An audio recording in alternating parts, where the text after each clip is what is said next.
My baby dances with the devil. I wanna know what's on his mind.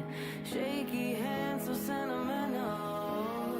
I sugarcoat between my lies. Inside a small cloud, asking why. I'm afraid we're out of time.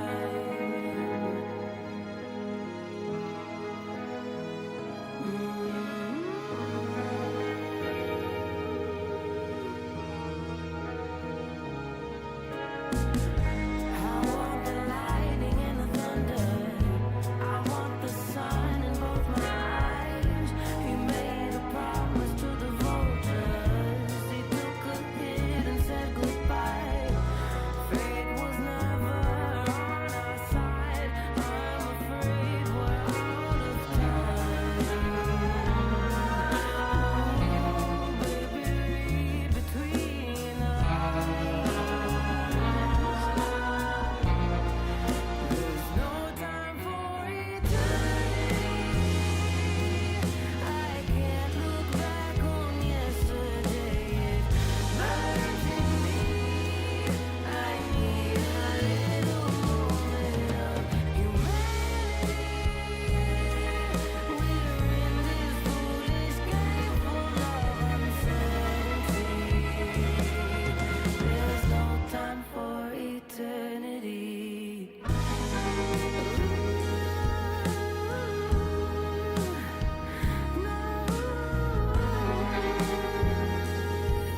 It is taking everything in my power right now not to do a egregious Scottish accent to welcome you to the World Tour this weekend.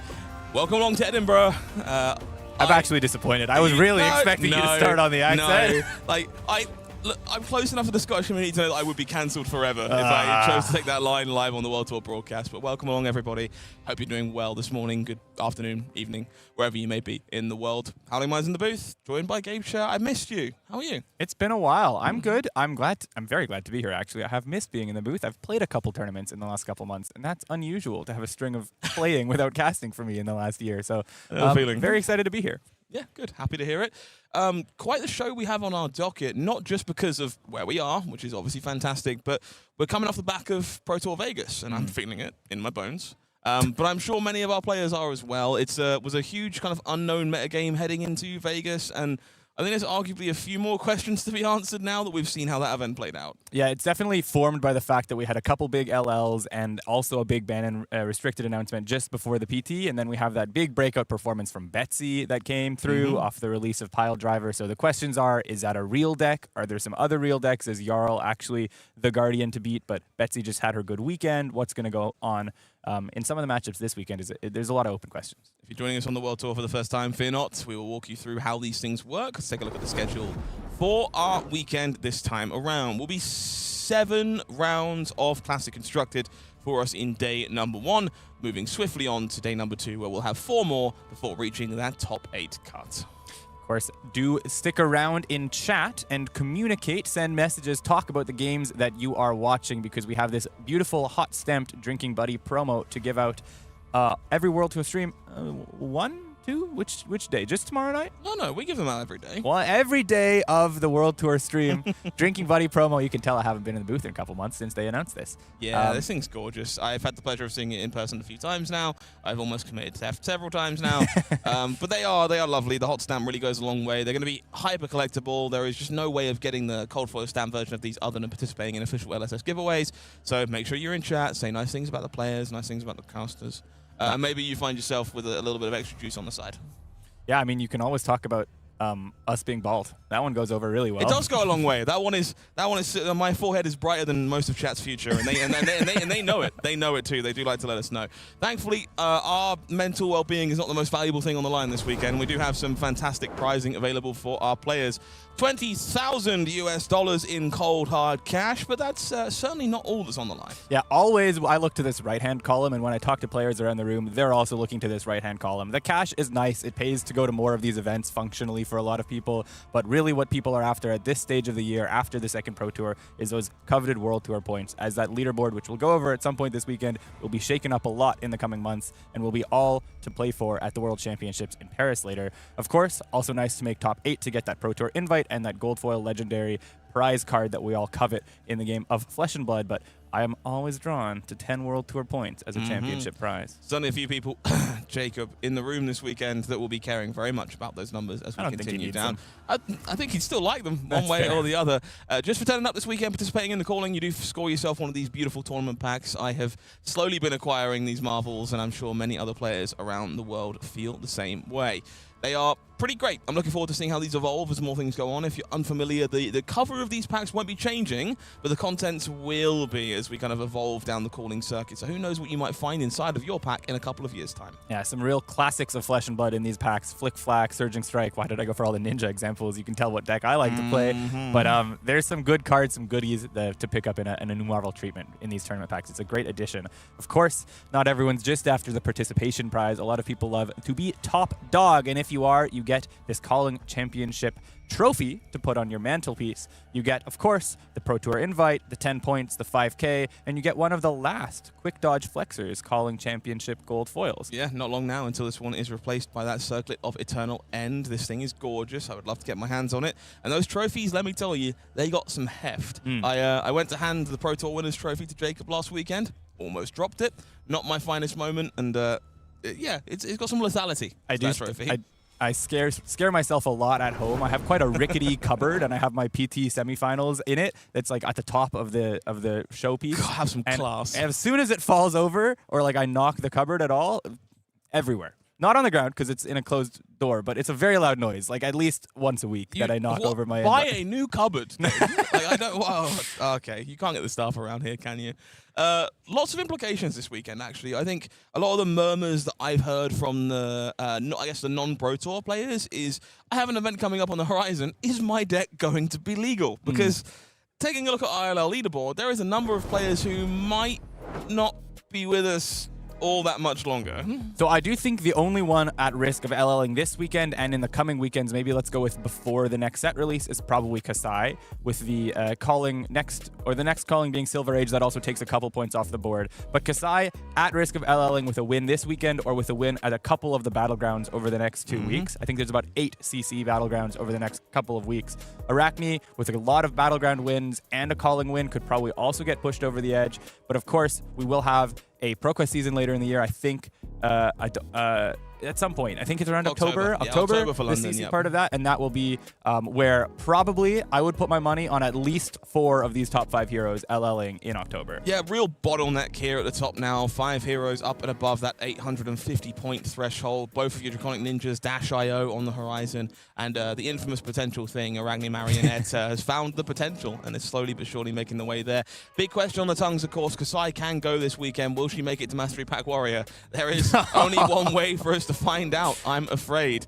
Of course, Prism, no longer with us, was, I think, to the surprise of most folks, the first hero that left us in the National Championship season. Yep. And I was not upset about it. No, it's always happy to see Prism go away. It's happened twice. They've both been great weekends for Flesh and Blood, if you ask me. But, if she comes back a third time, then I guess we just get to see her LL a third time again. I laugh, but I've been the one who has mourned my hero leaving. I understand how that feels on numerous occasions. I think Prism added a lot to many an Illusionist player's toolkit. I had certainly had my fix towards the end, though. Speaking of, Victor Goldmane, I think this was kind of the floodgates opening for a lot of people. Victor, notoriously a bit of a gatekeeper during his time in Classic Constructed, very much beat back against certain playstyles that have now found themselves in the new breath of fresh air. It's why we're seeing things like Betsy slowly ascend towards the top tournament tables. We like to joke and cheer about Prism going away or Illusionist going away because it's a divisive hero. Let's go with that. But Victor, I think his LL was much more important to the impact of on the Pro Tour meta,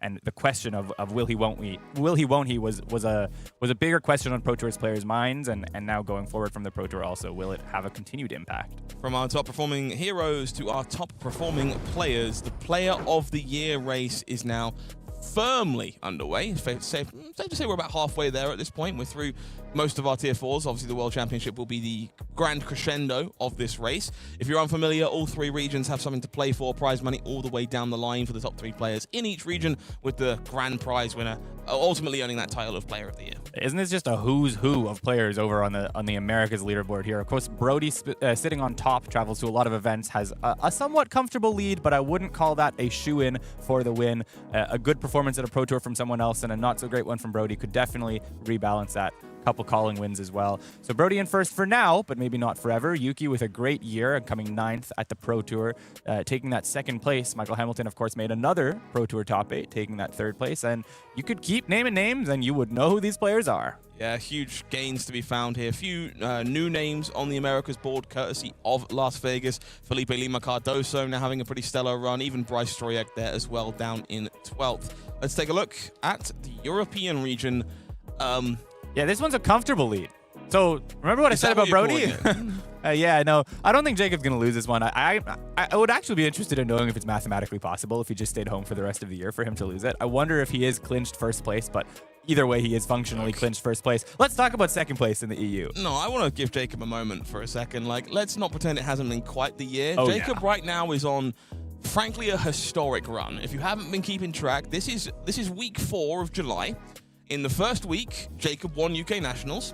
In the second week, Jacob won the calling in Shinjuku. In the third week, Jacob won the Pro Tour in Las Vegas. And Jacob Clements is in the room today. So we have the chance for the real infinity gauntlet of undeniability.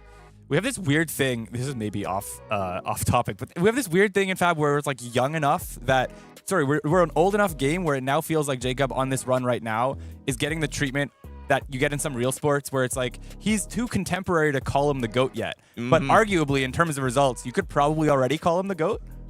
I mean, yeah, I think a lot of people thought it wasn't possible to go on a run like this anymore. Yeah. And so seeing something like this happen for Jacob is just astounding stuff. But a little bit further down, there is still plenty to play for in this region, even if we aren't playing for that first place slot. Paul Van Heysel, Bartosz Wybrolski, both having pretty stellar years. But Tommaso Vecino is still very much in the conversation here as well. I wouldn't be surprised if the podium positions here in the EU do change over the course of the year. Of course, over in APAC, we also have a pretty tight race for first place, that's for sure. Just 2 points separating Nova and Sam. Nova also just missing out on the top 8 of the Pro Tour Las Vegas last weekend. But great names throughout the whole top section of this list, and also like quite a small gap down to, I'd say, 6th, 7th. Yeah, this is the kind of leaderboard for the APAC region that anyone has a incredible run at, let's say, the World Championship later on this year, and suddenly they find themselves going from 22nd all the way up to the top of this leaderboard. Some gains here, definitely. We saw Ryosuke Urase winning the calling over in Las Vegas, and so stepping things up into the 7th place slot here. But a real who's who, Shomi Yamamura, Justin Koo, Sam Sutherland, these are all players you know and love, found their success over the course of this year, unsurprisingly deep in the race for the APAC region. Let's see what it looks like when you smash it all together. It is Jacob Clements out to a hearty lead off the back of this unworldly run.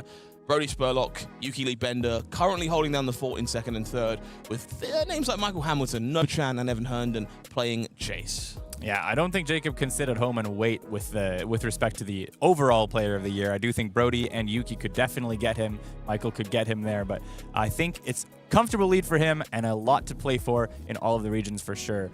It's kind of wild that if you add Jacob, if you add Brody and Michael Hamilton's points together, Jacob is still ahead of them both. That is.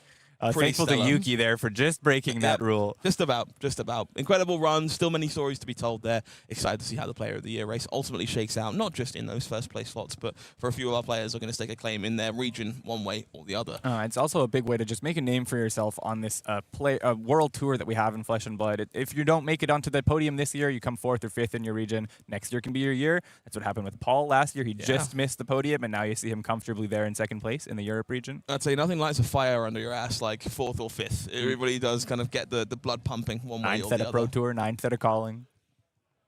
All right. Let's check in with last weekend. I had the pleasure of being there, and Vegas was quite the show. We've alluded to it already, but Jacob Clements broke that Tier 4 curse. Previously really struggled to put up a performance at these events, and yet just turned up and decided that the job wasn't done. Broke it in style, not just made his first top 8, but made his first win and looked undefeated, looked like the guy, looked like him throughout the entire weekend. Of course, took down some big names along the way. Noah Clark there in that quarterfinal. That was a very fun one to watch. Noah having a bit of a BM, offering Jacob some sleeves at the start of the round. And then took down Alex's sort of counter-burny, unique Oscilio, take on Oscilio in the semifinals. And a great showing from Felipe, making it all the way to the finals for the Pride of Brazil. Yeah, I think a few of the big stories here. All 3 versions of Oscilio, very different decks. We saw that attack-focused version with a dose of Arcane weaved in from Felipe, the all-Arcane version from Margin, the more counter-burn version from Alexander Vore. Betsy, skin in the game, 2 copies in the top 8 was a really big breakout weekend for Pile Driver and Log fans around the world. Michael Hamilton probably could top a Pro Tour with a ham sandwich, but it was Jarl this time around. Made that deck look very impressive. Some great games on camera, some great examples of pitch stacking. Tried to put the pieces together against Jonathan Magnussen's Betsy in a really interesting game. Didn't quite get there, but well worth watching down the stretch. Arachne Marionette, I think, is the talk of the town, though, after Jacob's result. I think a few people in the National Championship season kind of thought this deck wasn't quite there anymore. Boots of Omni's War, the Astral Sanctuary equipment, doing some serious work, and Jacob simply said, no, play some more effects that mark your opponent proactively and move on with your life. The list has definitely had to adapt to the addition of all these prevention effects with cards like, what's the stealth one called? Oh no, Relentless Pursuit, and the stealth card that just mark on demand. Reaper's Call. I wanted to say Ripple Away because it's got a discard effect, and I was like, that's just so wrong. You can see why they pay him the big bucks. And yeah, the big bucks for sure. But I have heard a couple people whispering over this week. Is it that Arachne is actually good with these adjustments, or is it that Jacob's just that guy? Well, we'll find out by the end of this weekend one way or the other. I think the big question for me is more that the The metagame from the Pro Tour did not match the metagame from the Calling. We did see some cross-pollination. There were 2 Arachne marionettes on this side of things, but an incredible run from Michael Metallo's Ziggy Starlight, which has been the talk of the town, especially among Team Sigil since this result. But a few other standouts here. 2 copies of Dorinthia, a Kasai, a Teklavos, and goes to show us there is still plenty of puzzle left to solve. Callings at PTs are always so fun for the surprise deck that inevitably shows up. Of course, Shin over in 6th on Dorinthia is a well-known Dorinthia player. There's no surprise that he's making top 8 on Dorinthia. He's been playing that deck for years, but still, it's like, would you have put money on Dory showing up in a top 8 last weekend? I mean, actually, yes, and there is evidence of this because I had to write an article for TCG Player prior to leaving for the Pro Tour about my personal breakout choices for the deck, and Dorinthia is listed in black and white over in that article, so I was a believer heading in. I thought the deck was in a pretty reasonable position and felt very validated at the end of the Calling, one way or the other. But I think if you haven't watched the finals of this, it's on the YouTube channel now. It was chucked up on the live stream as a bit of a surprise last-minute cast. 1.5 hour barn burner between these 2 players, and would fully recommend going back and enjoying that one as well. Of course, Kasai taking it down, which is why she is in the position she's in this weekend and has the ability to up and leave the format with a particularly potent event.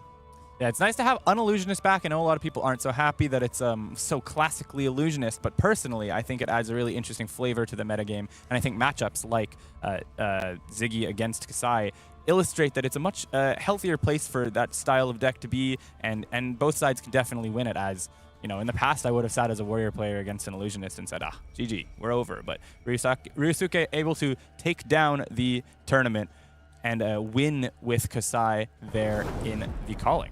So, Ziggy Starlight is a deck I kind of want to talk about a little bit heading into this weekend. A few people kind of looked at the results of the Pro Tour and were like, well, okay, what do I play to beat Arachne Marionette? Now, there are some traditional artists and things like Gravy Bones that typically used to have a good matchup, maybe not so much anymore, depending on who you ask with the Remembrance ban, but Ziggy's one that comes into the conversation a lot due to the ward prevention, the ways of beating back against those mark effects. How do you feel about Ziggy this weekend? I think Ziggy's in an interesting spot. There are some good matchups, and there are some bad matchups, which I think is not a surprise when you're bringing an Illusionist. Like, you have this more polarized approach to the meta with an Illusionist. I'm wondering whether, in the current form of Reality Refractor Ziggy, whether the prevalence of Guardian is actually a good thing for you or actually a bad thing for you. Yeah, I've seen a lot of these Ziggy players kind of gravitating more towards Iris of Reality, having access to that switchboard, basically trying to be the bigger Guardian, and rely on Restless Coalescence alongside Astral Etchings to kind of just do things that Guardians can't do. Does that beat a stern, firm pile driver to the face? Like, Overpower is really good. Like, Overpower is really good. Really good. So I can't be sure, and it's a game I kind of want to see on camera at some point this weekend to get a feel for. Shall we check in with our metagame for Edinburgh? Let's see what our players chose to register here at the Calling. It is 221 players, with the first place mantle being shared here between Oscilio, Constella Intelligence, and Arachne Marionette. Yeah, I don't think that's anyone's surprise. These are the heroes that I think define the current meta. You could maybe make arguments that there are some better heroes, some better picks, maybe not better heroes in terms of raw power, but these are not ever going to be not top dog until Usurp comes out, or one of them LLs, in my opinion, in terms of pick rate for sure. I'm going to go with, I'm a little surprised by third place. I know that there are some Vynnset players here locally in Scotland and in the UK in general.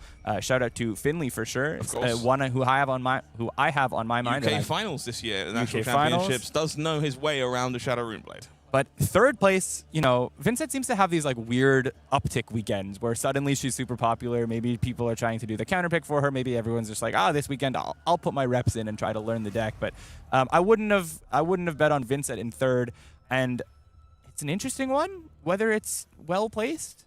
It's got some good matchups, but that fourth place, a little bit of a surprise, Jarl also being fourth repped, I would say is maybe Vynnset's worst matchup in this top area. And so that's not a great result for if you're bringing up Vynnset, and it's only a 5%, but you might still expect to hit a couple Jarls over the course of the weekend. I think there's a noticeable downtick here for Draconic Ninja, total of 17 of them between Syndra and Phi in previous weeks, kind of overwhelming when you put them together in terms of their representation at the top of the metagame, has fallen off in the face of the likes of Oscilio and decks like Jarl and Betsy, of which Betsy, there is 3 more in the room than there was in Vegas, despite a significantly lower player count. So happy to see players picking up the log. I love the log. You know this. I played it against you yesterday. I'm such a fan of Betsy. When that card was announced and we first saw it, I was like, guys, this card's crazy. And people were like, yeah, but it's still Betsy. No, that card's crazy. It is. This deck is crazy. Full-blown custom card territory there. Equal amounts of Puffin Hightail and Gravy Bone Shipwreck Looter. Yeah, I think Gravy's had a bit of a fall off as a response to the Remembrance ban as part of that last ban announcement. That's the biggest change that I've seen. I have a friend, Sunder. He's a very good Gravy player. He's been playing Gravy for quite a while. And after all the side events yesterday, we went to dinner. I've never seen the man look so dejected. I mean, he was tired, but also he was like, he's never been looking forward less to registering Gravy to an event, and he loves this hero. Well, hopeful to see somebody have an upset again. Noah had a bit of a breakout last weekend, so on the deck proves there is still something there to be found with our necromantic friend. Do you want to talk about Arachne Huntsman a little bit? Me and Hayden talked about this on the Pro Tour cast just a smidge. Looking at this room, I would be pretty happy to be on Arachne Huntsman, truthfully. Yeah, actually, that's a shout. That is a shout. I'm looking at these top couple. Not sure how this Betsy and Jarl match are going to go. It's probably a grind both ways. I don't know how Remembrance has changed that matchup. From where I sit on the matchup, having played the deck a little bit at the Pro Tour level, I don't mind Jarl. I think you are probably ever so slightly ahead. It's very close. It's very favorable. Betsy's kind of hard. Yeah. Betsy's rough. You already struggled to swing with a Sledge of Anvilheim. If that Sledge was one bigger and made gold, suddenly things get a little funkier. There is some ways to set up some gold pitch stacks. Coercive Tendency could do some really nasty things if you have 7 attacks in your hand. And then it might happen that you get CNC overpowered and then hit for 17 the next turn before you can even get there, though. Yeah, Double Down does do some stuff too. So that one a little rough. I would not want to see the Betsy's necessarily. But things like Syndra, Jarl is totally fine. But the top 3, sign me up. Very on board for where that bracket is. A little further down, some other standouts here. The Warriors kind of coming up in force as we make our way towards Mastery Pack Warriors. 6 Hala, 5 Dorinthia. Decent amount of Ira in the room as well. Other standouts for me here, I think I'm a particular fan of. So I got some cool ones I want to highlight. There are 2 Tuffnut players in the room. One of them is Sunflower Samurai's Daniel Correas, which is maybe not a name you would expect to be rocking up with Tuffnut, Bumbling Hulkster. We have 2 Liars in the room. One of them is Vare Sevens, who is typically a Dash.io aficionado and has chosen to go on the evil side instead. Max the Hype Nitro. I know there is one version of this deck in the room that is playing back alley break lines, all kinds of Evos. I watched them get to 15 action points yesterday and send Nitro Mechanoid at Betsy 15 times in a turn. Yeah, I heard tell of an 80 damage turn. Yeah. It's going to be a fun one. I hope they can pull it off. I hope they're not pairing into just raw Syndras all day and then don't even get the time to set it up. We'll cross our fingers for that Max fan one way or the other. But some sweet ones on the lower end as well, as much as we evaluate our higher end. Some exciting stuff all the way through our metagame this weekend. Definitely exciting stuff. I'm interested to see whether some of these unique players or maybe niche players will be able to make it work in this wide open meta that we've been working with. Now, we have some big names in the room this weekend. Some folks that are maybe more local and folks at home maybe aren't familiar with. We'll break that down. Some friends of the booths that we like to highlight when they're out there playing events, and also some just juggernauts of the game who turn up in every corner of every country ever. So let's check out. Who could you be talking about? Oh, impossible to know. Let's take a look at our list of players we selected this weekend and walk you through some of their deck choices and why they're on the list. Okay, so Bartosz first off the top of the bat. I'm not sure many people know his name yet, but you should know his name. He's a relatively recent addition to the World Tour, but he has been making a stamp this year, a Pro Tour top 8, a couple calling top 8s, at least one, I think 2 though, and he's been playing Marionette for quite a while. So as this hero rides its last couple of months in the meta, I would expect to continue to see Bartosz perform well over there in first place. Daniel, we have to add Tuffnut.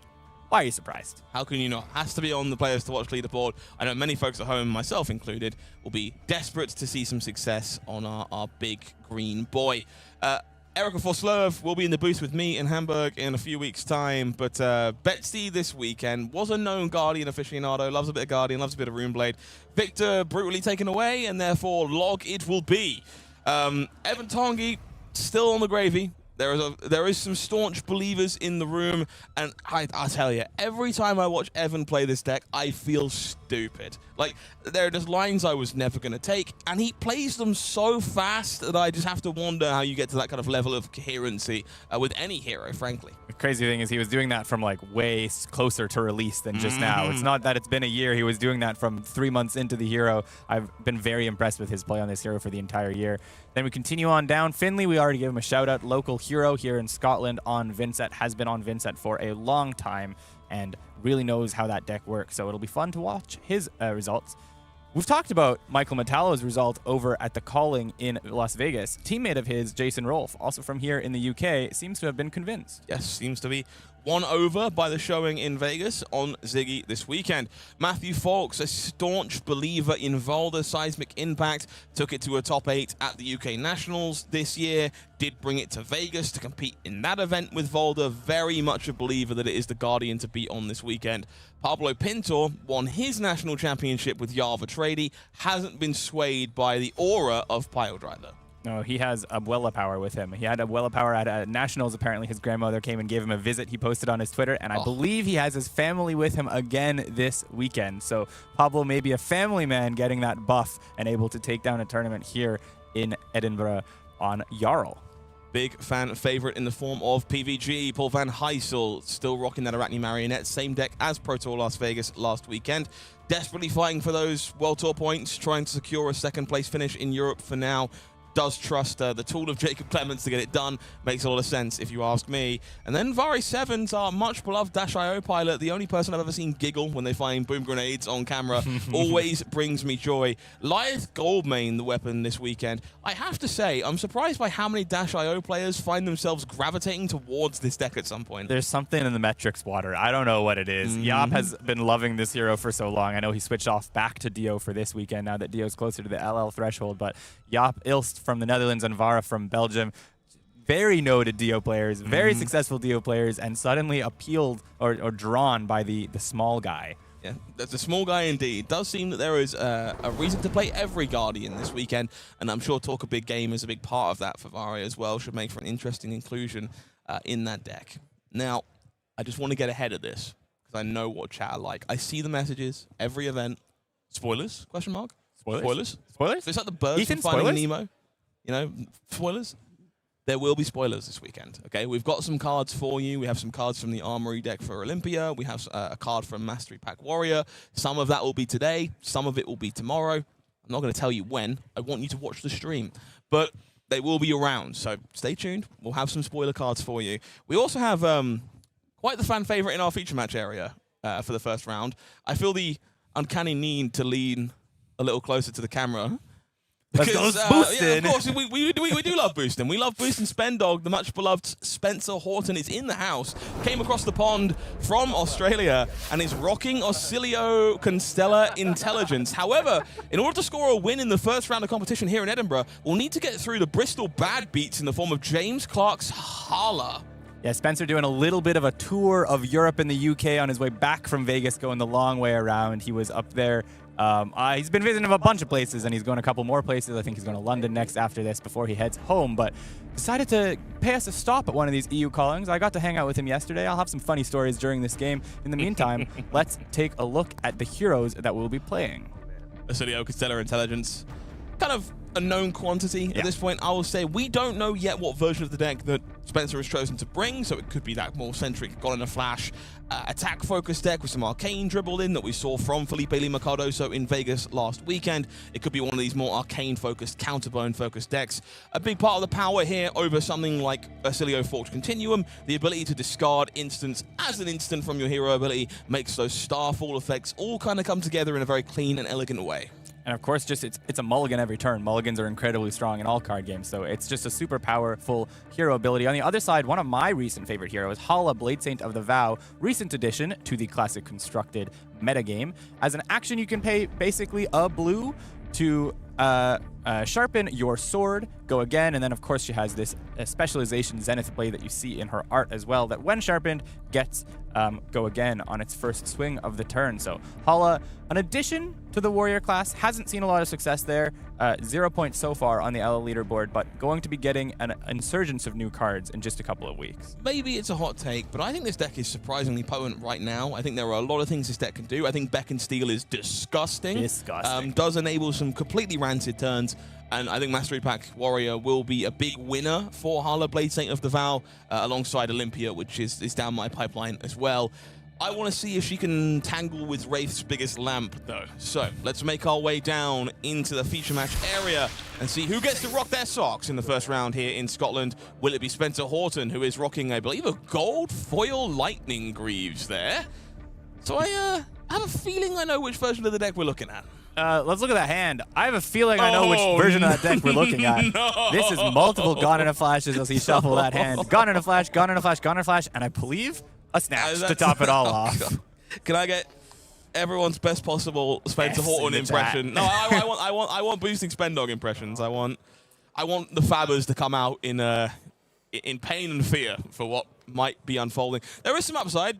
We haven't got in a flash. We have found our combo piece early. Yep. The problem is we have also found the other ones, and we will be playing some amount of Storch defense here to start the game. So if you're unfamiliar, Hala here pitched away a ripple away to sharpen, sends in the Zenith Blade off a provoke, and we are just going to see hand bust, except for that one Gone in a Flash here, blocking 3, 6, 7, 8. And James says, oh, I feel like I know what your last card might be. Yep. Never has there been more of a certainty when you read your opponent's block. Spencer here, of course, hoping to just hit a bunch of instants with this, able to do a sort of medium turn, set it in arsenal, and then hopefully do an even bigger turn the next one. But oh boy. I believe it is the Beacon Steel going in the arsenal for James. They're going to set up that big potent turn nice and early. Back to Spencer, looking at Sigil of Solace, Comet Collision, Fate Foreseen, and Gone in a Flash. Will be the Sigil played out proactively here just to gain the 3 life. Will enable Volzar in the process if Comet Collision is our play of choice. One thing I want to call attention to is the decision to bring Fate Foreseen into the matchup. You know, not really going that tall with reacts, Hala, as compared to other warriors like Dorinthia traditionally. So it's quite interesting to not have to choose to bring in those defense reactions. I know that some of these Lightning Greaves, Old Knocker, Gone in a Flash focus decks have been running the 60 reacts just as a way to get to the combo a little bit more safely. Fate Foreseen has that opt, which can set up the Astral Bridge off the top of the deck, chooses to arsenal it for that reason. But it's just a little bit interesting in a deck against a deck that I think has a more defensive slant. I would generally choose to go full combo build and not bring any of these D-reacts in. I do want to talk about the combo build a little bit. Worth noting there is AB2 on the side of James Clark, who was more than happy to hedge against versions of Oscilio. Chose not to use any Arcane Barrier in the face of that Comet Collision, though, so you know we are swinging for the fences. Swordmaster's Path into Edict of Steel means a double sharpened flurry token. Zenith Blade is the play. And similar, Spencer didn't throw a threatening enough hand, which means James knows his position is, I will try to get my damage in here because on other turns I'm going to have to be blocking. So I'll try to get my chip in here so that I push Oscilio low enough so that later in the game I'm actually able to threaten cards out of his hand just by swinging my sword. It's never going to be a full fatigue. And here we also see this. There were a couple Beacon Steals in his hand. I think the last card might be another one, actually. So what he had to do was play out this blue and this yellow sort of inefficiently to just set up this play. So you're going to see how this goes. Flurry tokens allow for a second weapon attack, but you don't have to waste that flurry token on Beacon Steel jumping in and doing its thing. This one is going to threaten to sharpen on hit. If you manage to do so, you will be attacking with your sword an additional time. And so we will see Beacon Steel jumping on through. And the Fate Foreseen here, not going to cover this up. So we will score a hit, we will score a sharpen, which means there is going to be 3 counters on the Zenith Blade. We'll queue up an immediate proxy attack token. Those 3 sharpen counters, they're still there. Which means if there's another Beacon Steel in the hand, this might be 4 attacks this turn. And just as a reminder on the rules implementation of this, that first attack had go again, fully resolved, meaning the action point was returned to James, and this second attack that was created by Beacon Steel, this was a whole big rules update for this card specifically. This one doesn't consume the action point. So this is a free swing. That's a free swing, as Spencer has a big reaction, and then he'll still have another swing with his action point on the other end of the turn. That was a bro from Spencer Horton, if you weren't certain. Yeah, if you were unsure what Hala can do, oh boy, this was 5 into 6 into 7 into 7. Mastery Pack Warrior releases in stores in 2 weeks. Yeah, it takes 7. Yeah. Go get your cards, friends. There's more stuff in there that does this. As in that does the free attacks. Gabe, my analyst friend, please explain to me why there is 7 attack on the combat chain and Spencer Horton is already at 24. They released a really good card called Beacon Steel. The expansion slots in Omens of the Third Age were really good. They brought heroes like Hala and Betsy to being very good. Analysis done, thank you. Check cashed. Bullseye. Lightning Greaves will jump in front of this last swing and Spencer just eats the bill. Starts the first, well, the first turn of the game on a 18 health. Safe to say, Steel was beckoned. I'm not even mad if I lose this game. I'm not even mad if I lose this one. I frankly wouldn't be either, Spencer. Thank you for sacrificing yourself for the sake of coverage so people can see that Hala is already good, and if she gets any goodies from this upcoming Mastery Pack, oh my god, will she be better. Spencer, of course, doesn't really have the option to block that much. There's a couple cards that block here, but, you know, they're not that worth it to block. The Consign to Cosmos in that hand is kind of more worth it as a pick back up on the Gone in a Flash. This Lightning Press doesn't block. You can't block with a third Gone in a Flash because we've already blocked the two of them, so just forced to take the bill there. Worth knowing, Astral Bridge on top of the deck is worth a little something here. We know we're going to be having a Gone in a Flash turn, hopefully in the near future. Parking that Gone in a Flash in the arsenal, knowing Astral Bridge is on top of the deck, definitely of some appeal, thanks to the information provided by Ravenous Rabble. We'll see Lightning Press jumping on through alongside this Rabble here to push 7 points of damage. Will bring James Clark down to 28. So this looks like a mono Gone in a Flash sort of Cheerio-style Oscilio deck. Yesterday when I did my prep games against Spencer, he was running a couple more Arcane cards, and it was sort of a hedge board. He was still on Old Knocker Lightning Greaves, but there was like a Strike Twice in there where there were a couple more one-cost spells. So I wonder whether he's still got that lean in this deck, or whether he re-sleeved towards the more pure Gone in a Flash combo deck. I did watch him in the act of re-sleeving, unsleeving a whole deck and rebuilding. On one side of his screen, he had his February link, and on the other side of his laptop screen, he had Minecraft parkour no copyright going. Really living up to the stereotype there. Yeah, if you think it's a character, I don't know what to tell you. Sharp Incline is the play here for James. If you're unfamiliar with this one, we'll sharpen a sword on the way in. And if you have one or more counters on the red variety here, it will make those sword swings cost one less. When your Zenith Blade costs 1 to swing, that's a mighty fine 0 from that point onward. It is 4 go again. Currently no flurry token, means that something else will have to follow up this sword swing if we want to keep the turn going. Crown of Providence will jump on in the way of this to try and fix this hand. We do see Fate Foreseen going to the bottom, looking for an instant to make everything come together. Takes 2 damage here after this bleeds through down to 16, and we will see that Emboldened Blade pitched away by James. You had to assume there was some trickery when there was no Sharpen at the start of the turn from Hala's hero ability. So we'll see the Vigor being made from Grains of Bloodspill, and it will be Command and Conquer after you block with your Crown of Providence. So I think this is a little bit of a mistake on Spencer's side. I hate to say it, but I mean, not too many players are familiar with playing against Hala. I think when you have a first swing, only one sharpen counter, and cards left over, usually the play in Hala is going to be CNC to follow it. Sometimes you're going to have another 2 cost that just fills the same role, and you might be like a Weakest Link or an Erase Face, but CNC is the premier version of that play, and I think committing the Crown of Providence on the first link when that's semi-telegraphed was probably the wrong move here. This is unfortunately very bad for Spencer, whose hand was looking very promising, but unfortunately has a block value of 2. We put that Fate Foreseen on the bottom, but there is no clean way of covering this. If we activate Oscilio here to go spinning, even if we draw a 3 block, we're going to have to lose our old knocker. We drew Fate Foreseen. So let me just math. I believe that's block value of 0. 2. I believe the hand still blocks 2, in fact. Scar for Scar blocks 2. Fate Foreseen blocks 0 against a Command and Conquer. That ever-important line of text, probably more than the Arsenal Destruction in some matchups, is defense reactions can't be played to Command and Conquer's Chain Link. And let's remember how many Gone in a Flashes are already in the bin for Spencer. 3. That is all 3 copies of the big combo piece firmly dispatched as Spencer Horton falls all the way down to 10 here on the second turn of the game. Will need to mount a comeback with a fistful of instants, a Fate Foreseen, and a Scar for a Scar. Oscilio goes digging to try and find something more appealing. Constella Contemplation turned into Constella Uplift. Good old 2 Arcane. Look, better than the Useless Ponder, I guess. Well, the other one was also 2 Arcane, so it's kind of the exact same thing. Beautiful promos he's got. Electrostatic, yeah, beautiful deck.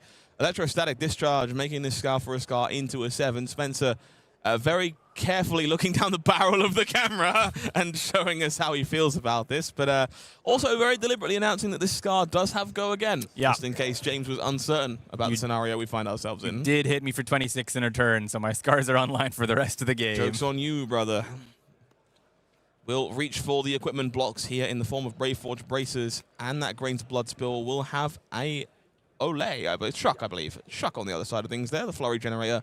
Come on, playing Scott. defense here. So easy to tell the difference between Ole and Shuck, which are basically the same role in the decks. Come on. You see, I'm washed. Jet lag. Jet lag getting to me. Constella uplift, 2 Arcane will be the choice here, and James happy to pay the bill. This hand clearly not quite where we wanted it to be. It looks like Sigil of Solace and Shelter from the Storm in the hand. Have to assume an Arsenal here will play well with the Zenith Blade swing to kind of sneak one of these into that slot. Could be another sharp incline. I really like that card to be able to enable turns like this where you do a sort of small, just like play the one card, and then you're able to do the swing and still set an Arsenal. Could be that he's just pitching that Shelter for that Zenith, and you might as well keep it in the deck as well as the blue.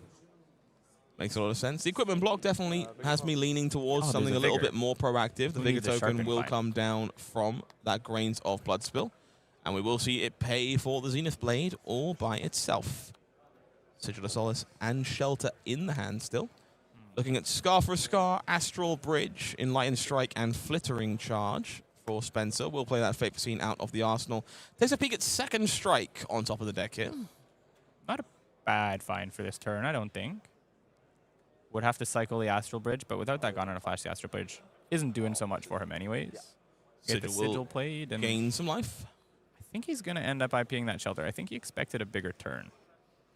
Perhaps. Seems to be the case. Shelter stays in the grip for James Clark as we make our way back over to boosting Spendog, who will play a very live Scar for a Scar to start things off here. 4-go again.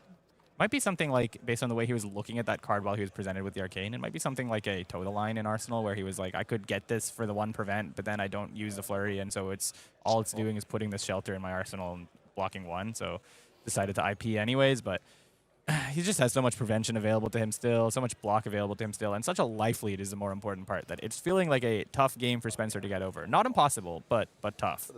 Shelter will jump on out to meet Scar for a Scar here. 4 blocks 4. I mean, Spencer will reevaluate. Was definitely hoping to Oscilio that Astral Bridge away and just draw the Second Strike to keep this turn going.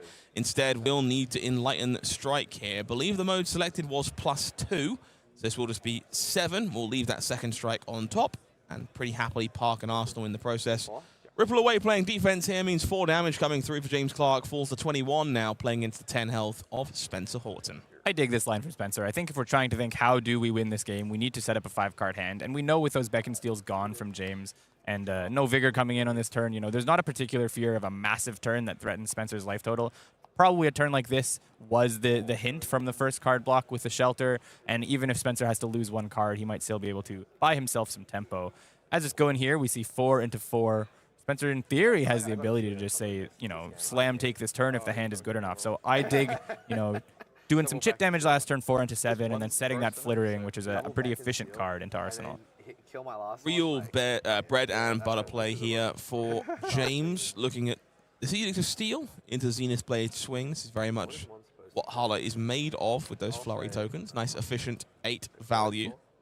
We'll see Spencer happy to take this heat, falling down to 6. We'll see a Brave Forge Braces activation before the Zenith Blade comes crunching in again for 5 this time around. This is a pretty classic turn. Block 2 cards, have a Red Edict in your hand, and just, you know, throw 9 damage. That is the, let's call it bread and butter of Hala. It's obviously enabled only by 3 Red Edicts of Steel the great way, so you have to throw some other cards in to make it work with the yellows or with other flurry generators, but this is the recipe, let's say.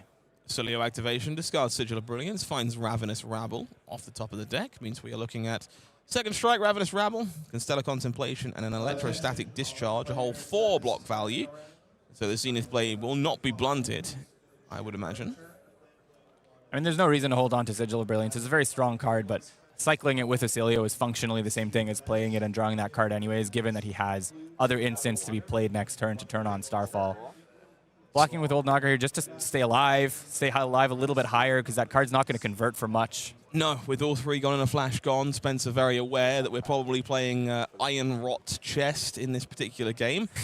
I see. Spencer knows how things work. Tap the hero as an instant, gain a resource, give us a quick thumbs up before letting it expire off the combat chain.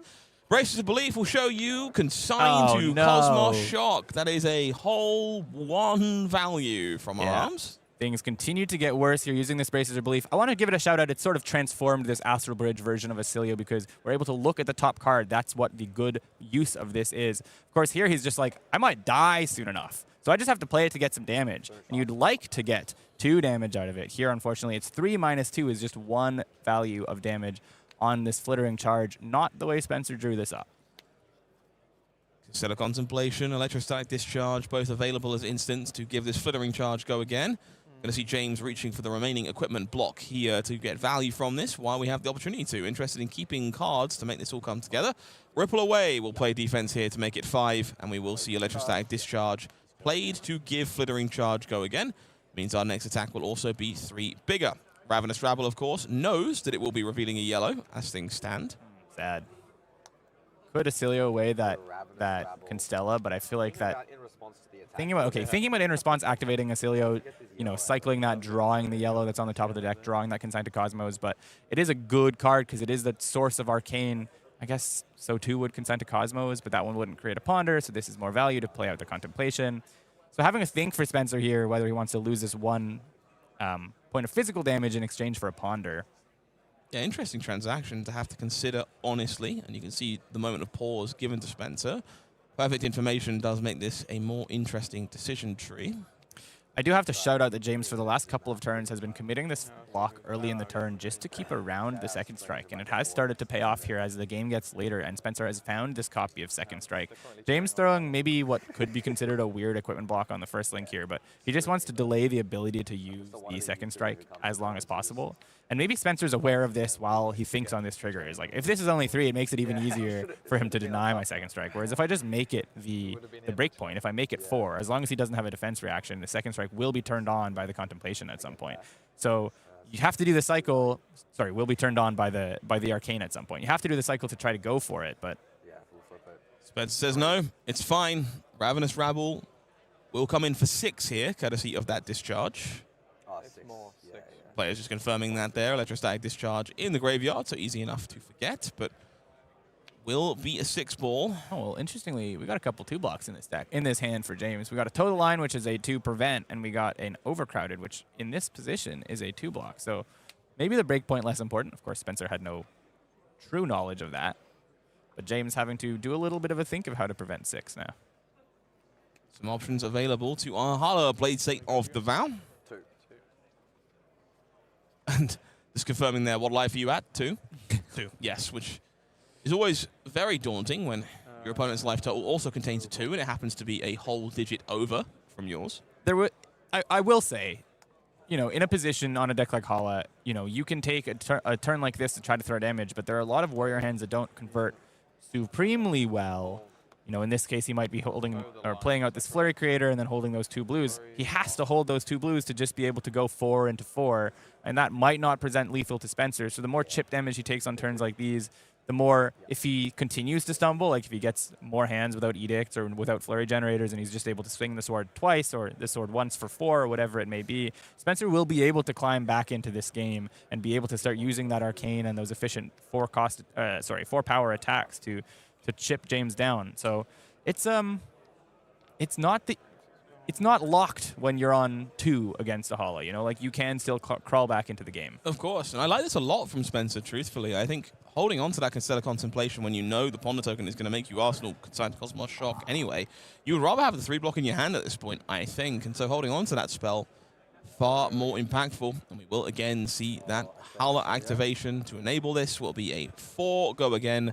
Sharpened Sword alongside the Flurry token means it will be attacking a second time. Spencer happy to Oscilio, discards away that Sigil of Brilliance to find a fresh one. We're looking at Entwined Lightning. Sigil of Solace consigned to Cosmos and another Ravenous Rabble parked in the middle there. Sigil of Solace actually a good find here because it helps sort of play around that breakpoint where you can turn it into a 3 block against the total of 8 that's coming from James rather than just, or I should say 9, rather than the single swing. You have to make it work within the breakpoints. The breakpoints here are sort of threatening to Spencer, of course, because he's on 2. And there's going to be 3 points over the clean 3 block breakpoints. His turn. Down to 1 as the Consign to Cosmos plays defense. Brave Forge Braces will juice up. The Zenith Blade Swing will be 5 as a follow-up. And as you alluded to correctly, Gabe, Sigil of Solace here going to do a great job at enabling this to be a little easier to handle. Definitely. Go up to 4, and we'll be forced to defend with something here. We're going to see Constella Contemplation coming out of the arsenal while the instant has been played. So 2 Arcane coming across. No resources available for Clark. Means he will fall down to 11. Ponder token will be made here. And we'll have to wait and see how much defense Spencer is willing to play here. I do believe I just heard Spencer say chat, as if asking the general public large-scale pronoun which ponder token to bring in. You have been asked, chat. Ravenous Rabble will be the card playing defense. Now 1 point of life, place 11 for James Clark. Single card play for Spencer. Entwine Lightning will be 4 points of damage. Ponder token, of course, waiting, so we're definitely running this one out. This is what I meant. I believe James just drew D-React, Sigil, and something. So this is the kind of hand where, you know, if you do this thing, try to survive on 1, play an efficient hand, it's you know, 4-6 damage dealt functionally, and then a Ponder token recreating a card, and James doesn't draw a good hand, then you can stay in the game. Maybe he's only able to convert for 4 here. What did that Sigil draw? Okay, there's some damage here. We got Brimming Blade, we got Swordmaster's Shine and Sigil of Solace, but that Swordmaster's Shine won't be affordable with this all-red hand, unfortunately. A little bit of reprieve for Spencer. Would like to appreciate Spencer's willingness to make us aware of Lightning Greaves. Zenith Blade just for 3. Whoa. As things stand. Choice decision. Choosing to prioritize playing out the Sigil and holding on to the ability to have a reaction to kill, knowing that just swinging 3 or 4 every turn might not be enough against an Oscilio, holding on sort of the tricksy win con on a future turn, assuming that Arsenal is not really playable on account of what we've seen. You just see the conversation here from Spencer. Just no go again, no reactions. Okay, I haven't seen any attack reactions from you. Clearly not super familiar with all the intricacies of Hala, but when your opponent's holding 3 cards like this with just no go again, nothing face up, it's really hard to want to block exactly 3 and cross your fingers. There's also this weird thing of like the Brimming Blade is in the pitch zone, which means even if those 2 cards are red, he had access to a line of play Brimming Blade, come in for 5, deal a bit more damage. So you have to be asking the question. In this case, it's a Sigil and James holding on to the react for next turn instead. So maybe Spencer trying to figure out, is that the play, or is it just that you're way too flush with defense reactions, or like what happened here? But I kind of respect the choice to pitch away the Brimming rather than just go for 1 more break, or 2, I guess, an extra break point. I think there's some bluff potential there, and you hear it from Spencer, just like, what attack reactions do you play? Maybe Blade Flurry? Yeah. Like, trying to figure out what would make some sense in this Hala deck, and therefore trying to hedge around it, and looking to potentially block 5 here with Entwine Lightning and Consign to Cosmos. In a weird way, I think you're just supposed to say he doesn't have it, you know?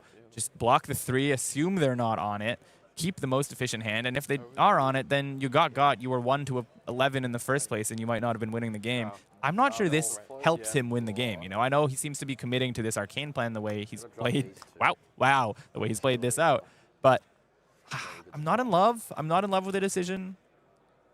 Double Sigil of Aether at the end of the turn here for Spencer. They will, of course, triple punish. Amplify each other. Volzar will get in the mix there as well. And we know that last card in hand is Comet Collision for our Oscilio. How am I going to layer this? He's wondering, because which of these are going to be for 2 or for 1, so we get this amp to come through for sure. Can he just prevent it all just by pitching blues? Probably. 1 arcane on the first trigger. We do have a copy of Toe the Line in the hand here, which does give us the ability to kind of soak up all of this. James says no. More than happy to keep hold of that for something in the future. Maybe needs the resource to make the hand work. I do think he only has 1 blue. And so we will see the Volzar on the second Sigil of Aether, which means this one's coming in for 3. Extra point of amp from the first one. Volzar for the second point of amp. Toe the Line will meet this one. Means 1 point will bleed through. And Flurry token will be generated. Now 1 plays 12 as Spencer will finish with Comet Collision here. 5 more Arcane, doing his best to nickel and dime back into this game, despite what was frankly a horrific start. Yeah, I'm a fan of the pivot to this arcane plan, but it's just or punish, I should say, by the Sigil and the Toe the Line and this Oasis. That makes so much sense the way he's been sitting on that card for so long. He even considered on that 1 turn, what if I just play it to prevent 1 because I have this extra card and I can arsenal a shelter, but holds on to it well to hold on to for the future and is able to prevent a full Comet Collision here. I think James has piloted this well. As Spencer's tried to go for these pivots, James has reacted to the pivots correctly. This is a showing, of what you can do when your Oscilio opponent has to lose all their Gunner flashes in the first 3 turns. Sharp incline into Zenith Blade swing here. It's 4 go again with a Flurry token loaded, and Spencer Horton cannot afford to take any damage. It's just going to be a block of 2. Looking at a hand that contains 3 instants here. Will try and put on a bit of a smoke show. Lightning press the flittering charge. It's about activating Volzar. It's about sending a message as Constella Uplift will get funky. 2 Arcane in the mix. More than happy to foot the bill on that one. Re-tap the Volzar and die to Zenith Blade. Spencer Horton showing you there is potential, but James Clark showing you there's potential in Hala. Bladesaint of the Vow, our newest found warrior, showing you exactly what she can do when the Beck and Steels line up and when all the pressure gets put together. I really don't want to seem like I'm dogging on Spencer. Spencer played that game well. Dogging on Spencer, I didn't even realize that was a pun. He played that game well, and he's clearly familiar enough with Oscilio. I do want to be crediting the other side, and I think this is also another reason you might want to bring a hero like Hala. I think it was evident in that matchup that one player was way more familiar with the other player's deck than vice versa. James knew what Oscilio was supposed to do, and when he saw he got that advantage early by stripping all of those Gonana flashes, he knew he was really in the driver's seat and he knew how to pilot that game. On the other side, Spencer was left questioning what James was doing on some turns, whether he had a different kind of play, and then got punished by making the wrong sort of read. So an unfortunate outcome for Spencer, a reason to maybe bring one of these rogue decks to a hero or to a tournament, and well played from James for sure. And 100%. of course, don't lose all your Gunner flashes by turn 3, and maybe it would have gone different. Seems bad. Wouldn't take that line myself, but, I'm not in the feature match area, so maybe I'm the one missing something. But I do want to take a second there to talk about Beck and Steel. I think not only did it just look phenomenal there when you happen to find 2 copies in a row, but for me it's a real double down moment with what we're expecting from Mastery Pack Warrior, which is not far away now, and we know that set contains numerous cards that will let you mimic that play pattern with additional proxy attacks. We know about And Again and a few other things.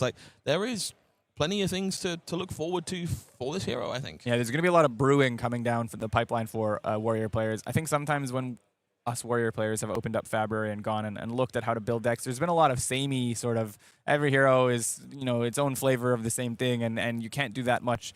Let's go with creativity within a given hero. You put all the sharpened cards into Hala, you put all the wager cards into Olympia, and it might be the same, but now each of those heroes are going to have so many more pieces, and hopefully pieces of the strength of Beck and Steel and cards like that, that it's definitely going to be some brewing in the next couple of weeks that I'm looking forward to. Speaking of heroes that are going to have some more pieces in the near future, it's safe to say that Usurp the Shadow Throne is the talk of the town for everybody, and we've all been looking at Viscerai, we've all been looking at Malice, and maybe Malice a little more, maybe some Levia, depending on who you ask in the booth, but there's one Shadow Rune Blade you seem to be forgetting. Vynnset. Gonna have some goodies.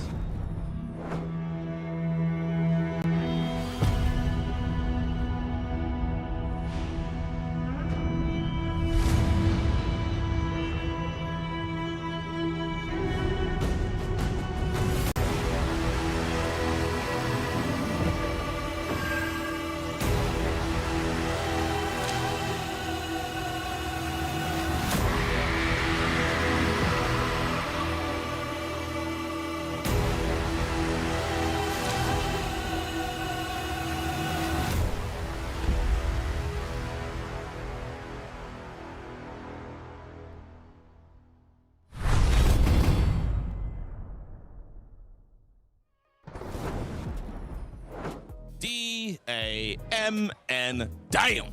That is one hot product. Faith and Torment box set now debuting at Gen Con next week. If you are a Boltyn enjoyer or a Vynnset lover, this is one you simply cannot afford to miss. I have to admit that I haven't always been the biggest art head in Flesh and Blood. If there's one artist who's always caught my eye because she has such a unique style, it's Olga Terashenko, and the work that she has done with these weapons in this product is just so beautiful, so standout, so unique, and brings such an amazing thing to this product that I'm not going to Gen Con, I don't play these heroes, but I would still consider it. I'm calling in a favor on this one. I've got some American colleagues who will be at Gen Con. They're going to have to help me out. They don't have a choice in the matter. We're making that happen because, again, Dominic Mayer's artwork here for Boltyn is just just luminary. Like, it is absolutely stunning, but I think the one I've seen more talk of, for better or worse, is this rendition of Vynnset Iron Maiden and the corresponding Flail of Agony. The color scheme on these is beautiful. The purples and pinks are so vibrant, and I think there's just a ton of Vynnset players who've been looking for a Marvel variant of their hero that wasn't the Judge Cold foil down the pipeline. Happy to have something finally fitting that bill as well. Unfortunately, might be similarly hard to get for some of us over here on this side of the pond, but it's definitely going to be a chase card if you are a fan of Boltyn or Vynnset, both of whom might be getting a little bit of a buff in the next couple of months. Yeah, we'll have to wait and see. I'm reliably informed this one will hopefully show up at other events, not just Gen Con. There are some down the pipeline. As to exactly where, you'll have to wait and see. I think it very much depends on demand on that initial release coming out of Gen Con. But it's a pretty incredible set with the Faith and Torment box. I am very, very excited to get my hands on this. Hopefully for everyone else to get their hands on this one too. I just want more stuff in that style. Honestly, I could pay them both to do, you know, my own hero. Please draw art for me. That would be great. Let's get some more beautiful fab cards like that. You know what else would be great? Daniel Correas. Oh yeah. Tuffnut Bumbling Hulkster. Don't you dare go anywhere.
Everyone's favorite rock swinging aficionado will be joining us in the feature match area next in the hands of Sunflower Samurai's Daniel Correas, a player with known pedigree. Not a deck choice I was expecting to see much of this weekend, Gabe. No, I do have to also admit that the introduction of Log to the game made me think that the people who love rock would have switched to Log because it's kind of a similar thing. So I'm interested by Daniel's decision, especially given Betsy's performance last week. But maybe it's because of Betsy's performance and Tuffnut's able to get there against the Guardians. Maybe he's bringing it out. Makes a lot of sense to me. On the other side of the table will be Connor Davis on Jarl Vetreiði. So it is going to be one of those Guardians that Tuffnut is infamously going to try and prey on one way or the other.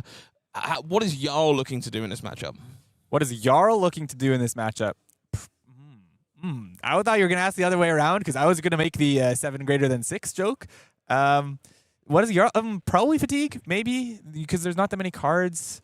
No, because everything goes in the pitch zone and there's not a little block. Why do I ask him anything? Why do you ask me about Jarl Tuffnut? You're the one who plays Jarl.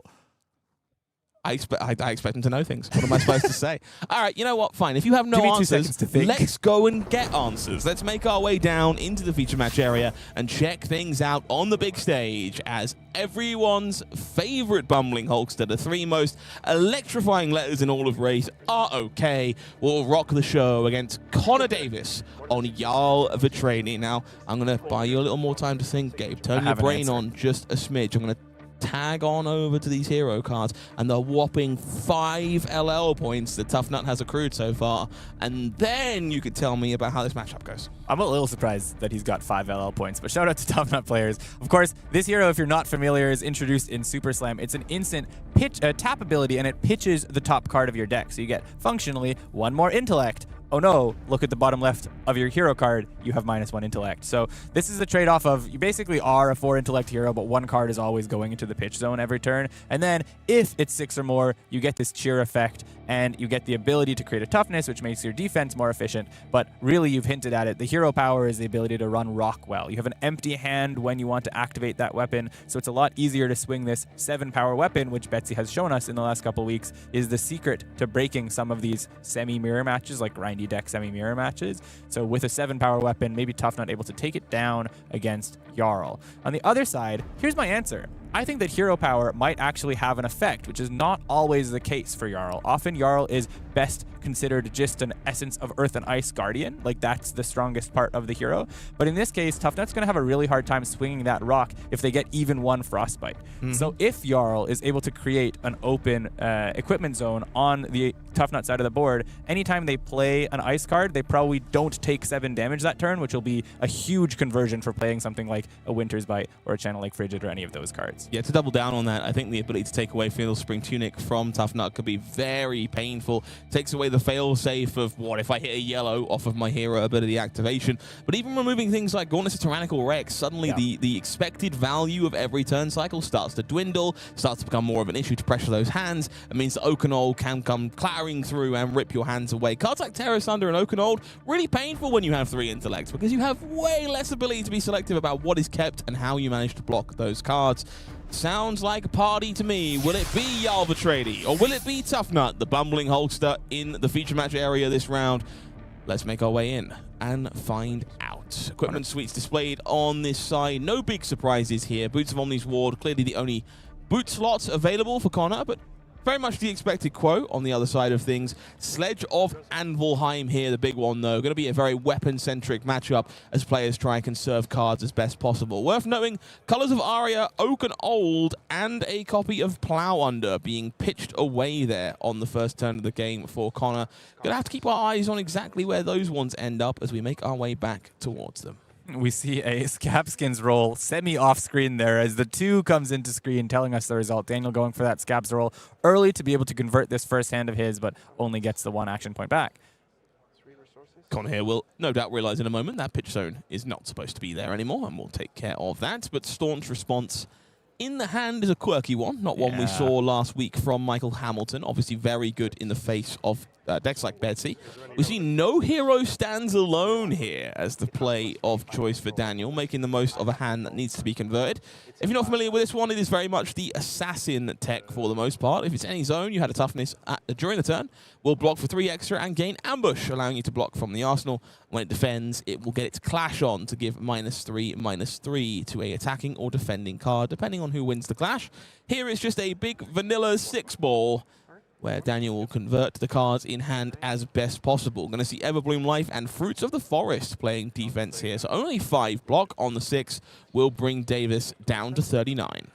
Tells me there is something that's probably going to be played out of the arsenal on this turn for Connor on account of the fact that that Staunch wasn't thrown here. I guess he doesn't really have the resources, so maybe he's IPing this or just passing the whole turn. That would be really bad, but oh, maybe he's just dealing with a really bad hand. There was only the 1 blue. Chose not to play out the Staunch, wants to hold that for the rock, I guess. Indeed, looks like we are ticking the Tunic up, holding Sink and Staunch. Happy to hold these in hand for now. We'll just draw up, refill the hand, and we'll see Scab Skins rolled again. Get used to this one, folks. Going to see a lot of Scab Skin Leathers in this matchup. Another just a 2 rolled, so no way to convert those extra points for Daniel. But we're going to be looking for those Buck Wilds, those turns that really allow Daniel to go too wide. Until then, Scab Skin Leathers is going to have to try and foot the bill on the rest of our play. Vigorous Smash Up will be the find off the Tuffnut hero ability. 2 resources and a toughness gained. Gauntlet to Tyrannical Rex will convert one of those resources into a point of damage. Looking at a pair of dig-ins in the hand, and we see one of those thrown here. Yellow variety. Only has an ability on defense for you, but it will be perfectly serviceable as a 7 power attack coming out of the gate here. I think Daniel hoping to have gotten a couple more aggressive cards in this early game, especially as Connor has taken this, like, I've had a very bad draw sort of stance with the 3 red pitch, or 2 red and a yellow pitch for Sledge on turn 1, and then the pass on turn 2 to try to hold these defense reactions. So a little bit unfortunate to not draw any cards with Go Again or not hit any 4s on those Scabskin Leathers, but still able to take cards out of deck against Connor. Big play here for Davis. Crumble to Eternity found. We'll put that -1 count on the Findle Spring Tunic that we are eager to take away as quickly as possible. We'll pass back and we'll reach for the booties once more. Daniel Correas goes rolling. Going to switch the dice up this time and make sure our results a little bit brighter. And that is a whole lot brighter. 6 is rolled, means 3 action points are available. We see at least Rip Off the Top and Good-Natured Brutality in the hand here for Daniel. So very capable of converting this time around. I do believe, do they have the card that is free if he cheers? Can't tell. Why is he wearing all these Japanese cards? That's the Good-Natured Brutality is the block 6, this one. Oh, Crowd Goes Wild is the block 6. Is that Song of Sinew at the back? Song of Sinew in the hand, yes. Oh, boy, Daniel, you're putting us through a ringer with an all-Japanese Tuffnut deck. You need to play more Tuffnut. You can tell I at least have my locals rocking Tuffnut. I am at least familiar with what we got going on. Rip Off the Top found in the middle. We do find ourselves with 3 6s in the form of Vigorous Smash Up, and Buck Wild.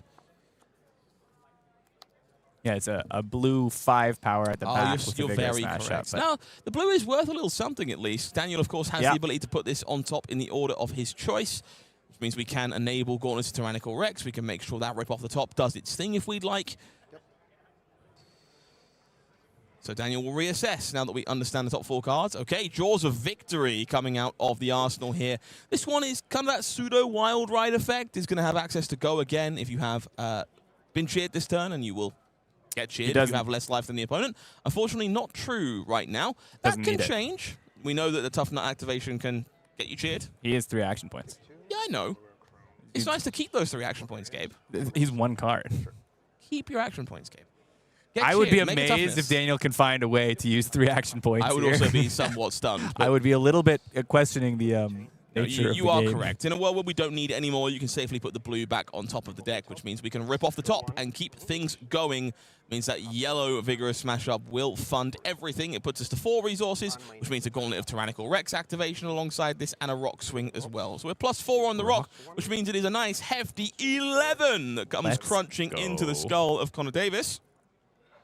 Big number. 11 is definitely bigger than 6. 7, questionable. 11, definite. Please learn math. It's about deck damage, you know? Right now it's about psychic damage, I think, as this is a Pulse of Eisenloft in hand alongside Fruits of the Forest and Felling of the Crown. Connor Davis definitely questioning what life choices led him to get here, as Pulse of Eisenloft is forced to play defense here. We'll see it blocking 6, taking 5, brings our resident Jarl down to 34.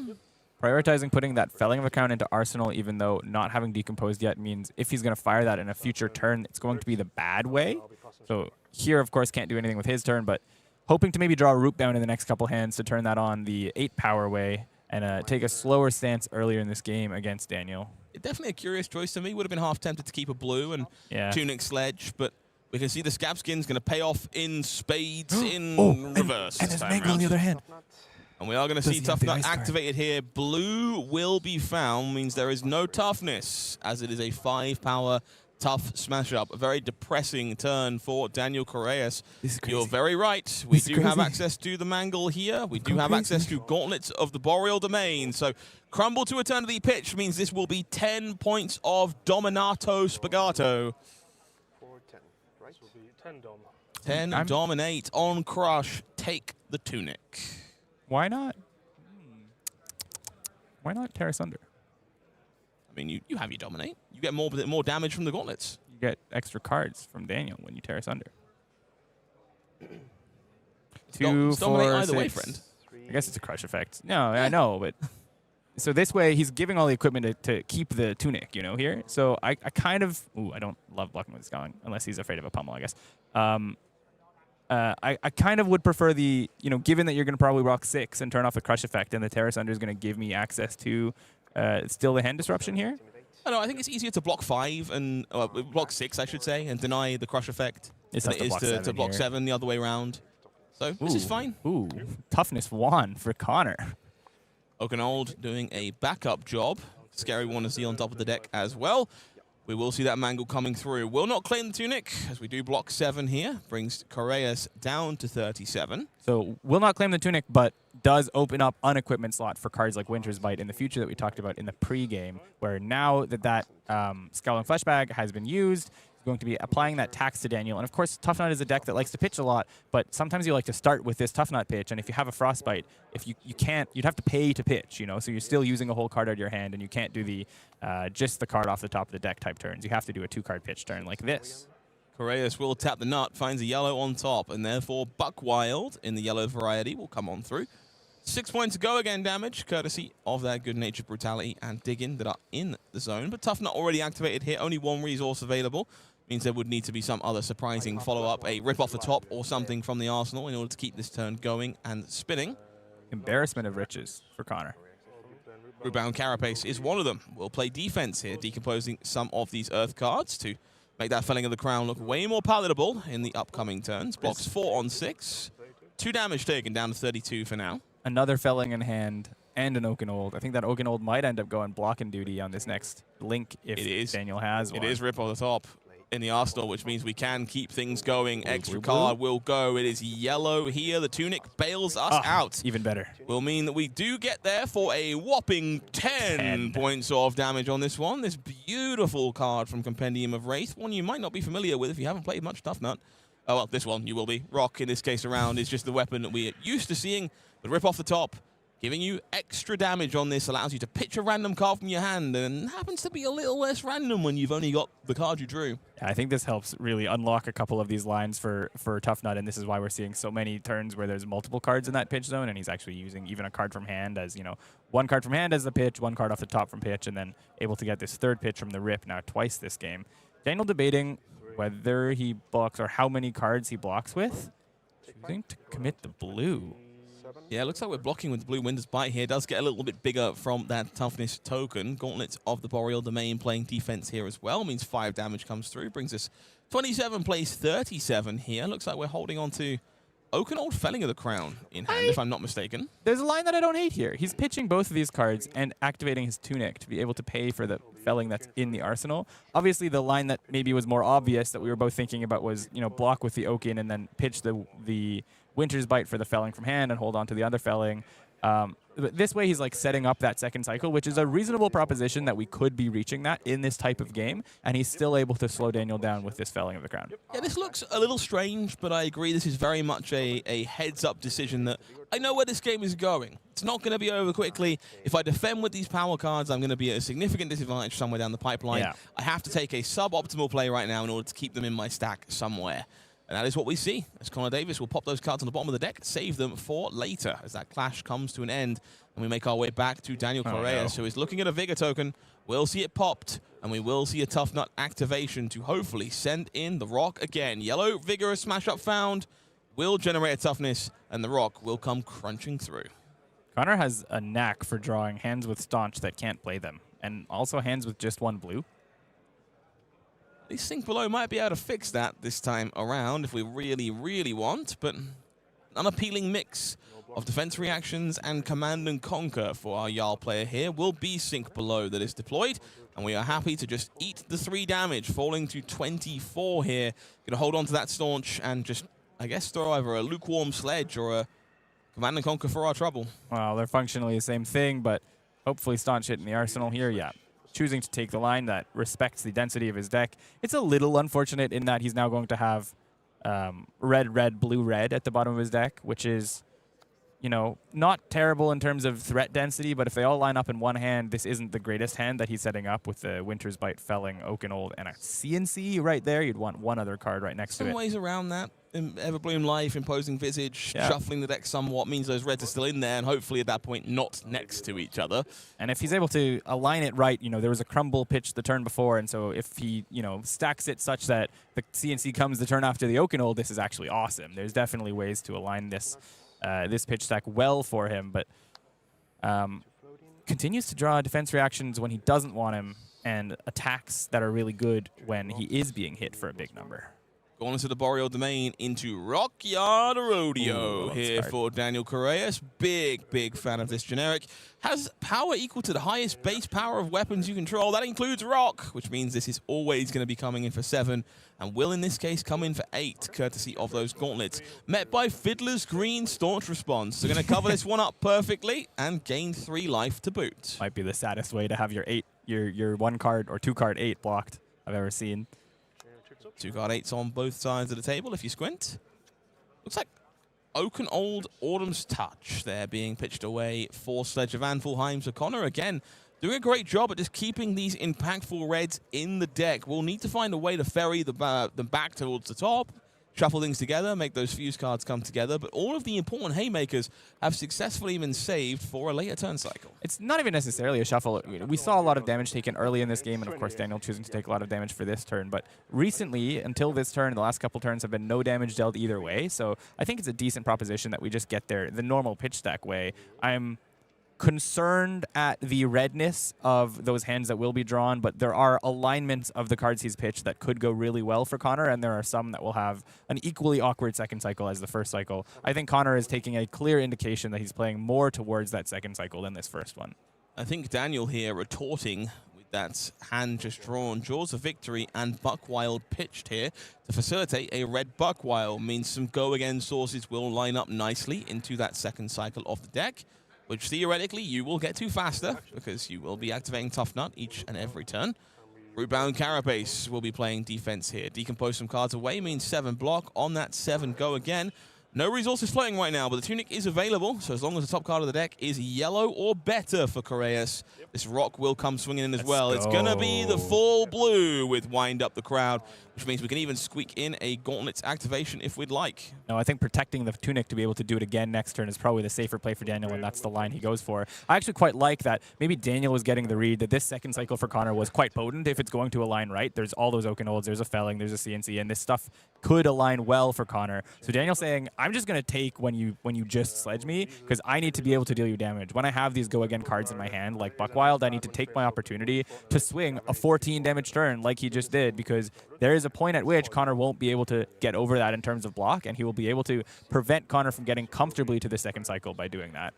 Sweet interaction here you might not be familiar with. Colors of Aria is a ice card while it is face up in any zone. So taking the Tunic here, pitching Plow Under means it will generate a Frostbite with the Jarl Vetreiði hero ability. Goes straight into that head slot for Correas.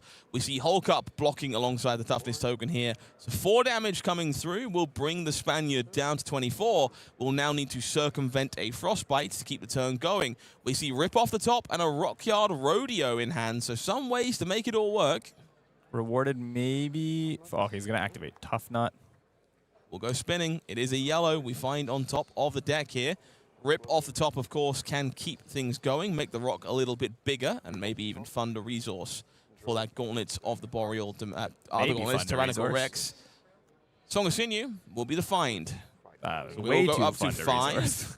Tyrannical Rex will indeed be paid for here. Rock for 8 is the play for Correas. Song of Sinew probably the worst hit in the entire deck. I mean, I guess there's some 5-power blues in there, but unfortunate find for Daniel there, not getting the 3 value off of that Rip. Of course, in one of these sort of grindier matchups, you want all of your cards to convert for their maximum potential, which we've seen players in a match like this, you know, sometimes be too precious with a card trying to make it work the best way.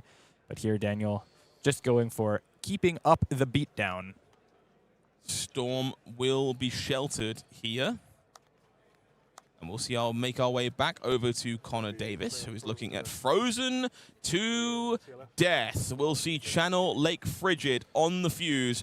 Tunic will explode, and Daniel Correas forced to play the rest of this game without that very beneficial chess piece, staring at double Frostbite here to make the way through the turn. I wanted to ask you earlier in the game whether, just as that Mangle turn was happening, whether we'd see Connor respect or protect, I should say, a Frozen to Death this game. You know, there's some matchups where this card is simply too slow, but the power of this Tunic in that matchup, and also the ability to create a double Frostbite, which can be very threatening with cards like Frozen or CLF and a Winter's Bite on a turn. I was wondering whether he would take some damage to be able to swing this, and in this case, able to pull it off. Blocking only 4 against a rock for 8, a little bit rewarded by Daniel having not hit off of that Rip on the previous turn cycle to be able to fire off this Frozen and continue to take away Daniel's efficiency. Interesting spot here for Correas, looking at Buckwild, and I believe Crowd Goes Wild in the hand here. So does have the ability to send this afterwards. Have been cheered as this we turn. have been cheered this turn, courtesy of the hero ability. So finds a way to pitch the Tuffnut, breaks through those Frostbites, and still converts into a pair of attacks. Yeah, Carr Goes Wild definitely saving him in this spot. Those turns with 2 Frostbites, you know, you're going to have to pitch to the Tuffnut, and sometimes you can still go Buckwild into Rock on that kind of turn if you're able to, you know, pitch 2 cards for your Buckwild and then do the Tuffnut or something like that with these Frostbites. In fact, there might even be some turns that it helps enable a Rock, but here rewarded by not necessarily needing the Rock hit. I guess you could go for it. Wait, no, we've already Tuffnut. We do not need to do that. Never mind. Yeah. 6. Rethinking. Sent by Crowd Goes Wild. Connor just confirming how this card works. If you've been cheered already this turn, it does cost 3 less. Well, we met by double Imposing Visage here to play defense. Connor very happy to just hold on to Fruits of the Forest, gain some life, puts him back to a healthier 17, plays Correas' 24 as we enter the 11th turn of this game. Correas drawing on up. 3 new cards found as the toughness will be broken. Looks like red Buckwild front and center in that hand. Song of Sinew mixed in there as well. So let's go spinning. Let's take a peek at all of these top cards. It is 1, 2, 3 hits this time around, including an unexpected backhand, which is always a cute one to watch when we're intending on clashing somewhere down the pipeline. What is the other card other than the Buckwild in hand? Oh, he just puts it back in that order there. Indeed. Wind Up the Crowd was the last card in hand, which is what we'll pay for this. Means we'll be seeing 10, well, go a 10 if you like, from the Buckwild, and we know it's a blue on top of the deck. Yeah, so means Tuffnut will come on crunching through with the Rock after this. Another 17 value turn from the Bumbling Hulkster. That's what I was trying to get at, is what's the other card in hand can he get for the line of just putting the 5 power on top of the deck in order to enable Rock for sure, and rewarded here, I think. Quite a big turn. 17 on, you can't consider it a 3-card hand. You have to consider him as having a 4-card hand when you're evaluating value. But even still, you know, 17 on a 4-card hand is a very potent value turn. See Rootbound Carapace, Colors of Aria, and Boots Ominous Ward, jumping in defense here alongside a Fiddler's Green. So we will have a little bit of life gained when the combat chain closes. This is probably one of the better chances to get value from that Boots of Omni's ward if we wanted to tap it before things explode. But of course, damage prevention, not a thing you can do in the face of Rock. Yeah. Yep, I didn't even think about that. Okay. I was like, well, why didn't Daniel just break the chain? I guess it doesn't work either way. There you go.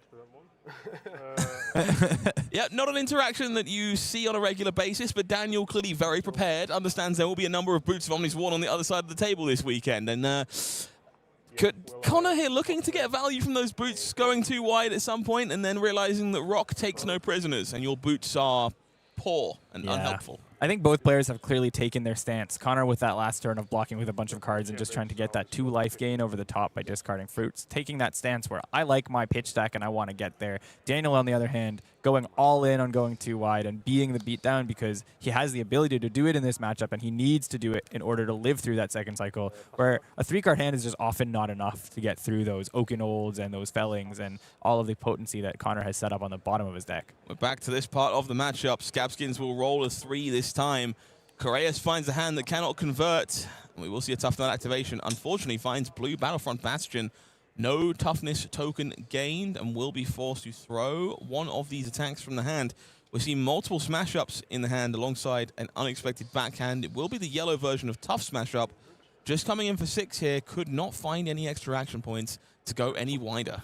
Of course, if you don't draw the action points, you have to go fishing with your scab skins. Something I like about this move from Daniel, he had a Send Packing in hand, which is, you know, strictly better than just a vanilla 6 with this Tough Smash Up, but he knows it's going to get blocked in this kind of matchup, so choosing to arsenal that Send Packing and set it up as a second swing on a turn where it's more likely to connect and actually present disruption to Connor is Daniel's bias here, where, you know, if he's going to get blocked for 6 anyways, why just throw the Send Packing for 6 to get a little bit of information out of that arsenal? This is what you asked for. Felling of the Crown. This coming up and out of the hand here. It's very much online already here. We'll force the card out for Correas. Does have 8 points of damage and going to be covered nice and neatly thanks to good-natured brutality that says, yeah, I block 6. What of it? Toughness token generated. Hand happily expended. Will we find a blue? Oh. We will. Rockyard Rodeo rocking off the top means that Rock will come on crunching through for just the 1 card. Extra toughness token generated, 7 points of damage presented, and Connor Davis will need to reevaluate. Looking at a hand that is very red again. It is Enlightened Strike, Command and Conquer. Fiddler's Green, I believe a Mangle last card in there. No resources means we're pretty content to just boss what we can here. Considering maybe holding a 2-card CNC with that Tunic. Nope. Starting CNC goes forward anyways. Okay, you gain 3. Will indeed be a block of 7. Fiddler's Green means Davis will gain 3, means life total is now 18 plays 24, but the card density got to be a bit of a worry here for Davis, who has been forced to just chuck a ton of cards under the bus the last couple of turns. I'd love to see a deck count.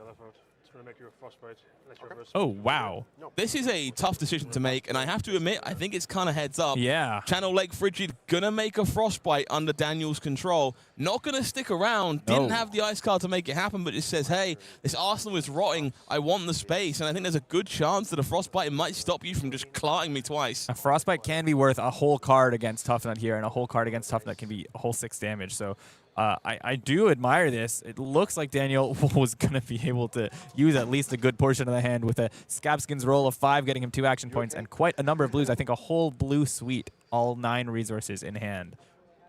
The Frostbite represented here, of course, should be gone. Indeed, we have paid for this off the Scabskin leathers, so should disappear in just a moment. Hulk up, pitched away for that. We know there's another one in hand, another smash up in hand, and that's Send Packing in the arsenal. This might be kind of awkward to convert all the way through. We're going to have to be forced to send a smash up instead of the Send Packing, or we would just be stuck with a card in hand and would not be able to rock afterwards. And so kind of punished for the line that we took. It was all blue in the hand of Correas when that Channel Lake Frigid play was made, but it was definitely a heads-up decision to do so. I don't mind the play from Daniel, of course, to throw the just 5 instead of the 6. There's no disruption here. So the previous decision to arsenal the Send Packing was because he wanted to make sure that he could actually hit with his disruption and take a card out of Connor, and of course still able to bank that forward to a future turn. With this decision, any hit off of Tuffnut here is great, and it is a 6, meaning he does get to convert 1 toughness. And the Gauntlets of Tyrannical Rex, thanks to its yellow. A rock for 8 again. Honestly, I'm impressed. I mean, I understand that this is like the matchup that shows off Tuffnut is great, but I'm quite impressed by the deck so far. Looking smooth and methodic all the way through. Gauntlets of Tyrannical Rex doing some heavy lifting. A card I've been super impressed by out of these brutes in these more attrition-based matchups. Just repeatable value when your opponent wants to be defending against you. We'll earn 2 cards from Davis again. Gonna see those life totals falling down a little further. As the rock goes back, 2 cards in hand. We'll see a sledge swing with Crumble and Mangle pitched away here as the hammer comes cracking through for 6. I think there was a CNC that was blocked with, and I think that maybe indicates that Connor's a little worried about deck density, where he doesn't want to throw an attack on the offense. But I do think CNC is the kind of attack you want to be throwing into Tuffnut when they've been sitting on an arsenal. Blocking 6 is a costly proposition. I guess with the toughness on board, it's kind of just a 1-card block because of Scabs still representing a 2-block there. But I would still, I think, rather force a card out of my opponent's deck. Gamble. Oh. All right. You live and die by the Scabskin Leathers. Tuffnut activation will make a toughness. Wind up the crowd will make us a vigor token and another toughness to boot. Get some semblance of value out of the hand regardless of the Scabskin roll, but Correas knows what he signed up for in this matchup. You need to push damage to get through the wall that is Jarl Vetreiði. You cannot just be taking these 1-attack turns and expect to get there, and so you will reach for the die when the action points do not cooperate. Connor Davis, Everbloom Life to start things here. Life will be gained and we'll go fishing for a 0 cost to put back on the bottom of the deck. Typically Enlightened Strike, going to be the choice in this matchup until there are more Everbloom Lives in circulation. Just increases that threat density, keeps the deck looking a little bit healthier. Yeah, it's built into the math of how Daniel knows he has to win the matchup that he's going to roll a couple of 1s. That just happens. And I think you do sometimes say, I don't think Jarl has the offensive clapback. There was an E-Strike in this hand, but it just didn't work out with the cost curve. That's probably another red in his hand to be able to fire off the sledge as well. Of course, Tunic not online as well. And Daniel probably is aware roughly of where they are in the pitch stack and knows we're not back to that suite of Oaken Old type turns yet. So comfortable making this gamble maybe, especially with the additional discard of the Wind Up the Crowd as a backup. We'll see the clash coming on through. We'll find Terra Sunder on top for Davis, and so toughness token generated for the following turn here does block for 5 on the sledge. Means the point comes through, brings Correas down to 21. We know it's send packing in the arsenal and multiple cards in hand. Looks like maybe Jaws of Victory in there to me, so may have the potential to go a couple wide here. One upside for Daniel there, or one thing that for Daniel there was he was thinking on that clash, because one of these the benefits of these smash ups compared to other cards is you can bottom the card that you reveal off the clash. So thinking whether a yellow 6 is what he wanted for this turn, or whether there were other lines he might be fishing for a high roll off the top of the deck that could be better, maybe even a blue 6 should he go fishing, but decided to leave this smash up on top, get the guaranteed cheer, get the guaranteed 2 resources, and be able to still convert this hand either for rock or send packing, depending on which mode he reads is better based on Connor's block on the first link. So we are back to that opening pitch chunk here. Plow Under, Oakenold, Colors of Aria, and that Tear Asunder, which both players know is in the grip, courtesy of that clash next turn as well. 6 go again from the draws, 3 resources floating. Davis knows it will be at least rock, is rewarded for playing the sink below here from the arsenal. Could have been punished by that send packing. We'll see Davis filtering through. But 2 damage taken by the sink below here. Daniel presented a little bit of a fork. You know, if that was there on the first link and if it was committed, then of course he could just rock. You know, also 4 cards still available, so a send packing would be blocked probably either way, relatively comfortably by Connor, depending on where we are in the pitch stack, of course, but so Connor there sent the Oakenall back to the bottom. Says it is not time for that yet. I need to stay alive. Will block 6 with Frozen to Death and Plow Under. Takes 1 from the rock. Falls down to 9. Holds Colors of Aria and Terra Sunder. Will extend the former here. Generating another Frostbite under Correas' control. I think if there was a hand that had the clean 3-card Oaken, then Connor would have taken it in that spot. But because Colors of Aria doesn't work as a double fuse, because it's only when it's face up in his zone and the hand doesn't count as a zone for, or it's not face up when it's revealed for fuse, so not able to Oaken Old off of that. Just taking this still very efficient 2-card 7 and a Frostbite, I think, is worth for Connor. It's a question mark of whether we're going to get back to that Oaken Old. The deck is thin, but his life total is also relatively low, but still prioritizing the better, let's go with value play at this stage of the game. Correas with some choices here. Can funnel resources through, dig in to make some additional toughness, and empty out that hand for a rock swing. Of course, we'll be blocking a minimum of 5 right now, courtesy of those toughness tokens, but we'll need to break through that frostbite token if we want to make everything come together here. Dig-in's effect is a trigger, of course, so won't count as popping that frostbite when he pays into it, meaning if he pitches for that, then he's still going to have to find a way to pitch for the Tuffnut activation next turn, which maybe makes rock actually easier to activate if we're being real. Definitely a position Correas has not found himself in on numerous occasions, and therefore you see a pause. We evaluate how best to navigate this, which cards are better off left in deck. Is it time to send some packing? Can we enable a rock, courtesy of the frostbite that has been gifted to us? We will block 5. We'll clash with the vigorous smash up. Will be another copy on top for Correas and a sink below for Davis. And so the vigor token will land with the Bumbling Hulkster. Does it wind up the crowd, that front card? It will be able to discard it to like good-natured brutality and a dig into me. So no flexibility on that. Pair of yellows, in fact, if I'm not mistaken. Pitch to what's he planning to clear? I guess he's going for a scabs roll here. Players just confirming life totals here. Seems to be a small discrepancy about damage from a previous sledge swing, and so we will now take 2 damage and fall to 19. Our life totals on screen were correct. Just had some discrepancies on the life pads. And so Correas says, yep, blue on top is good for me. Makes the turn function, so the smash up can stay where it is. Vigor token and frostbite will kind of cancel out. Scabskins will be reached for here. Pay the 1 to thumb through the frostbite. Let's roll the dice again, folks. What will we find from the boots? No bonus points. Just the 1 action point, but thankfully, at least 1 action point. Yeah, like Daniel had the line to go for a more guaranteed rock, but maybe deciding for the upside of if I don't hit on scabs and I'm hit a 2 or 3, I'm still able to swing 6 with just a normal 6 power. And so I lose 1 point on the rock and I have the potential to roll a 1, but I do have the upside of I will get like rock and an attack. So Daniel playing that game sort of that Eugene C style of brute on this turn where he could have had a more guaranteed value line, but went for the EV. Will throw good-natured brutality. This beautiful, revered brute attack will only be coming in for 6 here. It does block 6 and cheer you if the hand is empty on defense, but does, of course, meet those conditions to just hit your opponent in the bottom left-hand corner. Sink below will be deployed here. 2 damage coming through, but we're happy with the hand. Davis falling down to 7 now, plays 19 as turn 17 plays out here in this grindy attrition-based matchup.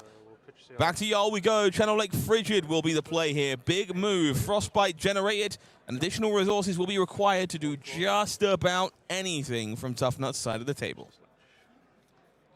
There's that other consideration from Daniel's side where he's maybe like, I have a life lead to take a couple hits, and so I can go for these greedier scab skin plays in order to start chipping down Connor, because even when I go for just a 6, if he wants to hold something threatening like a CLF or like an Oakenold, he has to take damage for that. So he can only do it so many times before even just a 6 swing with a card out of Daniel's hand rather than a rock is going to start taking cards guaranteed from Connor, not just for the purposes of value.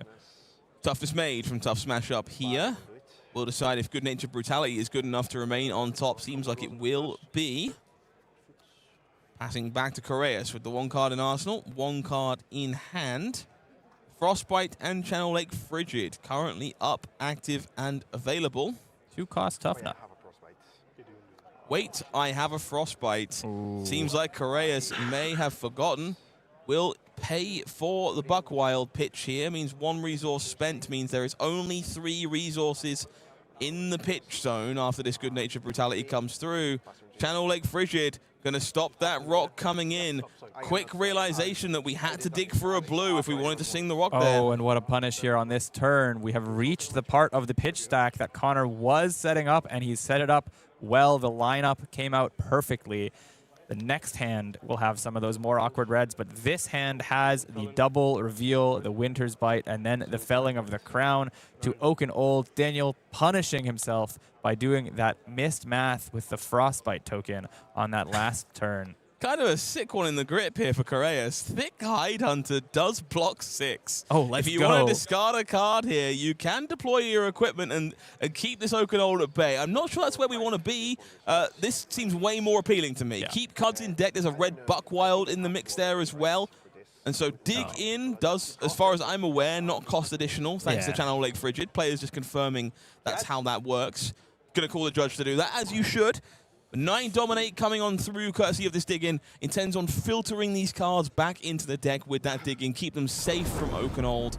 Well, in this case, they go to the same place. But you might as well get the value out of them in form of future toughness tokens as opposed to letting your opponent just put them on the bottom of your deck. What I also really like is Daniel knows that this is the pitch stack Oaken, which means he knows what's coming in these next couple hands, and he knows that there's more disruption following it. So creating these toughnesses means that that disruption will also be blunted a little bit with these toughness tokens. Oh my gosh. For this, like the CNC that I think is coming next turn, there's maybe, obviously there's a felling that's been revealed that could be fired next turn. So Daniel making sure his future defense is more efficient. We know it's plenty more red haymakers coming down the pipeline here for Connor, so let's see exactly how Correas intends to navigate them.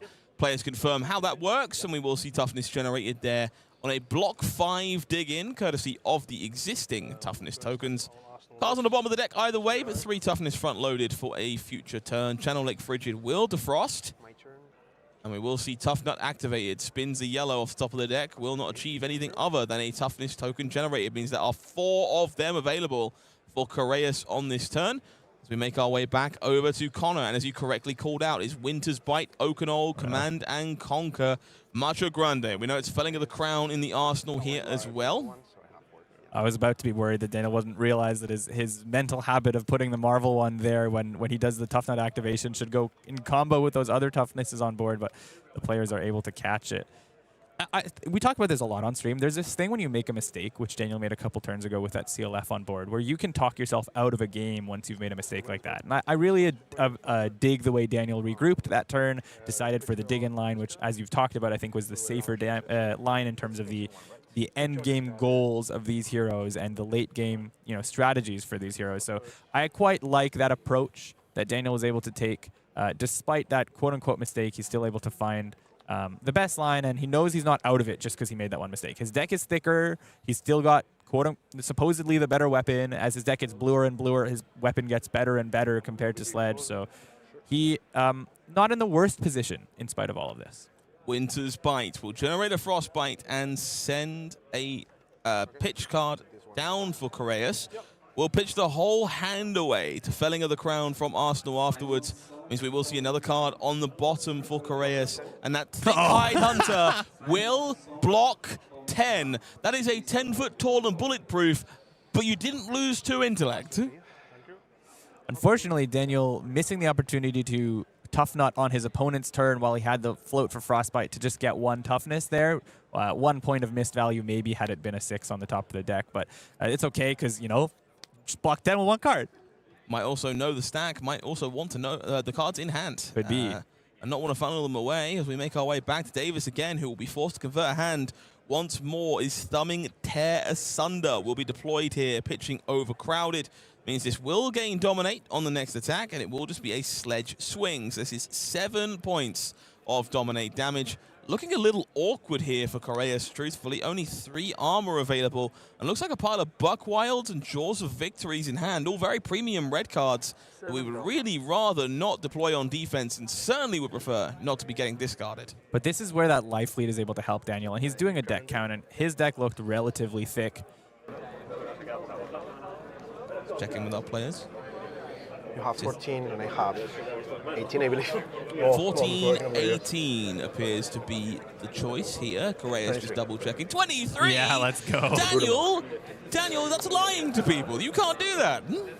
Yeah, so there's both a life lead and a deck lead. Of course, that 14 is +3 in the pitch zone.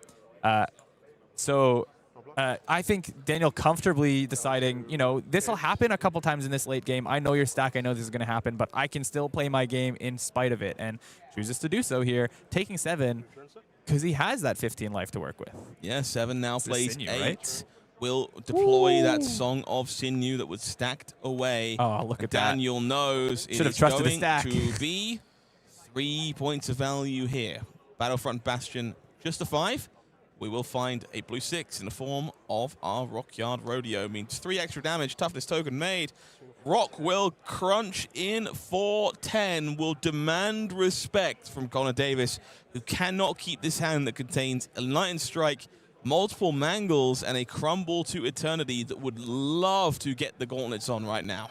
Now, Song makes it pretty safe at this stage of the game where Daniel knows a lot of his deck is just blues at this point. There are, of course, quite a few yellows too, but Daniel didn't really have to think on that Terra Sunder. He just said, I know where I am. I know I have this Song as a backup. I'm going to just take 7 and give you these 2 cards straight to the discard, and I can hold this Song and do the most efficient card, or turn, I should say, that's probably available in either of these players' decks left over. Will block 7 here. Falls down to 4, holds on to Crumble and Mangle as the gauntlets expire on the defense. Tunic here will foot the bill on the extra resource, and we will see the Mangle crunching on through here. Threaten's lethal, will demand some respect from Correas, but respect he was no doubt likely to give anyway. Yeah, happy with his toughness to give at least 1 card. Of course, he does still have the Scabs to be able to get there with a 1-card block and turn off Crush, but comfortable also giving cards because he has that great deck lead that we talked about. There's 23 plays 17 on the last count, so does have to have a moment of consideration here despite the toughness token. One of those cards in hand is No Hero Stands Alone, which blocking with sometimes is a little sheepish. Yeah, true. I guess he's counting deck density of 6s left over, right? Yeah, attacks are definitely something that needs to be on the radar here for Correas as to how likely he is to lose this clash if No Hero Stands Alone is the card he would rather deploy on defense. Not worth the risk, I think. Or just, yeah, not worth the risk, he decides. So will indeed block 4/6. Will clash. We do see Autumn's Touch into wind up the crowd. Would have been safe, but more than happy to play it super safe. 2 damage bleeds through as that toughness token is generated from the Tough Smash Up. And we'll make our way back over to Tuffnut, who will have that 1 card in hand to work with, alongside a Tuffnut activation for the wind up the crowd.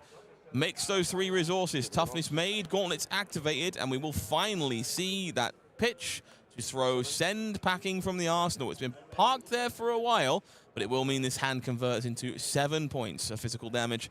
We'll demand at least 2 cards here from Davis. Yeah, well, we've reached the point of the game where the disruption matters a lot less, and it's just about hitting his opponent. So Daniel taking the safer line, playing around the potential of a miss on No Hero Stands Alone, not wanting to get -3 on his own defending cards because he had the backup of having a card in Arsenal. If he, you know, can't rock on account of this turn, on account of seeing the blue off the top, then send packing backup. Or I guess actually plan A, probably the way this turn was drawn up. But not wanting to take the risk with the No Hero Stands Alone is definitely the motivation. I kind of like what Connor appears to be considering here. Hand contains in Lion Strike, Oakenfold, Autumn's Touch.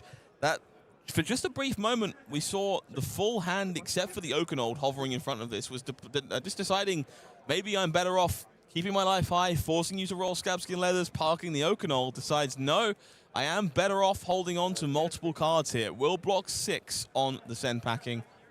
Falls down to 3 here to keep hold of this Enlightened Strike. Puts the Oakenfold back in again. Yeah. Round the circle we go one more time. 7 points of physical damage. I prefer this line. I know sometimes it is the right decision to use 1 card to block for 1 at that game, a game state like this when you're on 3, but I prefer the line that just demands cards from your opponent by swinging a 7, keeping efficient numbers, and now they're both on 3, and these blocking decisions in future turns get significantly harder for both players. But Daniel rewarded with a Vigor here, possibly if he's able to hit the Scabs, or not even. Very rewarded. There is a Buck Wild in hand, which means we will come charging through the 6. Go again. Oh, we know the top card. We know the top card. It's Rockyard Rodeo okay. on top, which means this is going to be Gauntlets into Rock for another 8 damage. And Connor Davis just staring at Oakenfold crumbled to eternity, begrudged. Does need to defend with those all-important tools in these grindy matchups. And you can just see the disappointment as he tries to solve the puzzle, tries to find a way to salvage this turn. There is too much damage coming through. Will be forced to block 6. We'll see the Gauntlets activation for the Rock. Comes crashing in for 8. And if I'm not mistaken, it is only 5 block in the hand for Connor Davis. Looking at Fruits of the Forest. Will need to give the Tunic just to survive. was very nearly too much gambling for my bones until I remembered that we knew the top card of the deck thanks to the smash-ups. Daniel, knowing that Rockyard was there, saving his whole turn. It's also funny to see him, after the Buckwild had resolved, he reached for the Tuffnut because he's so used to doing that on the second link. He didn't realize he'd already done it to turn on the Buckwild trigger in the attack step. But great lineup for Daniel. He knows he has this density of go-again effects in his deck that he's been pitching all game, and he's going to continue to try to get this these breakpoints and these big 14 damage turns against Connor. I guess they're probably 13 this stage, but still. You can just see the power here of this deck. Hulk up will come on through. Looks like Connor Davis looking at maybe 6 or 7 cards left in the deck as well. Tuffnut doing the job of just pressuring on offense, pressuring on defense, sending a blue attack that will now earn 3 cards. When you have no Tunic and you're on Sledge of Anvilheim, that Singleton leftover card isn't doing much. Davis forced to Arsenal draws the final 3 cards in the deck. There was an Oakenhold setup left, but it will no doubt be stripped away as Correas generates resources with that Tuffnut hero ability and will activate the gauntlets and send one of these many attacks left in the grip crushing on through. It's just too easy to hit the 7 breakpoint for him at this stage of the game. That last Buckwild turn set it up. It didn't need to be lethal. It just needed to get his opponent to 1, and then every single turn could swing 7, ask for 3 cards. There's no way a Guardian can beat that. You've just got the better weapon. 7 is greater than 6. Shout out to Jonathan Magnuson for telling us all that, and shout out to Daniel Correas for showing that Tuffnut has its place in this meta. The Sunflower Samurai once said, "I believe in Tuffnut," and Daniel Correas proving that to be true as the bumbling Hulkster is now 2-0 in the hands of the Spaniard here at the Calling in Edinburgh. Really interesting game all around. I think some awkward draws there for Connor throughout the game. Tried to navigate getting those reds back into the deck, but has found himself in a spot where there was too much pressure by the time that we got back to them. Couldn't find a way to convert those Oakenholds. And credit to both players for sort of understanding their role, as we talked about throughout the game. Connor needed to set up, especially based on his draw, that second cycle. And Daniel was like, I'm terrified of the strength of that second cycle. I need to go for these 14, 15 damage turns, 17 damage turns, and he was able to find enough of them to threaten Connor down. A good showing for Tuffnut. It was quite close. I'm going to continue to call it a Guardian Mirror. I know it's a brute Guardian match, but it feels like a Guardian Mirror are turning to be very exciting matchups to watch in the current meta of Flesh and Blood. I'm eager to see a couple more. Well, if you are also eager to get your gameplay on in the near future, thankfully there is another season of local level play just on the horizon. Check things out with Skirmish Season 15. Skirmish Season 15 is crazy stuff. Oh my god. I think my favorite thing about this little slide that I like to highlight to people now they've seen the spoilers from Usurp the Shadow Throne. This artwork was out there for Skirmish Season 15 before you saw everything in the keynote. And did you think Dory here was hacking apart a skeleton by chance? Well, it's been part of the war the whole time, you know? Skeletons got shadowy vibe stories in Solana. It's just, I don't know. I was pretty certain we had a Necromancer coming. It was a little bit too face up, if you do ask me. Some great promos on this one. The big standout, I think, for Silver Age enjoyers is going to be that Cold Foil Marvel variant of Dorinthia Quicksilver Prodigy. But if you aren't a Warrior enjoyer, fear not. Rainbow Foil Extended Art Arcane Polarities also available throughout this season. Yeah, I disagree with you. I think that's the big pull for Silver Age players. That card goes in most of my sideboards in Silver Age, and that is a very beautiful treatment. It's got vibes of that beautiful Sink Below that we saw a couple years ago at some of those events with that beautiful, let's go with pastel color palette that I like quite a lot. I'm excited to have this card in my collection. Maybe I'll be showing up to a skirmish this season. I have a feeling you'll be shoving me off on the odd occasion as well. This one very potent. The 1-cost blue attack reaction. This kind of pseudo route puts those non-equipment back into the hand, gives you some flexibility in the blue base as well. Yeah, it's a blue. Nice extended cold foil available as a prize this season too. If you turn up and participate, you will earn yourself a Gem Pack 5 at the very least. The winners will find themselves with that Dorinthia. Top 4 will earn you the Arcane Polarity. Top 2 for the shove-off. And the winner's prize is a version of that Arcane Polarity playmat. Spot prizes for the young heroes in Omens of the Third Age. Gotta be honest, that Arcane Polarity playmat kind of doing it for me. Yeah, there's going to be some great rewards at this skirmish season. It will be worth it to get to the local game store to play one of these skirmishes in Season 15. You hinted at it with your voice earlier, but oh my god, I played Skirmish Season 1. Yeah, you're old. Yeah. You're old. I remember sitting there in the webcam battles. Webcam Discord days. Yeah. Trying to earn our fights on the skirmishes. So, yeah, it takes me back as well. It's definitely been a long time coming. And just a perfect example that we have local level play that is thriving and continuing to grow as Flesh and Blood grows as well. Next round is going to be quite a spectacular one. I'm very excited to see Richard Carr off the back of a calling top 8 in Prague very recently. Also managed a stellar result at UK Nationals this year. I am reliably informed that the other side of the table is Levia, Shadowborn, Abomination. How could we not have expected this? With Ethan in her ears and Usurp coming soon, we can see what Levia is going to be able to do before she gets all the new cards. Calling top 8 player or a taste of the future. You'll have to stay tuned if you want to see who our winner will be.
know it had to happen whenever Ethan is running the show. Levia, Shadowborn Abomination is in the room, and despite Usurp the Shadow Throne not being here yet, is sitting at 2-0 going into this round.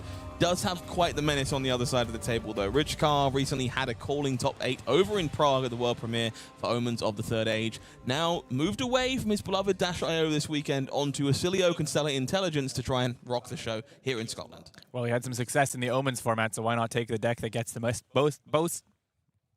benefited God, from you're Omens so good of the at this. Third Age. Aye, Cap'n. 07's in chat already. Not the only players we want to watch this round, though. There is a number of folks we pointed out at the start of the day, so let's check in with them on our leaderboard and see how their tournaments are going so far. Daniel Correas, everyone's beloved Tuffnut, now sitting at 2-0 after that incredible feature match that we just watched. Two of the UK's finest also up there in that bracket, Jason Rolfe and Matthew Folks, starting nice and strong here at 2-0 on Ziggy and Folder, respectively. I mean, if you had taken our player spotlight and just looked at the heroes, these are not the three you would have had as undefeated, while everyone else still has taken already a loss. But Bartaj and Paul on maybe one of the favorite decks, Marionette, not able to be undefeated so far. Paul taking a couple losses early, unfortunate for him. But a bunch of 1-1s on this table. Pablo, 1-1. Yeah, had a sweet one with Pablo. Got to take a peek in at the round 1 while we had that game going on. Successfully enacted the game plan, quote unquote, against Betsy. We talked about it a little bit during the Vegas stream, but with exactly 11 defense reactions in the deck, you're going to get 11 gold at some point, which means you should be able to set up this very elaborate stack of Sprout Strength Ogoryalkov, Felling of the Crown, and get there in the end by breaking all these gold tokens to tie these turns together. I walked over real briefly, I saw the 11 gold, I knew what was up, and managed to get through Betsy there. So still very much on the course to find some success. Varys 7's there, also at 1-1 on that Lyeth deck. Friend of the stream, Erica Forslurv, rocking that Betsy herself. No such luck there, 1-1. We'll have to keep the fight going on. Similar story for Evan Tongi. And friend, local hero, man of Scotland himself, Finley, not able to get both wins on Vynnset, but is able to show that the deck can win at these types of events. Still 1-1. Eager to see if he and the other Vynnsets are able to get a couple more wins this weekend and maybe end up at the top end of our bracket. As I feel like you and I have cast tournaments, maybe with the exception of that one Montreal, but you still cast that. We have a good record of getting Vynnsets to perform well at our tournament. Yeah. I mean, for a deck that I am notoriously ass at playing, like I am really bad on Vynnset.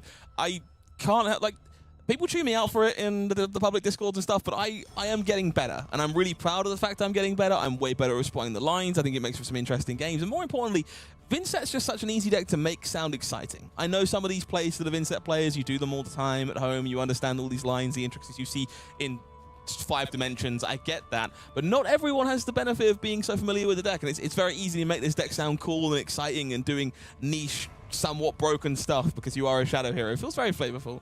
More to see from him, hopefully, throughout this weekend. If there's any hero on this board that I'm keeping my eyes on, it's probably Jason Ziggy. First of all, Jason is an incredible player. Second of all, he's a teammate with a man who's just shown off the strength of this hero, Michael Metallo, over at the Calling in Las Vegas last week, with probably a matched 80, maybe a couple cards that they've changed based on the lessons from that event. But I would expect Jason to continue to be a force in this tournament with this sort of rogue pick of Ziggy Starlight. Yeah, we kind of joked about it a little bit at the start of the show. I'm a big Ziggles McGiggles fan. I think it's a good pick in the face of Arachne Marionette.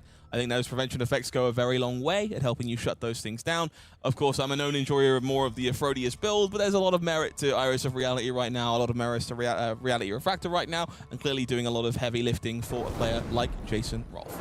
Definitely lots to be paid attention to still this weekend. A lot of heroes that are still on the docket. I mean, I know we're so early. It's only round 2. Sometimes it's annoying to hear us talk about how wide the meta is when it's only round 2 done. But it's legitimately like there's a lot of heroes that could be continuing to do well. We've already been displaying a variety of heroes that maybe you wouldn't have put your money on at the start of the weekend. True. Tuffnut just won on stream. So anything can happen in 2026, baby. So if I'm not mistaken, I've had half an eye on Rich's testing over the course of the last week, hoping I'm not wrong on this one. But I believe he is a believer of the Alex Vore counterburn school of thought when it comes to Oscilio, which is definitely the deck I am personally more interested in. Third Eye of the Sphinx was a card I had the pleasure of revealing, so it's very lovely for me to kind of see Plutonic Starplate and the Third Eye doing its stuff. Hopefully that's what we'll see some of in this game. So Let's check it out. Let's get ourselves down there and get ready to dance when it comes to Oscilio. Constella Intelligence in the hands of Richard Carr there against Isaac Tunstall on Levia. Shadowborn Abomination here, rocking up nice and early before we get things started with Usurp the Shadow Throne.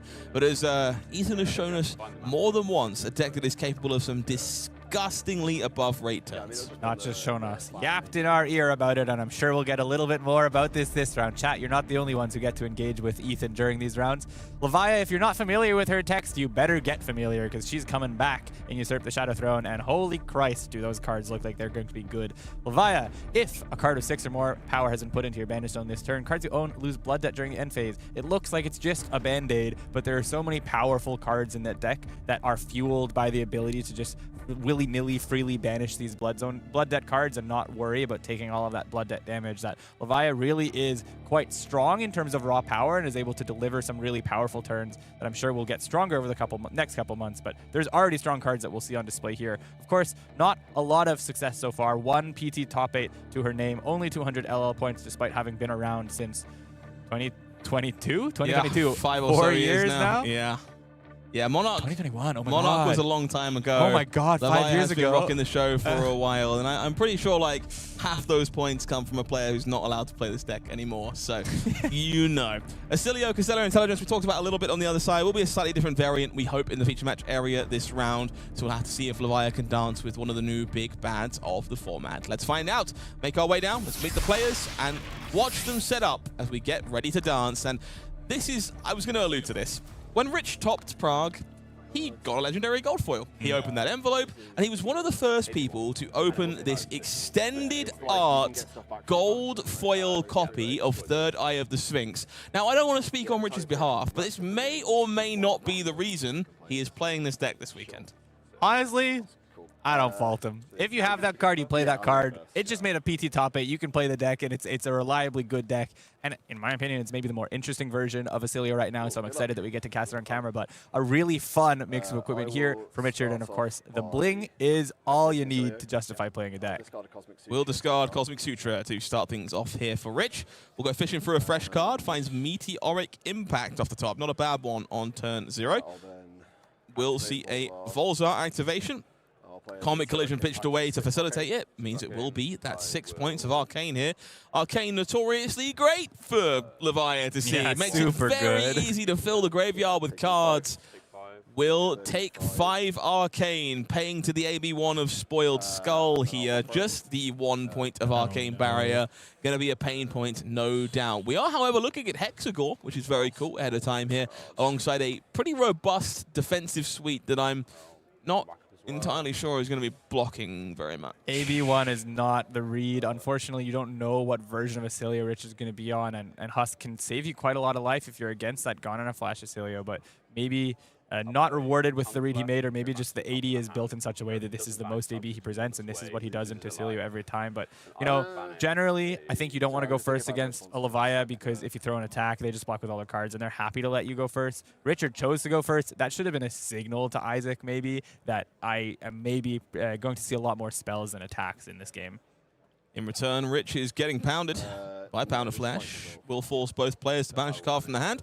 Rich says I might have a response. Is looking at things like Voltic Veil and stuff in hand, so debating running out one of those before we banish and give information away. It says no, go ahead. Endless More banished for Isaac will be a copy of Kindle for Carr. Graven Growl enabled by Pound of Flesh. That is what the kids call a combo for 4 card 6. For card 7, although the players haven't recognized it yet. Well, you did get a card out of the hand of Rich as well, so there is 4 card 10. There is some value to that. That's more impressive and way more reasonable. Voltic Veil will be deployed here. Pitching away Constella Contemplation. That is a lightning card, and so that keyword of Lightning Bond will be enabled. Single point of arcane damage alongside this one, looking to prevent the next 4 damage that comes across. Isaac has resources available. We'll pay the arcane barrier for that. Mental Block comes on through. Going to prevent 2 damage, make Ponder, and I can't help but notice we've got a resource floating, which means that Third Eye of the Sphinx can turn that Ponder into a whole fresh card if Rich wants to take a spin at taking a play in his turn. Finds Sigil Solace off the top. That's a not card. a bad one. Oscilio can filter that away. If Arsenal is not playable, it means we are converting the cards in one way or the other. But a nice, clean, rhythmic turn for Rich Carr, who will start his turn with that Sigil of Solace in hand. Unknown card in the arsenal. If it's something like Comet Collision, it has the potential to be very powerful here. We'll go fishing for a fresh one. Oscilio activation will discard away the Sigil, draws a new card. It's Cloud Cover. Volzar will pitch the Cloud Cover for another meteoric impact out of the arsenal. Rich just playing the hits. Yeah, I mean, he wanted the Starfall effect. It's unfortunate to give it the Sigil, but you need to be able to pitch a card and get an instant into the grave, so had to activate Oscilio there in order to get this extra 3 damage on Meteoric that Isaac can do nothing about, and also can't get more cards into his graveyard. He's still stuck on just 2. He did a decent job of filling the graveyard on that first turn with the Pound of Flesh into Graveland Growl, but won't be able to get a free, a Banish 3 type swing just yet in this game. Rich just confirming he should have lost a life there to Pound of Flesh. Players catching that. Want to take a note of the power of Third Eye of the Sphinx. Without access to that headpiece and the resource that was available to Rich, would not have had an instant to enable that meteoric impact. Was incredibly potent in that spot. We'll make our way back over to Isaac, who is looking at Vigorous Smash Up, which is never really a card you want to be attacking with, but it will be cracking in for 7 here in the red variety. Pitching away that Rockyard Rodeo. It's not a happy outcome, but it is sort of the responsibility of the Levia player in this early stage of a game against a more arcane hero. You have to be just playing these sort of vanilla E cards simply to fuel that graveyard. And then once you've got a higher density of cards and 6 powers in that graveyard, but it's not even about the density of 6 powers, it's about the raw magnitude, the size of that discard pile, then you can start chaining these very offensive turns with things like Dread Screamer and Shadow Realm Horror, and maybe that's what Isaac's plan is going to be, but for now he just has to throw 7 into a deck that's really happy to block a couple cards, and it's not doing a lot, unfortunately. Rich here, going to block 3 with Comet Storm, will then deploy Sigil of Solace. Baby. And we're going to see a Volzar activation. Now the instant is gone to allow Cosmic Sutra to provide 4 points of preventative damage and 2 points of arcane. That ghostly visit sheepishly pitched away here to soak up a little more arcane damage. Despite not really being on the offense this game, a couple of meteoric impacts and some incidental chip damage have Rich Carr at 38 and Isaac at 29. Levia will be good. Levia will be good. The new cards will be great. Maybe they'll print a new Arcane Barrier piece, please. There's a lot of Spell Void available if you choose to put it in the 80. Levia will be good. It's a really bad matchup. Anyway, the arcane damage will continue until morale improves. Is going to continue, even if it's just in these spurts of 2 with Starfall effects. Isaac has a discard pile, maybe debating whether he should go off thanks to the draw of a Dread Screamer here, but that means that next turn, you don't have a discard pile anymore.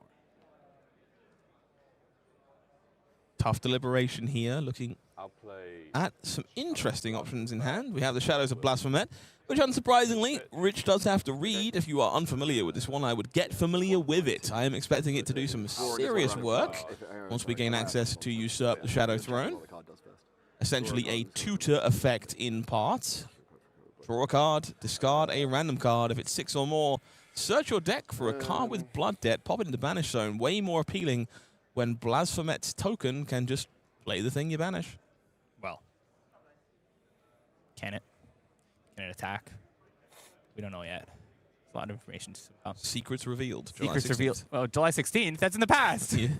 I have a weird admission. I've played a fair amount of Levia in my day, back before she was even justifiably picked, back before Shadow Realm Horror existed. This has always been my disagreement with Ethan, this card. I've long been a Shadow hater.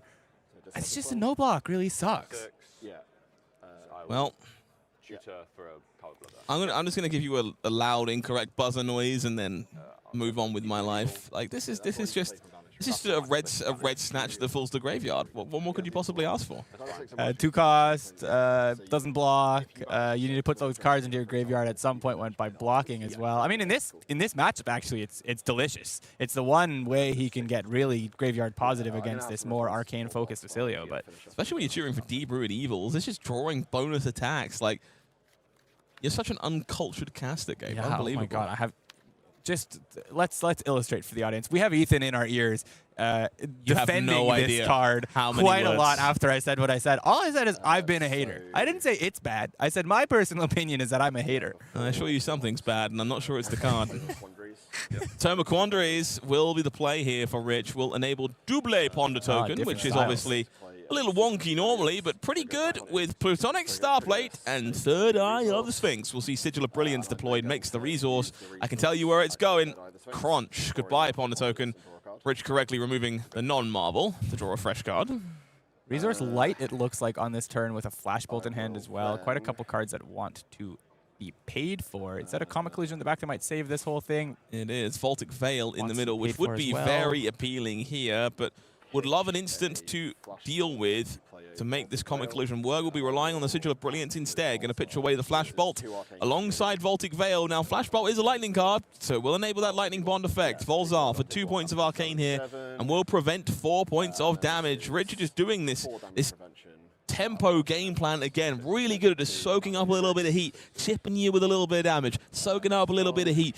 Very much what this deck is fantastic at doing. Yeah, fantastic. And in a matchup that gives you space, like an early game Levia at this point, it's just like you are eating good. Of course, arsenaling the Dread Screamer here, and he has started to build that graveyard. So Isaac will be able to get these offensive turns, Deep-Rooted Evil in the Banish Zone, Dread Screamer in the Arsenal, that he's going to be able to start throwing heat soon. But Richard has, I would say, just like a hard value advantage at this stage of the game. Is that another Tome of Quandaries? That is another Tome of Quandaries. I can tell you where that's going. Right into the discard as Rich looks for something a little more promising that can be played this turn and make the value of the Ponder token. Instead finds another Comic Collision, which is not a bad arsenal, but does mean that this Ponder will kind of go to waste. Of course, there were some real upside hits there. You could have gotten 2 value off of an Uplift, 3 value off of a Sigil of Solace. Uplift, things like Kindle start getting funky, especially if they hit an instance. There was some options there, and nearly all of them were better than 3 Ponder tokens. So yeah, Rich did the right thing, just did not get rewarded for it. Comic Collision for 4. Will force through 4 arcane damage, brings Isaac down to 23 here. Does keep a full hand to work with, though. We're looking at Shadow Realm Horror, Graveling Growl, Doomsday in the grip here. Not quite online yet. And is that a copy of Outed? That is a copy of Outed. Hey, we're talking about just needing to fill the banish. I think it's actually really heads up. Like almost certainly just like Gravy Tech gives you those extra sources of go again to clear allies. But in a matchup where you know it's very possible your opponent's just going to not let you block, ways to fill the graveyard. I mean, that's exactly what you want. Big time dig this. This Shadow Realm Horror obviously is online the good way in terms of a 7 go again no matter what, but there is a Pound of Flesh in the graveyard. That does risk this not having the best way online. Oh, it is all modes, and it does banish 1 cost too. So he has quite an efficient hit off of this Shadow Realm Horror. Rich clearly hasn't played a lot of via having to read Shadow Realm Horror. The only reason to play this deck right now. My favorite thought about Shadow Realm Horror is it is such an egregious piece of cardboard that when you are not used to playing against it, I play it against you, they read it and go, there's no way it does that. And it's like, bad news, friends, there is many ways it does that. 7 go again, I'll be playing one of these. After the secrets that were revealed on July 16th, I went straight to Fabry and I was like, can I build a deck that just fires this card 9 times? Yeah, that tracks. That makes some sense. You can definitely see the appeal of looping this one back and forth. Cloud Cover will be deployed from the hand here. Resource made from the Plutonic Starplate. So 3 resources, sorry, 1 resource, 3 damage, I should say, on preventative duty. Rich interested in deploying a little more in the way of blocks. Will be that Comic Collision joining this.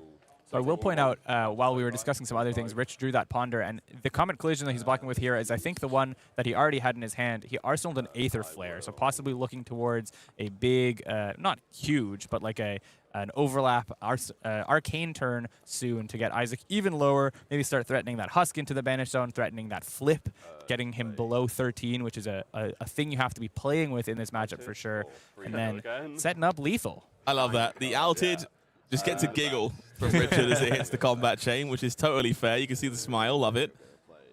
Looks like we're looking at Comet Storm Shock and Turn to Mindfire in the hand, so a bit gunky, truthfully, for Richard here.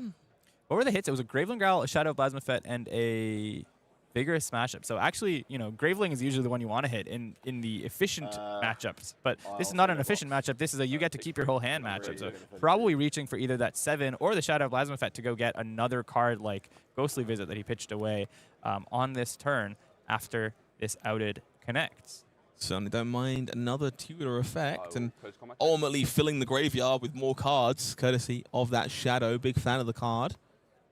Is he going to roll Scabs? I will play out a Reach for the Arsenal is Pound of Flesh from the Arsenal here. looking to banish a card from both players' hands.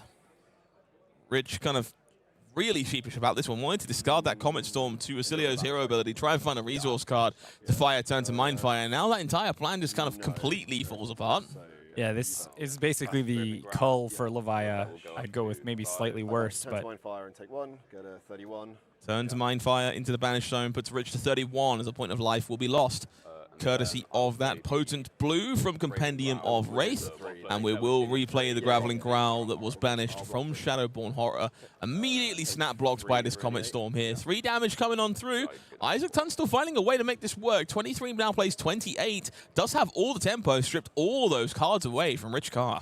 Man, the Levia lover in my bones is just sitting here kind of wishing he had rolled Scabs. It was still a very good turn, and he's, you know, stripped all of Rich's hand and dealt a couple points of damage, but there was a line that Scabs dealt like a lot more damage on that turn, and it was a relatively safe roll, having already stripped a couple cards. That would have been a fun one. Back over to Isaac. Refills the hand, looking at Clash of Agility, Mark of the Beast. Looks like Call to the Grave in the back of that grip as well. Nice card in Levia. Looks like it will be a Beast Within that goes spinning, I imagine, to find a fresh one. Taking a peek. I'll grab a Beast Within. Grab a Beast Within. Isaac tells us, immediately hits the bin. Rich, come on. You should know that card at least. No, I have a feeling on this one with Rich. Very familiar with Beast Within, but has only ever seen it discarded by players and wants to know, oh, hang on. This does trigger if you send it to your graveyard from Call to the Grave. That's a thing that you are legally allowed to do. And also that it will help Levia in her quest to get to 6 Blood Dead, I should say, to be able to swing Hexagore without killing yourself, and also to turn off Blood Dead on this turn if he's not able to find another source of banishing. Yeah, Isaac finding a way to kind of make these pieces work despite suboptimal blocking opportunities. Beast Within going to lose a Call to the Grave, and we'll find Endless More as the find on top of the deck. Big, very powerful red attack, but we're unsure if it was a red or a resource card that Isaac was really looking for right now. Still 4 cards, so you can probably make something work. I'm also left wishing, I mean, we talked about the Scabs roll last turn, but now I'm left kind of wishing that he had the non-Scabsy one, the Hooves of the Shadow Beast, to just get that action point on demand on that one turn he wants it. Whether it would have been last turn or he would have still taken that line and waited for a better Hooves turn later, but a turn like this, you know, it's just some free action points. I think he's got options available that might be another horror in the middle of the hand. I'm really struggling to understand. Oh no, it's a Mark of the Beast, a Clash and an Endless Maw. Some options here. This is kind of sweet. We have some options now. Echo Flash being discarded by Rich Carr. So we will see if any Arcane is paying. We will indeed pitch the Mark of the Beast here. Take the safer route to try and dodge the Scabskin roll if we can. And it will be a Flash Bolt found on top of the deck for Rich, who now has some options. Might want to fire off some damage before this outed finds his face. Yeah, getting more ability to, you know, threaten Isaac down to 13 or ideally 12 before he's able to comfortably make one of those flips is probably on Rich's mind here. It's like 21's a little bit too much of a stretch, where it's not like you can comfortably do it all in one turn and prevent the Blasmo flip at the end of a turn. We'll see Endless More deployed after this outed here. Going to banish 3 cards at random. Hopefully come chunking on in for 9 when we find a 6 cost, or 6 power attack, I should say, being banished by this. First reveal is 1. Beast Within in the middle there as well means this is very comfortably a 9. It's 3 6s, unfortunately. 2 6s. Getting one of that Pound of Flesh is out, but didn't close the chain, so outed still going into the grave at the end of this turn. Isaac maybe was quite afraid of if he had closed the chain. He could have hit it outed, and Pound and the call, and there were worlds where this Endless Maw would have just been 6, so maybe taking the safer line to get the Endless Maw to be 9, but that means next turn, it comes at a cost of next turn, where future turns are going to have a much harder time hitting this 3, you know, possibly hitting the 6s off of this triple banish, given how many misses are there now. Yeah, 3 misses will be in the bin when we get there. For now, Richard, evaluating how to navigate this turn, is looking at Chromatic Refinement, Flashbolt, Sigil of Brilliance, an unknown card that looks to be playing defense at the moment, as it is down on the table. Chromatic Refinement, a very powerful one in these arcane strategies, but not at its best specifically with Flashbolt. Does just do some heinous stuff with Platonic Starplate there. There is an Aether Aether Flare in Arsenal, if I recall. So Chromatic Refinement works pretty nicely with Aether Flare, if not with Flashbolt. Very nicely with the Flashbolt, does too. have quite a bit of damage coming in on this upcoming turn if he decides to go for it, but maybe afraid of this 9 that's coming in right now. Richard with the patented wizard table tap. Try and figure out the math of your arcane damage. Math is hard. We see that last card now. It looks like it's a Cosmic Sutra, I believe, is the last card here. Have already discarded to Oscilio, so that one kind of stuck unless we choose to deploy a different line. And you know, there's always just the line of saying, okay, I'll just Arsenal that on my next turn and continue to set it up. And so I do take the 9 here. It's a scary proposition, but the 4 cards that aren't the Suture are so good together that it's like, fine, I'll just Arsenal the Suture at the end of the day. Or I can just affiliate it on my next turn. Yeah, this is fairly low risk. We can always have this sigil draw a blue or a yellow. Alternatively, we'll fund the bill on the whole turn with the red that we kept if we really have to.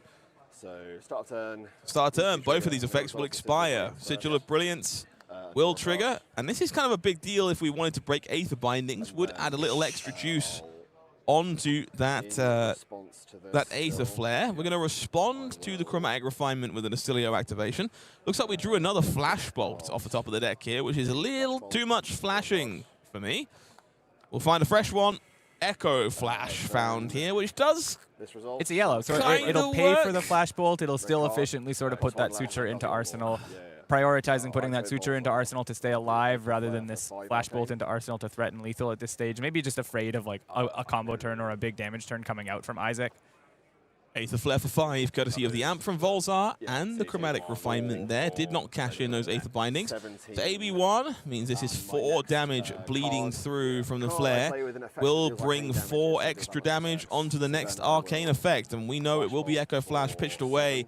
4 Flashbolt for 7. 7 is a problem. We're going to find ourselves paying a resource, taking 6, falling down to 11. There will be no Blasphemous Levia consumed this game. And that Carrion Husk is about to, what's the word, suck.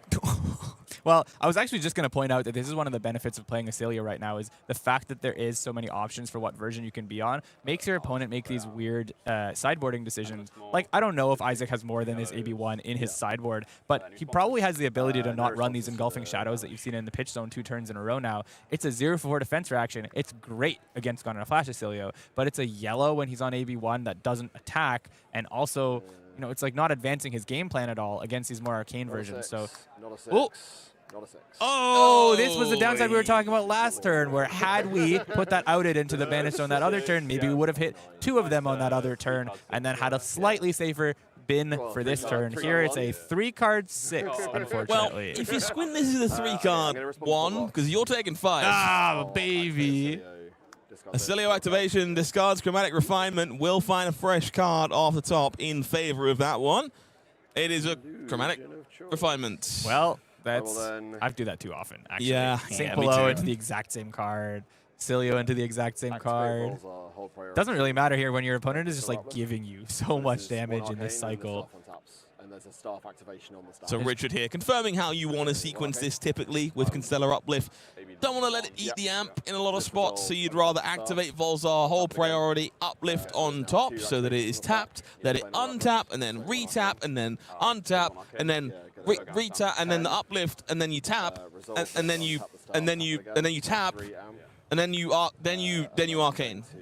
And it's just like he's also preventing damage here, and Isaac is taking 5 more on this turn. So doing all of this in this spot, even though those uplifts could deal damage on his turn in the same way, and maybe he would have drawn a spell off of an Oscilio activation, and there could have been reward. But why not do this when there's no resources for Isaac, and he's about to take 5 on his own turn? He's gonna drop the 1. It's just gonna. You know, now he dies to any Starfall ping. I think we had the damage taken already, if I'm not mistaken. So I think 6 is correct. I think we were 11 down to 6 there. I think. I take 5 to play. It's so much worse. Yeah, of course, the 5 damage from the hero ability. Yeah, well, lack of hero ability. Yeah, you're so right. 14 plays 1 after a disastrous run out for Isaac Tunstall. And now Stormstrider is still on the board, by the way. Yeah, let's not think about that too much. We talked in the pre-game about the fact that this hero ability being a band-aid is sort of a trade-off for the potency of your cards. But in some of these matchups, as Isaac just gives us a wry smile off screen there, maybe to a friend by the feature match area. In some of these matchups, the efficiency is just really hard to access in this deck, and maybe the new cards in the next set will make it easier in matchups like this. Maybe we'll get more access to potency, but it's a really hard matchup in the first place, and it hasn't rolled very well for him at all. Rich there activating Oscilio, discarding Refinement, finds turn 2 Mindfire to park in the arsenal. Filled with so much confidence, he almost bins his hero card, which is not where I would be. Shadow Realm Horror will be the follow-up here. We're going to see an Oscilio activation. Discarding Echo Flash says, I would like you to respond. I will Volzar. I will ping you to death with my anemic lightning instant. The boots will stay there for the next game as Richard Carr puts on a commanding showing with counter burn Oscilio. Yeah, that deck looks really cool. I really like seeing that deck perform. I think it's the most unique of the Oscilio variants, and it's exciting to watch in a way because it feels so fresh. In its recent showings with Alex 4 last weekend and Rich here now. But, I mean, it's just the potency of having Arcane against Levia, of the ability to do this your turn and my turn type arcane damage, of playing around these sort of life thresholds that a hero like Levia has to play around. And you have so much control as the instant speed and as the arcane damage hero that it's just... Well done to Rich and well done to Isaac. I think we'll see stronger performances from Levia come September. I got a little bit of a weird tingle in my brain from that Endless Maw turn. Just missed, didn't present 3 extra damage, took 5 damage, didn't really deal that much damage, took 5 arcane damage. Yeah, that was an unpleasant one. If I was a Levia fan right now, I personally might be laying low.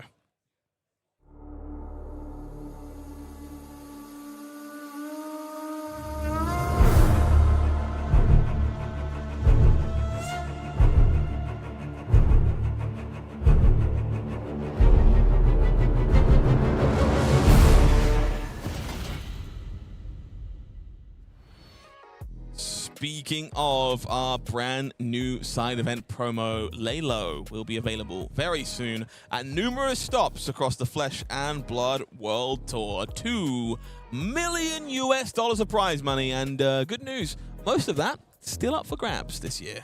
Of course, we have a lot of events in the coming weeks as we work towards the Usurp the Shadow Throne release. We have a Silver Age calling in Bangkok. We have a Classic Constructed calling in Hamburg, and then one in Kansas City. One for every region before we make it to Seoul. The big event of the next couple of months is that world premiere over in Korea. The first Tier 3 plus event other than Nationals, of course, to be there in Korea. And the launch of this very exciting Set 20 that people, I think, are pretty into, let's say. I'll be there. I'm very excited to cast that world premiere. I'm hoping I can drag my jet-lagged corpse to Bilbao to... hopefully alongside Malice, carry my jet-lagged corpse to some level of success in a limited calling as well. Very exciting release weekend stuff there. The 100th calling in Atlanta, going to be a marquee event there. The Living Legend Championship on the Friday. Classic Constructed calling on the Saturday and Sunday. And of course, those much beloved Sink Below promos available throughout that event. Kyoto and Mexico City will be our road to the World Championship this year. Your final taste of Classic Constructed at those two events before things get really heavy at the start of November. Yeah, I'm looking forward to the World Championship in Paris. I've been looking forward to this World Championship for the whole year, knowing it would be in this region. And that, of course, is just the pinnacle of Flesh and Blood in any given year. It's going to be such an exciting year with what's shaping up to be an exciting format in IAR, the influx of new heroes that look quite strong, the influx of a new draft format, of course. And who doesn't love being in Paris?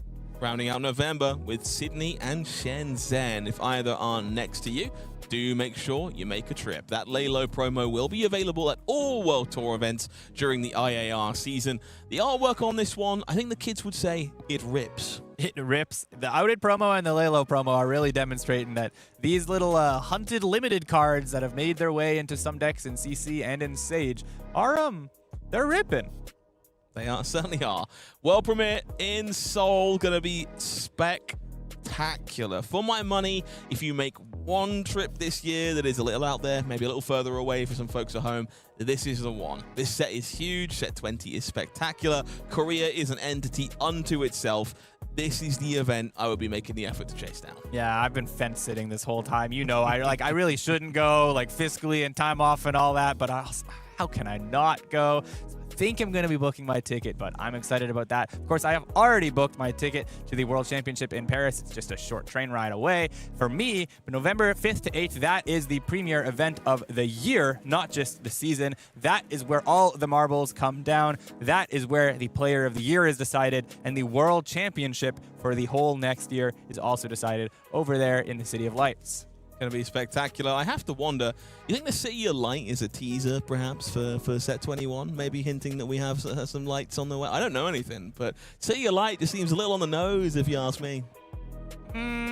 I think it's fun to play with the shadow in the City of Lights, and then we head to London. Maybe London has a bit of a vibe that doesn't fit the light set. I think there's a lot of sets that could fit a pro tour in London at the end of February that I wouldn't bat an eye at all. Okay, fair enough. We'll have to wait and see on that one, but I am excited for a February finale back in London. The first Pro Tour in London was pretty spectacular. Had a great time there. Some good results for me too, so wouldn't complain about being back and playing some cardboard there again in this. Yeah, one of my favorite cities to travel to in the world in general, and of course for Flesh and Blood as well. Those events have turned out really well the last 2 years, and I'm super excited to have another PT in London in the start of next year. It's been a great tournament so far. We are here in the UK. We're nearby. Wow. It's a big island. Don't tell the Scots that. Nearby, it's a train ride. It's just a long one with a long storied history, but just a little bit one way or the other. No, it's been pretty spectacular so far, but we've still got some great stuff to show you this weekend here in Edinburgh. And I'm going to make sure that we have some funky decks in the feature match area while we have the luxury to do so. So Vynnset Iron Maiden proving to be a very, very popular one this weekend, so we'll make sure that we grab one of those, and we'll make it Marlynn Treasure Hunter on the other side of the matchup. How does that sound? Stay tuned.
You wanna come with me?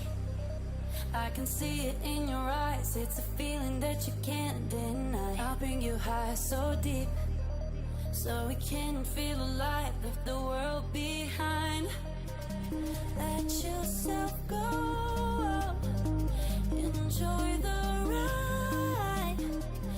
And if we fall, don't forget to just go with the vibe. Let yourself go. Enjoy the ride. And if we fall, don't forget to just go with the vibe.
She might not be the most represented pirate in the room, but Marlynn Treasure Hunter definitely been a talking point for some folks kind of through Vegas, even arguably out of the Omen season. I think new Harpoon, new goodies, no choice to play with? Yeah, I played her at Nats. I convinced myself to do it. That's news to me.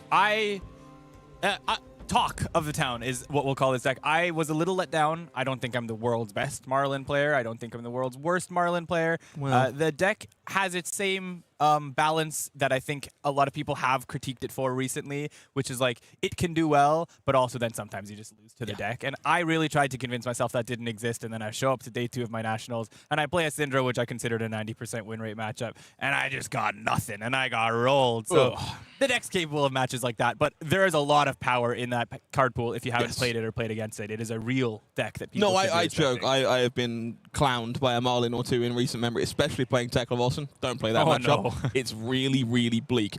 But let's take a look at some folks who are not getting clowned in the current moment and check out our standings to see who is rocking the show. Former UK national champion Aaron Boyan leads the race here, 3-0 on Oscilio. We have some interesting ones all the way down the top of the standings here. Dorinthia in second, some Ziggy in third, Matthew Fawkes on that Volder sitting there in fourth. I do want to say one thing just real quick. Both of those top 2 players in Seeds 1 and Seed 2 right now are former Marlynn players who've decided not to play Marlynn at this event, so maybe that's a sign. I'm hoping it's not. I'm going to hope that it's not a sign one way or the other. For the log enjoyers, there is an undefeated Betsy in Shai over in 17th there on the resident log swinger. We have our upcoming feature match Vynnset, and also Oscilio is on Vynnset. Both here at 3-0. Deck is in the room, definitely still here in contention. Definitely multiple.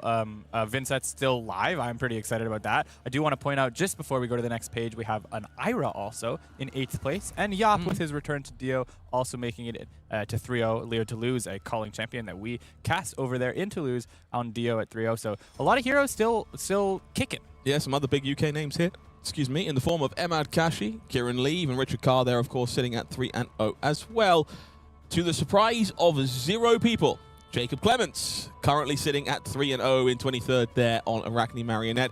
Francesco Giorgio, multiple-time calling winner there, also 3-0. Nathan Hills on Fang. Nathan, known to be a bit of a fatigue enjoyer, so it wouldn't surprise me if there was maybe a Decimator Great Axe attached to that one, but we'll have to wait and find out. Yeah, that deck, the Desi Fang deck, did start to pop up in the last couple of weeks. It was a discussion coming out of Calling Shinjuku. There was one that did pretty well on day 1 of the PT, and unfortunately fell off after day 1 of the PT. But there's some stuff to be explored. There's a lot of Mario and Oscilio cropping up in this top crop of heroes. It doesn't surprise me. But again, 2-1 is not out of a tournament. There's still a lot of games to be played, and you can take a loss in these first couple rounds and then just win the rest of the way and win one of these events. Absolutely. So Hala, we saw earlier in the day, James Clark repping that, still there live at 32nd place. Definitely a name to shout out. We have a couple more Iras down. And is that the first Kasai in 40th place? I think it might be, actually. Yeah, not a great showing for Kasai so far. We'll have to see if that changes over the course of the weekend. But some other just renowned names here.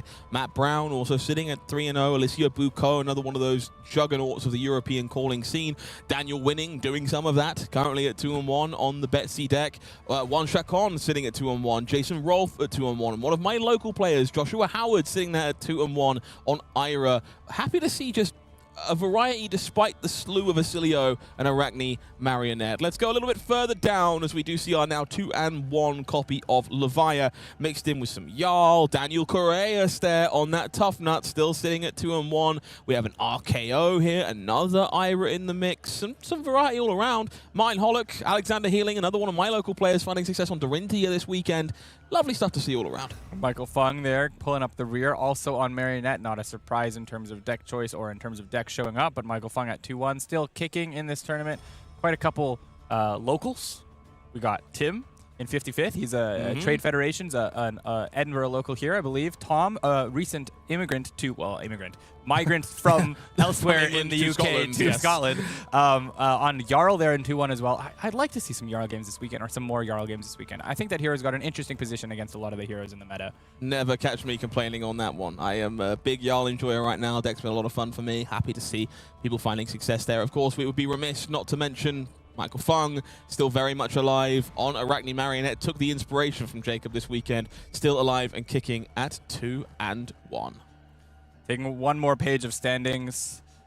Oh, okay. We got some surprises here. We're still in the 2-1 bracket, so all these heroes are still alive, but let's shout out the fact that 61st, Pleiades, 64th, Bolton, 65th, Huntsman, not the first one we've seen. There's another Hala at 66th, another Huntsman at 62nd. That's already very exciting. Another Hala at 78th, Aurora in 74th. Okay, we have some goodies lurking just underneath the surface. I want to talk a second about Gustavo here in 68.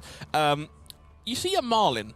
That's fine. Maybe you know what you signed up. There is no cannon on this side of things. Gustavo is rocking Red Spine Manta Marlynn this weekend. There's something a little bit more spicy. My very first casting weekend was the calling in Bologna last summer, and it was we watched Gustavo play Riptide multiple times that weekend, and so he's very much an enjoyer of this sort of New Horizons, go wide, low to the ground type ranger, deciding to bring Marlynn for that this time instead of his go-to Riptide. Former calling finalist on Azalea, Conor McGrath there in 80th place, still alive.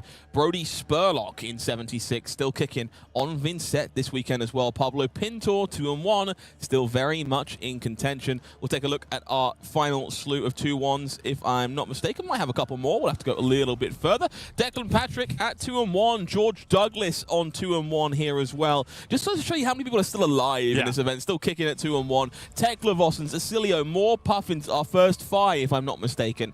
Plenty of decks and plenty of names still in contention here.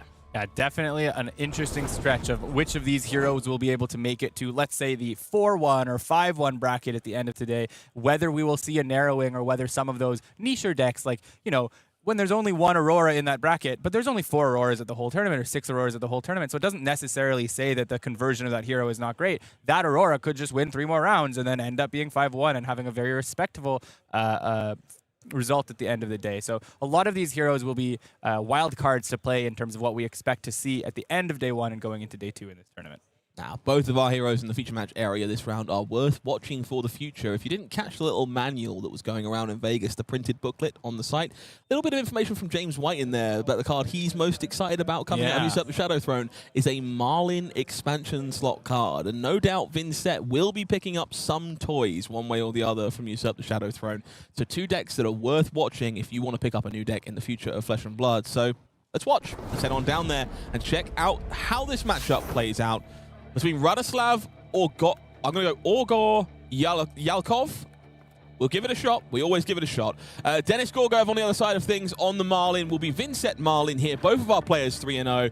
Big deal here for Marlynn in this matchup, choosing to go first. Yep. Both players very interested in doing that when given the choice. Now, both heroes are very rewarded for going first. Marlynn, of course, we're seeing only half of the hero text because that weapon traditionally that she runs, that big cannon, is part of the hero power that makes it so strong. You can destroy a goal to create a Goldfin Harpoon. When you draw a card, you can load an arrow into your arsenal. That's part of the power of this hero, fueling those draws off of things like gold. But more importantly, you can get big overpower effects using that big cannon on any of your cards that are named Harpoon. So able to deal a lot of damage on turn 1 using that sort of overpower effect and maybe a headpiece that draws him a card on turn 1, for example. On the other side, people might have a bit more familiarity with Vynnset at this point. She's been around quite a while on that 1.5x Living Legend multiplier.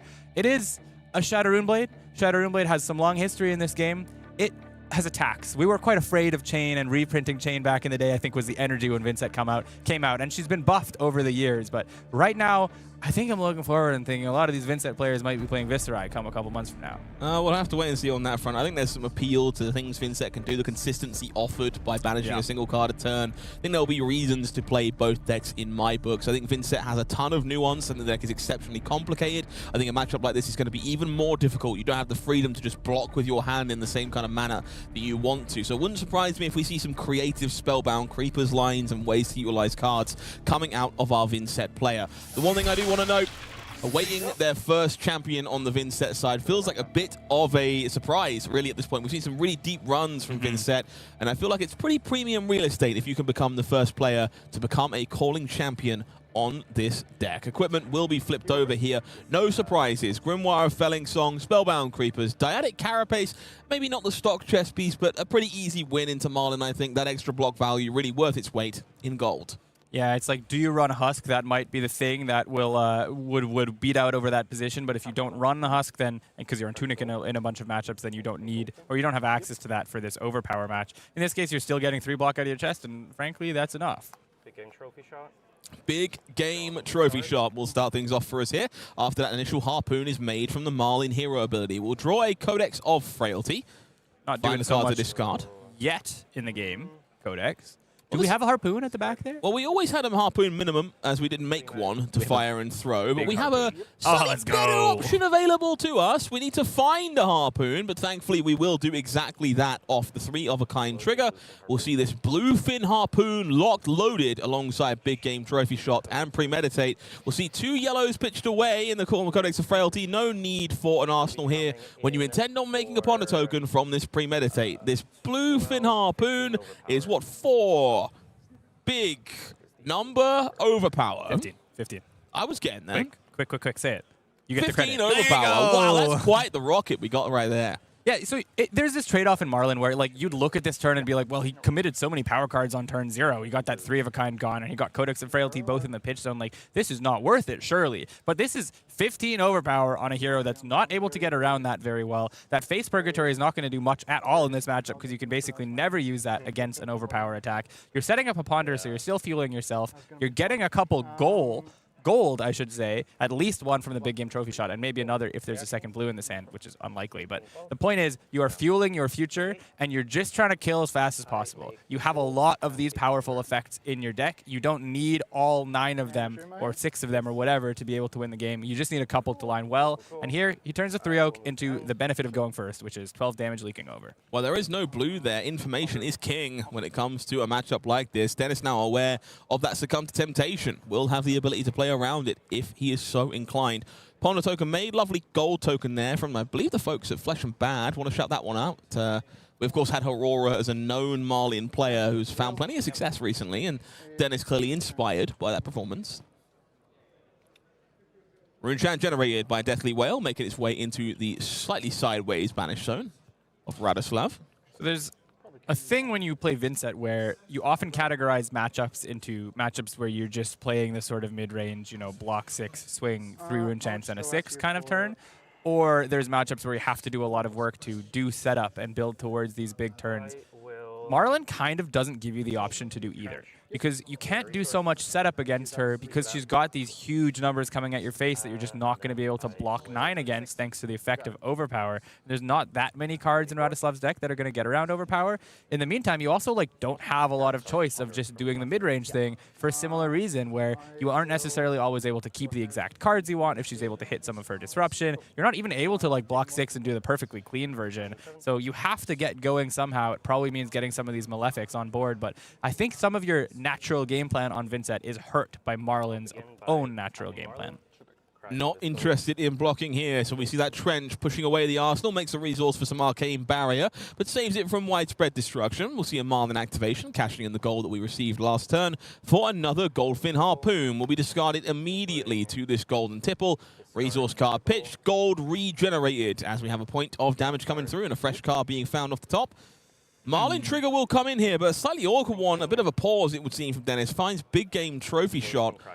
Will low King Kraken Harpoon anyway. Does have the resources, I think, to do it all. He does have the resources to do it all, not to set up an arsenal, but that's fine. You also have a free hook activation on this turn thanks to that tipple. You know, this is the downside of the 1 cost in the tipple, where it sort of turns into these hands where when you're on a 4-card hand with no arsenal, you're often going to not be able to set up an arsenal and empower the next turn. You're often going to be floating 1 or 2 pitch in this sort of awkward style. But maybe Denis thinking about, do I just go fishing and not set up Overpower? In this case, King Kraken's a good effect against him. I would prioritize the Overpower so that I get the choice of my Go Fish. I can fish out one of those Malefic incantations or that Succumb if they get drawn into this hand. Will block 3 with Machinations of Dominion here on the Golden Tipple, getting that defensive value while the option is available. Yeah, and gold being reached for here by Denis. Happy to break it, goes spinning 1 deeper, finds the red harpoon off the top. Not what we were hoping for. Really wanted to squeeze that Big Game Trophy Shot into the turn. Instead, forced to do it the hard way. I'm not sure I love that decision, I'll be very honest. I think the math still would have been a little awkward where you never end up keeping the arsenal. and I'm not sure you end up firing. I think what it could have converted into is a non-overpowered version of this with the extra gold on hit, just for a bigger number. 10 overpower it will be when all the resources are spent. Denis there correctly analyzing King Kraken Harpoon. Makes Radoslav aware of the hard type that will be at risk. Will better inform those blocks. Feel like it was probably on the mind for him already, given it was face up in the arsenal post-tipple. Yeah, that Machinations block was the right thing. You just want to starve your opponent of gold as much as you can. And so blocking with it before the Kraken even came in was the right thing, knowing that he was also going to want to give a card here. I think, is this another Machinations? Looks like it to me. Wants to ditch all of his non-attacks if he can, even though one of them just blocked for 1. No reactions, and so we will see 7 damage coming through. Our Vynnset player now at just 20 health as these overpowered arrows have started doing their work. We will see 2 more Rune Gate attacks there in the hand for Vynnset. And no rune chance in play. It means this might be a bit of a painful situation. Perhaps looking towards that Grimoire or Vexing Quill hand to have some semblance of a turn. It's unfortunate also that the Kraken got in the way of any sort of non-attack that would be able to, I mean, he didn't have them in this case, but had he had a non-attack that'd be able to like create extra rune chance for the future. So now he's just sort of, maybe it was a Shadow one that could have gotten the ping to make this Deathly Wail create 2. So having to throw Vexing just to stay in the game, this is what I was referring to earlier, where it's like either of the game plans, or both of the game plans, I should say, are sort of taken offline on account of the way that Marlynn is playing and the way they are disrupting you while throwing really big damage. So having to throw in these, like, get yourself out of jail cards, like Vexing Quill Hand, just to throw this turn, but those are one-time uses, right? So he's going to not be able to have access to this next time. He'll only have the 1 Rune Chan, and he'll be in the same position next turn if he's not able to draw a hand, a better hand, or not able to avoid whatever disruption comes along from Denis. Gergov happy to foot the bill here. Just says, yep, I'll take the Arcane. I'm intending on keeping the momentum up. We will see the Go Again. Sorry, the Grimoire, I should say, not the Go Again, converted into a Rune Chant here with that resource. Does not have any interest in arseling Widespread Ruin. Close the chain, make some Rune Chants courtesy of Deathly Wail, and get ready to go, hopefully, with Widespread Destruction on the next turn.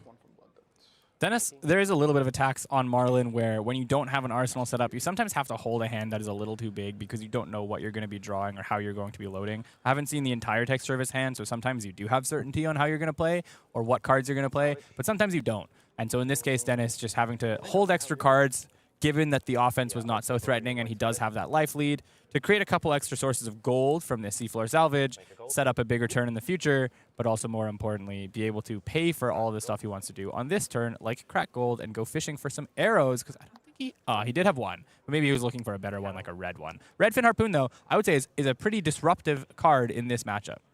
Going to see it find away here off the Hammerhead Harpoon Cannon. Will gain the overpower as a result. We're looking at 7 points of overpower as things stand. Hand on the other side of the table contains Widespread Destruction. Looks like Sonata Galaxia. I see a couple other reds, so he doesn't really have a good way to get around the red effect here. One of these will be stripped from the Redfin Harpoon, I imagine, unless he just throws all the equipment and makes an 8 block out of this. I should clarify this is for 8, not for 7. My apologies. Yeah, you're right there. Multiple reds. Looks like Malefic Incantation and Eloquent Eulogy. Really don't want to lose as the rest here. Malefic is the other thing. No real clean way to keep it around unless we're willing to just throw all the equipment. Throw the bus underneath this Harpoon. Give up on any potential face purgatory value, which I don't mind. Like, losing Spellbound Creeper is arguably more impactful to deny further go wide turns. Face purgatory in this matchup often difficult to get value from due to the overpower keyword. Face Purg is mostly a 2-block in this matchup, and Dyadic, of course, is just a 3-block. I think Spellbound, there's just, I mean, sometimes your Marlynn opponent stumbles. That is part of the catch when you're playing Ranger, and especially when you're playing Harpoon Marlynn. Sometimes you do have a stumble, and maybe that will give Radoslav the ability to do a Creeper's turn in response to that. But you're getting a card stripped out of you most of the time just because you don't have the flexibility of how you're going to get disrupted. You know, in the case like this, you block 3 and you're still going to lose an extra card. So putting together these big hands that go creepers and 2 wide is not that reliable for Radoslav. And so I would be willing to block with it. Maybe not now. Maybe this hand wasn't deemed to be good enough, but if I'm not mistaken, Radoslav is considering a line here that I love, that not enough people do. If you've never realized, you can Spellbound Creepers on defense. Yep. If you block, you can choose to use Spellbound Creepers, and that's what we're considering here. We're going to pitch away a card and consider firing off either Sonata Galaxia or Malefic Incantation before this Harpoon can take them away. Now, I do have to say, is there a reason you should have then... No, because he does have the Destruction, so he'll be able to... he'll still be able to fire something on this next turn and hopefully keep them around. But there's a slight risk where if this Arcane All gets prevented next turn, then these creepers are going to go away without having blocked. Oh, I love this.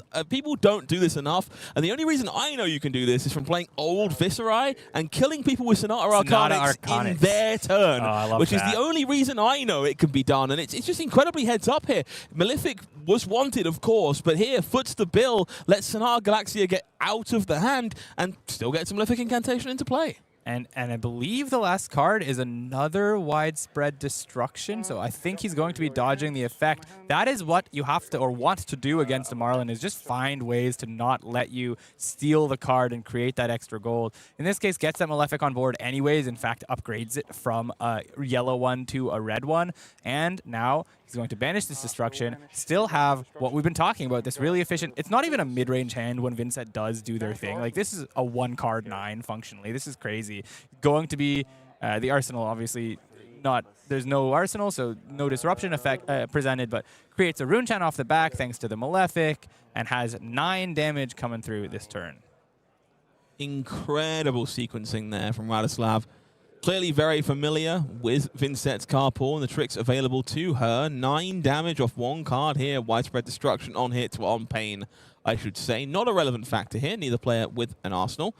Looking at a hand for Denis that contains at least a yellow Harpoon.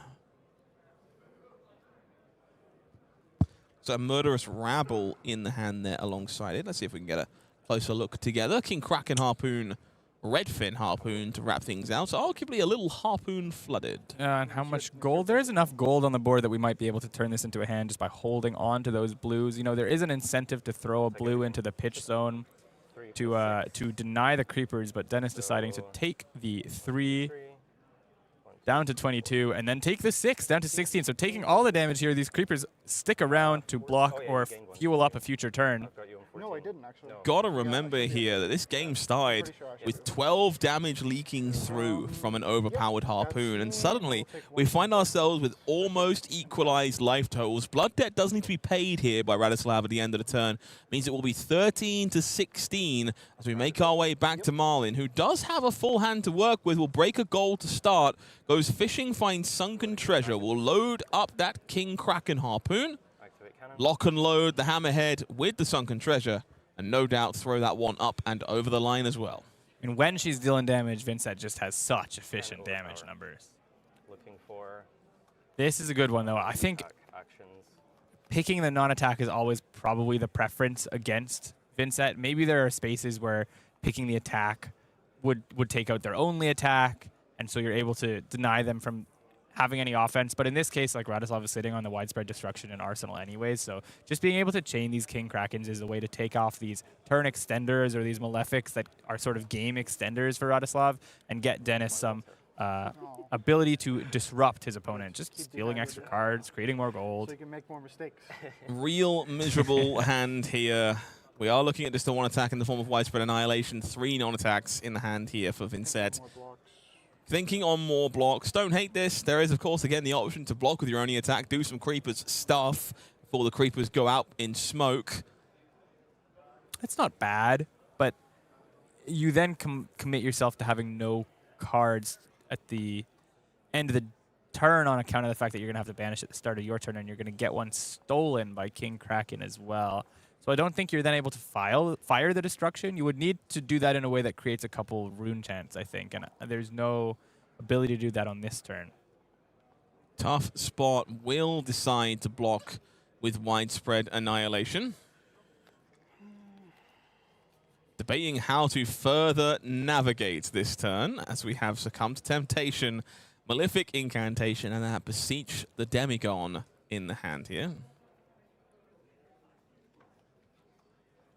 Prioritizing, I guess, the 3 block here. There is the Succumb. These are gonna get chosen no matter what. So I think taking out the attack here or losing the attack here, since he doesn't want to banish that Blood Debt if it's like the last card left over at the end of this, or it's the reasonable one, I guess. He's just gonna say, you take out the card. I probably expect you to take out this Akam here. Snap take out this Akam. There's almost a psychology effect of playing against Marlynn where if I put like the best card in a vacuum down on the table, I expect you to take it without thinking that much, even if there is a better line available to me, which I do think.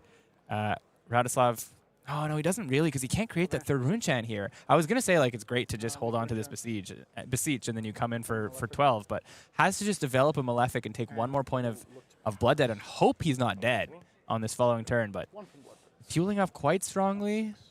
It's just a little too late, I think. I mean, we're in a very potent setup spot. 2 more Malefics coming off the top here as well alongside Reduced to Rune Chant. Just falling down to 6 means this is going to be very squeaky for Radoslav if we want to keep things together. I wonder what this is. Yeah, me too. Going to pitch to the good way Hammerhead too. here. Cheating Scoundrel on the way means the hand is clear for Codex of Frailty. Will force an attack into the arsenal of both players and make our Vynnset discard a card for the trouble. He does have the Reduced Rune Chant, which gets a little bit around the Overpower, but this is a big Overpower. This is already 13, so that 4 block might not be enough. Well, it'll be enough to keep him alive thanks to the equipment, but he's going to lose a card to the discard effect. He's going to lose a card to the on-hit unless he's able to isolate the non-attacks in his hand. So it's a tough position for Radoslav here. But it's just confirming there is a discard and says, yeah, obviously. I'm going to see that eloquent eulogy going into the arsenal. Tends to be the choice in the matchup for Vynnset as she doesn't have the ability to play many of the others from the arsenal quite as easily. I think I would just take the Malefic out of my hand. It's the only hit for the hit trigger of this King Kraken, and it is a 2-block where the other ones you could just block with. Yeah, the problem being there are 2 of those Malefics in this hand. One yellow, I thought there was a deep red. Looks like we are discarding a yellow one for the trouble. I see. 13 overpower will be the choice. We see Deep Recesses of Existence front and center. Very powerful, but also kind of stuck without an additional rune chant generator at the moment. But you really would like to keep a card to banish the Vynnset, or you can't even fire this Widespread Destruction. Well, Reduced Rune Chant will create a Rune Chant, so he will be able to fire the Widespread Destruction at the very minimum. Trying to stay alive, reaches for a couple points of block on his equipment. Thumbing that Deep Recesses for now. I think extra point of block value might just be worth losing the card, truthfully. Also, more importantly, you would have to banish a card with Blood Debt and then take the damage to its own Blood Debt at the start of the next turn, so I'm not sure that's worth either. Although, you could then fire it instead of the Destruction, which might be a good thing, but Destruction's also good against Bonder, so there's lines. I think prioritizing not taking the Blood Debt and just blocking with the maximum amount here, even though you sack one of these Malefics to a gold for your opponent, it's just kind of the cost you might have to pay. 11. DRE plays defense means it will be 11 blocking here. 2 points coming over brings Radoslav down to 4. Will lose the Malefic Incantation. Means gold from Cheating Scoundrel. Gold from the Harpoon. Means we're up to 4 on the other side of the table. 4 plays 16 in terms of life totals. We do, at the very least, have our quote-unquote 0 card 9, as you say. Just send 3 and 6. Of course, that arsenal is known to be the Eloquent Eulogy that was stolen off the, or taken, I should say, off the Codex of Frailty. So, no non-attack to buff this up. Little detail there, actually, this turn with the Malefic Incantations. There was the pause of, do you have Ripple away? Before we managed to resolve those successfully. And always something worth asking. Thinking about the 6. In this case, no, Marlynn, not one to necessarily run blues that aren't, buffs or harpoons, but it is good to check. Does get benefited for running Trench. It's really good in this matchup, just the ability to, oh, you're disrupting my arsenal? I'll just turn it into 1 prevention against your rune chants anyway. So you still get block out of that card. Yes, he's going to have maybe a tougher time firing an arrow next turn, but 4 gold on the board means he's probably safe and insulated no matter what, given that he can sink some of these cards in hand just into draw in the worst case scenario. Worth noting those Boots of Omni's Ward there, blocking for 2, courtesy of taking some arcane damage. And a nice clean 6 block was nice and easy. We'll go gold fishing. Oh. Yellowfin Harpoon turns into, I believe, Catch of the Day. There's also a 3 of a kind in this deck. So I thought maybe there was a line where he just plays the Catch of the Day and plays that gold to tip and then plays a 3 of a kind, but not comfortable enough risking that in terms of going resource blind with the 3 of a kind. That's a very risky version of that turn. So instead prioritizing maybe playing out cards and then pre-knowing what he's going to 3-out here with the Arsenal Disruption. Just wants the resources this way. 3 of a kind goes fishing. Finds double blue and a red harpoon, if I'm not mistaken. Makes this hammerhead activation nice and easy. 3 gold bait hook activation. And we will come on through with our Arsenal destroying harpoon. It's 12 overpower, courtesy of that gold tip. There is going to be no way to keep that one in check. An impressive, commanding showing from Denis Gergov on Marlynn Treasure Hunter. Now moving up to 4-0 on the High Seas Pirate Ranger. And this is the display of the power of these cards. Just the ability to throw massive number overpower and, oh, I still take one of the cards out of your hand. Like, that's the effect that Marlynn can, the bind that Marlynn can put opponents in, and definitely on display here. Part of the appeal that I saw in playing that hero at Nationals, and part of why I think she is a legitimate force. She has those stumble turns, but we didn't see too many of them here. He was able to create enough gold or have enough draw effects to get around any potential stumble turns. Trench can also save you a little bit. And of course, just displaying the potency of, I'm going to take your cards and deal you 12 damage every turn. You got a clock if you can kill me. Yeah, very difficult for Vynnset to navigate. Typically very happy to block with those spare cards to get value out of them. Kind of denied the ability. We saw some cute tricks with Spellbound Creepers to try and dodge those harpoons, but sadly, no way through. Marlynn at the moment definitely looking to usurp Gravy Bones as the primary hero out of High Seas, and she's not the only one doing some usurping in the near future. Big bad purple Viscerai on the way home as Usurp the Shadow Throne will get things started off for us in Korea in the middle of September, makes its way into pre-releases on September 18th, and will finally arrive in stores on September 25th. There's some really beautiful cards in this set from what we've seen already. Just the Marvels themselves. This Viscerai double-sided Marvel, double-sided hero card is just so good to look at. This Forsaken side, if you're not familiar with the new Viscerai effect, when you create 1 or more rune chants, you can banish the top card of your deck. Then if you've created 3 or more, you can traverse. Scott, what does that mean?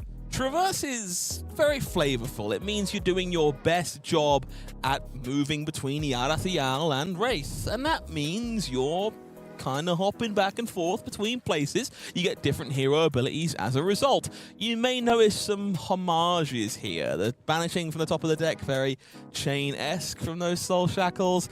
First attack with Blood Deck getting go again. Well, that's almost a little Soul Shackle in its own right. I think my favorite thing about this hero is going to be managing which side you want to be on, because if you haven't noticed, it's a May on the backside. Viscerai Usurper, when you have made or activated a gate, you may traverse back. You don't have to, where Viscerai the Forsaken very much has to. And so kind of balancing that, I have a ton of stuff in my banish zone that I want to play. Bang! Usurper, fire the cannon. Do you go back when you're out of gas? Do you go back just before you're out of gas? You lose the go again ability if you do. So kind of figuring out how to swing the pendulum, very appealing to me.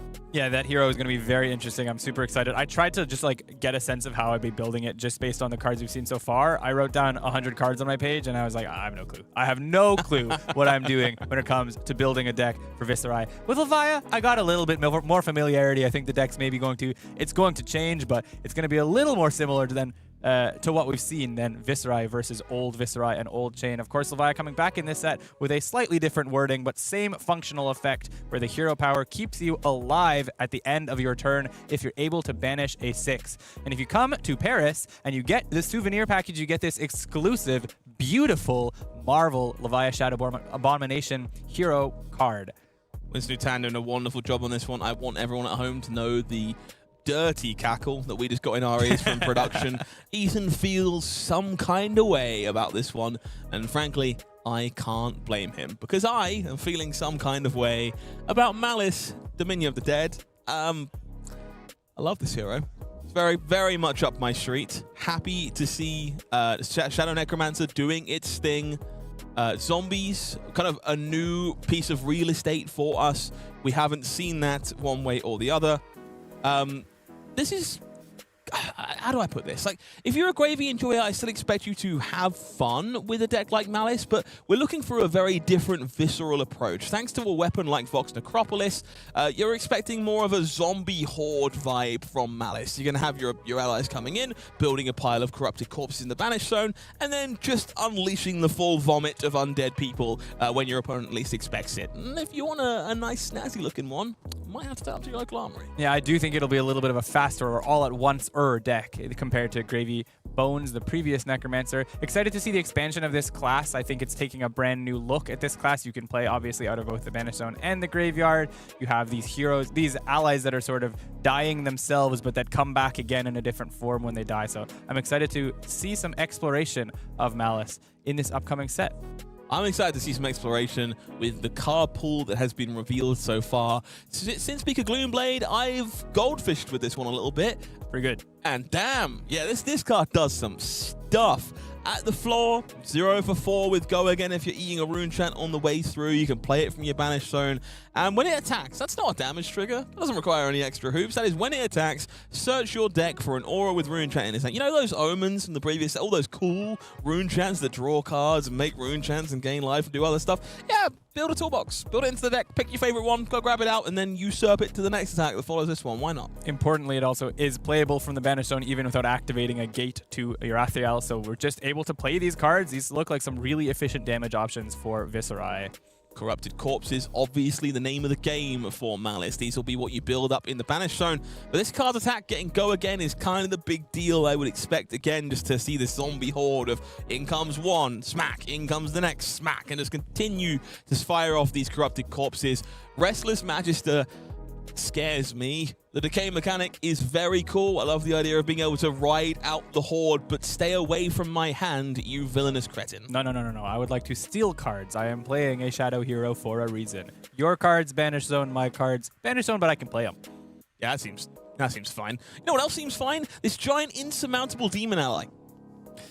It's surmountable. Just throw a CNC at it. Somebody's never been fearless confrontation. Blasphemet in the Insatiable Hunger, a brand new, I'm going to say mini-game for Levia, and you can tell it's going to be a really big part of her kit because we have commons that are generating this ally on hit, which is not design space we've seen before. These commons also banish the top card of your deck to provide you with incidental value in the process. Blasphemet, really cool, lets you kind of have that transformation effect like in the middle of the game, playing cards out of your Banished Zone with Blood Debt, refilling the graveyard, but you have to satiate the hunger if you want to keep it around. Requires you to banish a card from the hand if you want to, and then if you haven't banished a card with Blood Debt at the end of the turn, the token is going down.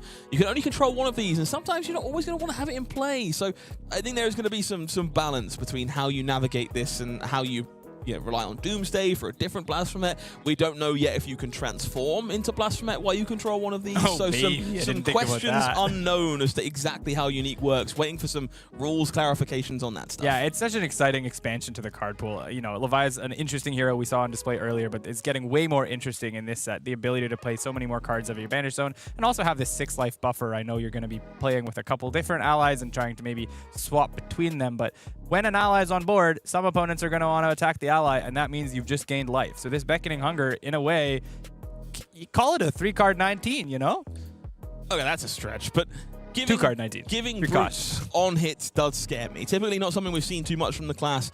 We've only seen things really like Strongest Survive, and those have felt very powerful. So offering on hits to the class, very appealing, very exciting stuff. Speaking of, Hung is the word I'm going to use here. The gem to end all gems. Our fabled gems will be taking a long overdue hiatus in the eyes of many. Not going to be back for a little while. This one, topping it off. Soul of Existence. This Marvel is going to be the rarest card in Flesh and Blood. If you haven't seen the numbers, the Marvel variant on this is 1 in every 120,000 packs. Wow. So I'm going to open it in Soul. It's just preordained. I'm going to call it here. All this right. card is going to be in my collection on September 20th. So it's September 11th of 2026. Well, if not, if And I then know it what will hotel be you're in staying in. Ethan's collection by the end of the day. You understand how it goes. If I have the pleasure of opening this thing, look at the set code on this. IAR666. This brings me joy on this Marvel variety. If I open one, it's staying with me forever. You can pry it from my cold dead hands. Incredibly powerful. First ever pitch 4, pitching purple. Turning on deep recesses of existence from your hand, which is very cool. There's all kinds of niche things this gem gets to do. If you're looking for a more stock version, don't worry. That purple strip is nice and clear. And thankfully, it all does all the same stuff as the Marvel version. I mean, this 4 resource count is also going to be important for all these Shadow Heroes, especially Levia. You want to go 2 into 2 with that Hexagore that we saw in play earlier today. I just think this card is like a slam for all those Shadow Heroes. I'm going to get CNC pummeled on 3 cards, and it's going to suck. It's going to suck. Thankfully, you know what doesn't suck? Arcanite Shard reprint. Big fan of this one. This card is really powerful in New Viscerai. Pitching this to Grasp of the Arknight and drawing 2 cards, quote unquote, is pretty good. Big fan of that in the long attrition-based matchups. Happy to see this card becoming more accessible in the near future. Yeah, definitely. For a long time, I had all of the Fables from the first couple sets, and I just had to do this asterisk where I didn't count this because it was a specialization, and that's why I didn't have it. And hopefully, I'll be able to pick one up in Usurp and finally add this to my collection. Big fan of Shard. It's the only one I own in cold foil. Oh, wow. I've had an High Arcanite roller Shard here. for a long time. No. That one I opened, which is the reason it was still with me. I can't really rationalize other cold foil Fables. They're a bit above my price range, but that one, near and dear, got some memories. And honestly, I've been looking for an excuse to take it out of the box. So very happy to lose some games on Viscerai in the near future. Lose. Oh, my gosh. That hero is going to be good. I think you might be winning some games on Viscerai in the near future. I hope so. You know who's winning? All of us. Because we are about to have hopefully the sickest feature match game I have seen in recent memory. Matthew Sanford is playing combo max, including back alley break lines, multiple evos, and yesterday, a 15 action point, 80 damage turn. We saw it unfold. He is currently 3-1, and I do not want to skip an opportunity to have that on camera. So everyone else be damned. Max Nitro hyping us up next.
see all of you asking, Max is the hero, Max is the hype, but what is Max against? The other hero. Betsy, skin in the game on the other side of the table means it will be a long, grindy, arduous affair with a log-shaped hurdle in the way of our newfound hero. Now, I am a big fan of Betsy. I'm always going to be cheering for Betsy. I know we have this very exciting flavor of Max on the other side of the deck. I think this Max could either really, really, really impress us or will fall flatter than most heroes have ever fallen on the feature match. But I will point out that the match we have referred to happening in a side event yesterday was against a Betsy. So if he's going to do it, he might be able to do it right now. That's my hope. I'm never going to wish foul on anyone who is doing just cool nonsense. There are some sweet ones in this deck. I didn't call it nonsense. I did. It's some nonsense, like in the best possible way. I want to see back alley break lines. I want to see fabricates. I want to. There's some stuff going on in this deck, so it's going to be quite the feature match. Let's check in with everyone else before we get excited about Max the Hype Nitro. One more look at our metagame breakdown. Was 221 players on the day, helmed by exactly 27 copies of both Oscilio and Arachne Marionette. The 27 club over there at the top was doing very well when you took our earlier look at the standings. No surprises there, but downstream we still saw a lot of other heroes that are in this sort of 3 to 6% representation range that were also performing very strongly. So the meta is not just wide in terms of who showed up, but also in terms of results. Now, in terms of who showed up, we see this big uptake in Guardian over the last couple of weeks that has now become a little Betsy flavored, thanks to the Pro Tour last week. Of course, Jarl was talk of the town as well going into that tournament. We've seen a downtick, I'd say, in terms of the Draconic Ninjas. That's Syndra, that's Fi. We've seen a downtick in terms of Gravy. I think some heroes being a little disappointed by this deck post-Remembrance ban, with your matchup spread getting a little bit worse. Kasai, a hero maybe I would have expected a higher representation of going into this weekend. Yeah, I think we've seen kind of a mix of Warrior instead. Yeah, seems to be the fair. flavor of the week here.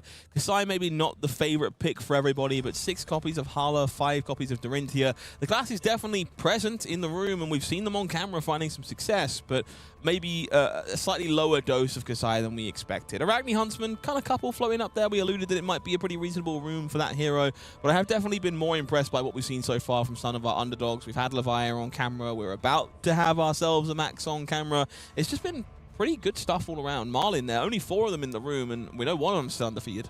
I mean, we've seen Dash in the bottom left corner there. Only 8 copies. That hero has fallen off in terms of representations a little bit. I wouldn't call it an underdog. It's had its moments in the sun for sure. But I almost think that it's when people stop respecting it, that's when it comes in and just wins a calling for no reason. Because it's such a powerful hero at the baseline of what goes into that deck. And it always seems to just win these surprises. And we still have a couple undefeated Dios. So I wouldn't be surprised to see her continue to pop up as we get later into the tournament. No, it's a deck I'm a big fan of. I think Vynnset, Jarl, Betsy, kind of hard for the deck one way or the other. But it is what I played at Nationals this year. I did pick it up even when Victor was still legal. I think those matchups are winnable. I think especially if you're a very well-versed Dash.io. So would love to see 1 or 2 of them make a deep run towards the end. But a great selection of heroes.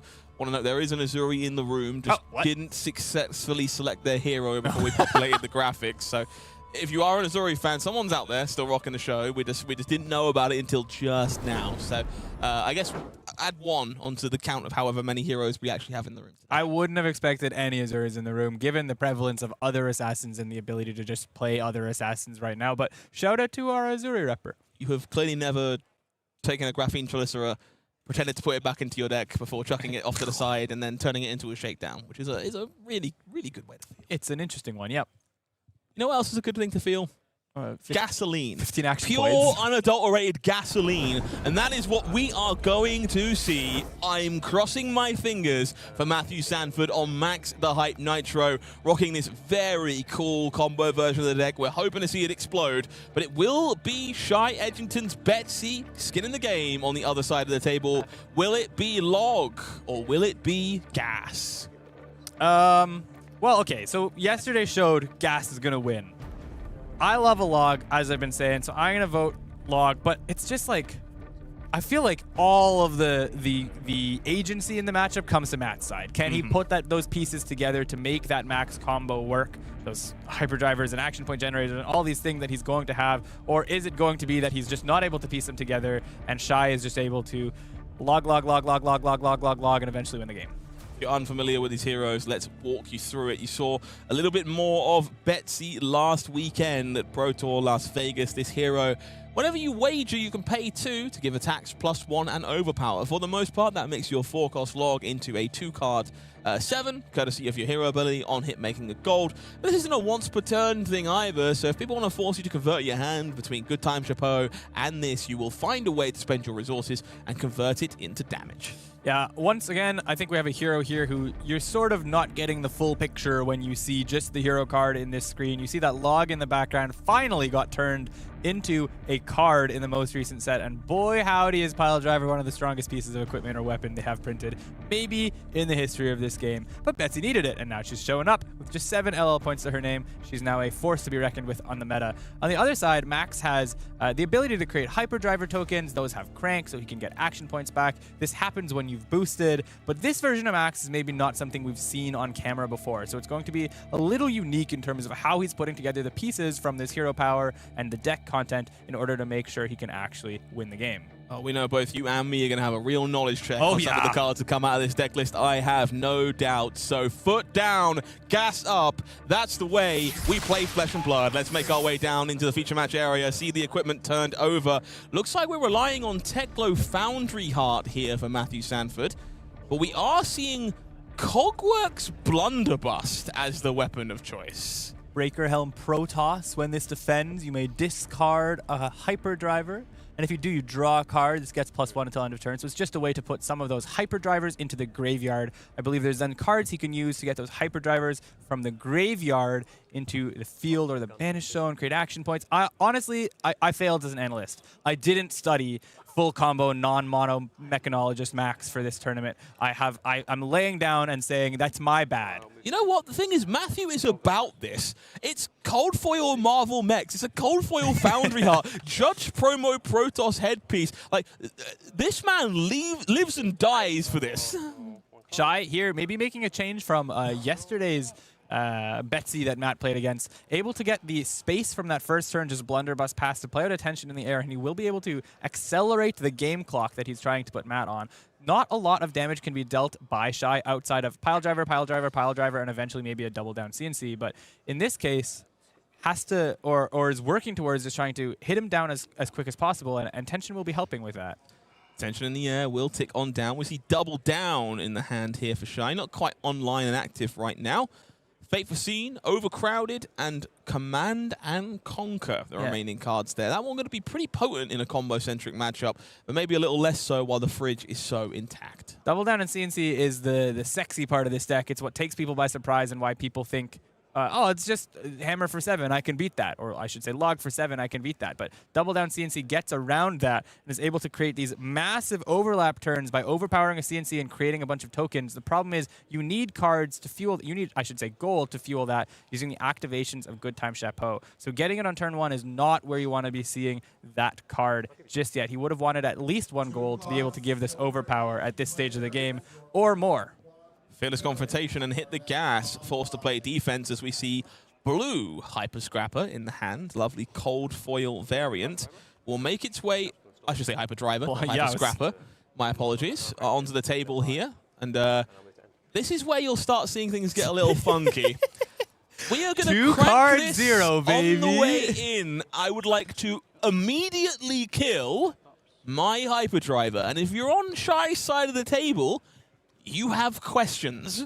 Maybe he had heard about the deck because he seems a little unfazed, and playing out the tension very confidently also tells me, I mean, he had the space too, so you can always just confidently hit it when you have the space, but it does tell me that maybe he understands he's in a race against time here. Going for this double down early, paying for it the hard way as well, not holding on to it to just commit to the good time, just to try to deal damage. I quite like this, while he's got the tension on board as well, and getting access to free overpower, twice actually. Feels very heads up to me. Golds will be wagered, courtesy of the log swing. Piledriver coming in alongside double down and tension in the air means this thing is going to be chonky. 14 points of damage here. Yeah, he also paid for that Betsy trigger, which is how it gets to 14 over 13. What? Do you have the read on exactly what cards he needs to pull it off, by the way? Because, brother, we are finding this out together. All I saw was a man dying yesterday. and I want to find out how that happened. So you stay with me. We got some things to learn on this one. I've just heard the whispers all day, and we've been talking about it after the excitement of someone seeing it yesterday. But I'm like, I've been trying to, do the yap I need to do and then figure it out. No, and I'm like, I can't figure it out, no man. analyst on this one. You are simply here to feel. Much like the rest of us in the audience, we're going to enjoy this roller coaster together. 14 overpower, we see Fearless Confrontation on discard duty, if I'm not mistaken. Well, blocks 1 that way against Overpower. It does, Doesn't correct. turn off Overpower the way it turns off Dominate, but that attack is currently misrepresented. It's technically 13, thanks to the Fearless. And we see Fate Foreseen on block duty. I guess sometimes all you can do with your Fearless Confrontation is convert it to a point of block if you don't have the ability to block with it any other way. Look, I don't know which cards to look for to Matt, but it does seem to be that, like, this is, we just need to stay alive. So getting 1 value out of a card that would otherwise get IP'd, let's do it. Yeah, this is clearly a matchup where we are jockeying for position. Like, evidently Matthew feels that if we get there, it's just uncontestable. Yeah. You are going to get crushed. So all I need to do is survive, and that is what we're seeing for now. So we'll make our way back over to Matthew, who is going to play Stasis Cell. Now, if you're unfamiliar with this one, I have only played it in Living Legend, which is why I know vaguely what it does. When it enters or leaves the arena, activated abilities of target equipment cannot be activated until the end of the turn. You can break it to choose an equipment and prevent that equipment from defending.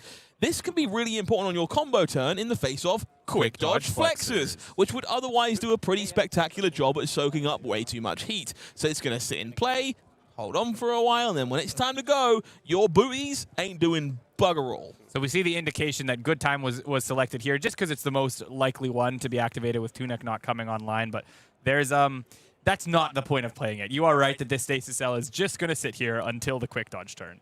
7 overpower, pitching away 7 resources, I think. Ripple away, tear asunder, test of Iron Grip. Got to be, I guess, a little mindful of that one on the way back if this takes us a while to get to our combo. I suppose. Question mark? I think that Iron Grip was maybe a hedge for maybe there's some more normal max turns coming in on the other side. In this case, whoa! We ain't boosting. We're playing Yellow Fate Foreseen, blocking 3, opting 1. All I care about is blocking your ass and getting to my combo pieces. So back at US Nats at the start of the season, we had that yellow sink in Jonathan Magnuson, by the way, also the person who helped put Betsy on the map, but on his Ziggy deck, and we thought that was controversial. You got Yellow Fate now. I can't play this deck. I don't have promo Yellow Face. Unbelievable. Let's see another blue hyperdriver played. Please crack it again. Please crack it again. Please crack it again. Yes! In the graveyard it goes. And another hyperdriver coming on. This one can be cranked, but unfortunately does stay on the board, doesn't immediately go to that grave. What do you mean, unfortunately stays on the board?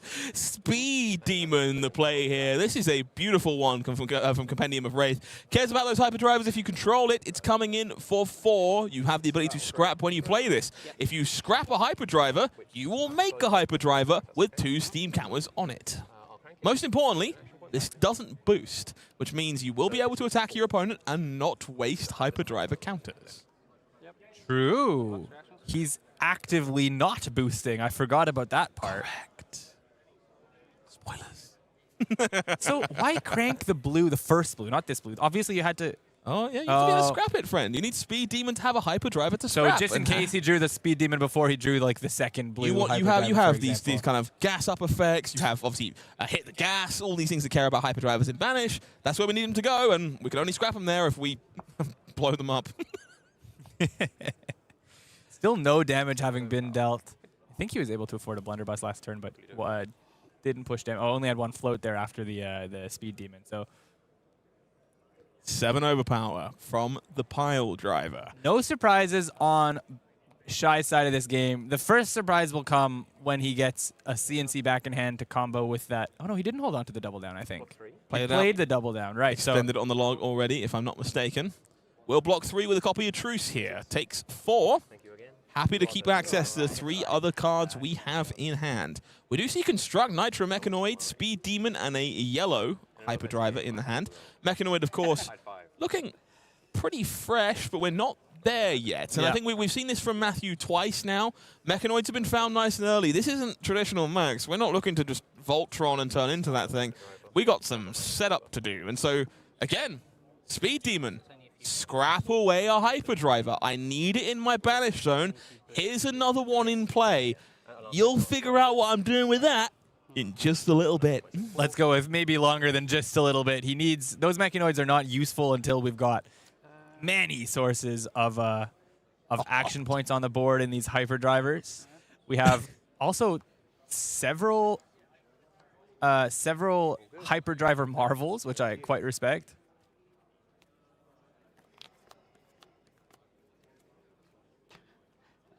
Talk a big game. Sink below in hand. Another blue alongside them. Pile driver, 7. Again, this is, I think, part of the appeal of what Matthew has chosen to bring this weekend. If you expect decks like Betsy to be a real prominent force in the metagame, they're kind of priced into these 7 overpower turns. And if you're just ready with your Fiddler's Greens, your Fate Machines, if you have this inevitable Voltron Kablamo endgame combo, then what are you worried about? Yeah, this left deficit early in the game made it look like Matt wasn't going to be able to keep up with the 7s, but I think that's just because we weren't seeing him draw the defense reactions early. Like, this kind of deck will always be on a whole bunch of defense reactions, indicated by this hand, which had some generic action 3-block, a Fiddler's, a Fate for Xena, and a Sink Below. This is the kind of hand that will always be able to get around Pile Driver. And this gold, I wonder if that ends up, like, further enabling the combo turn by just, once he's down to mostly blues in his deck, just able to get more cards and pay for more mechanoid swings. If you missed it there, a beautiful one from Shai. I don't know what's happening.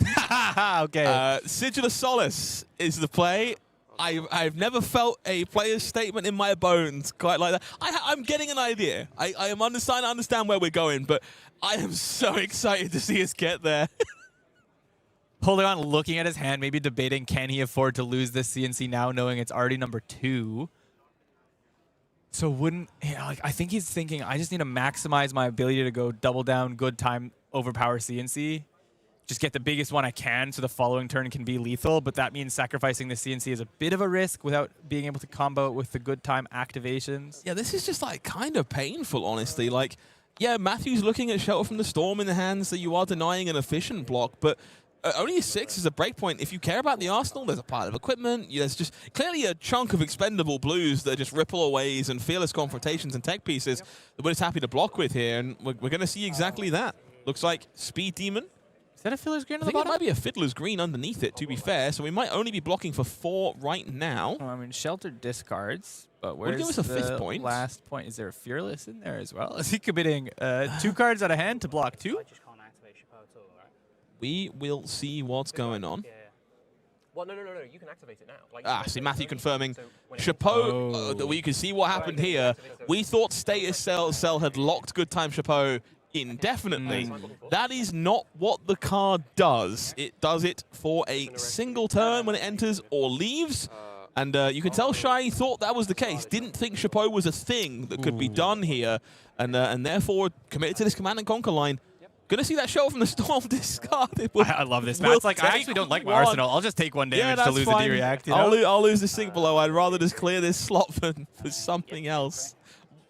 What an anomaly of a game. Fiddler's Green gonna gain some life. Now 31 plays 43. Will park a fresh new tool in the arsenal for Matthew Stanford. We'll move on over to Shai here, who is looking at a pile of defense reactions and a double down. Does that mean there was a double down in Arsenal too and he could have done it last turn if he had known the good time thing, or is it just a clarification that we had? I don't think there's a double down in the Arsenal. I think we used it on the previous log, but I'm going to be honest, my job's to be unbiased, but I'm focusing on one side of the board in this matchup, trying to figure out what's going on. It's very possible I've made a mistake there.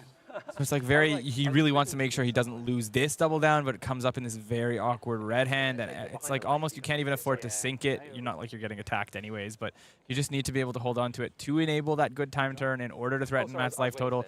There was a point at which Matt was at 26, and he's back to 31 now, so it's like hard to piece together the way to pilot this game, choosing to push that double down in the second cycle, but we've seen those mechanoids already at the top of the second cycle. If Matt gets there and has enough drivers on board, it's not going to do Break a gold, draw, test the strength. Just because Victor's in LL doesn't mean you have to know how to snowball yourself out of existence. Yum. This was not, he was expecting max, not Matt few max. Yeah, that's fair to say. 2 more reds for another gold. We'll go fishing. It is a thonk, at least, and so we can at least send in our pile driver. I do want to draw your attention to the other side. We see combo piece number 1. Playing defense for now, we have our blue 3-block Evo alongside premium classic constructed staples, yellow Fate Foreseen, yellow Sink Below, and red Hyper Scrapper. Another yellow Hyper Scrapper on top, exactly where you want it to be, of course. Is it a red driver, the one in hand, or is it a... It's like a yellow one of me, I think. Unclear. What a sexy deck. I love it. I'm all about the noise. Are they all cold foil? Of course. It's so funny. Everything here is bling to the nines. You can tell this is Matthew's pet deck through and through. I have very little reds in this. Hyper Scrapper deployed off. Yeah, I keep doing that. Yeah, it's Hyper Driver. You can tell I played Dio. Hyper Driver, the card we're looking for, deployed and played off yellow Sink Below. Forgive my mind-melting, chat. This is not a matchup I expected to walk into this morning either. The 7 overpower will continue.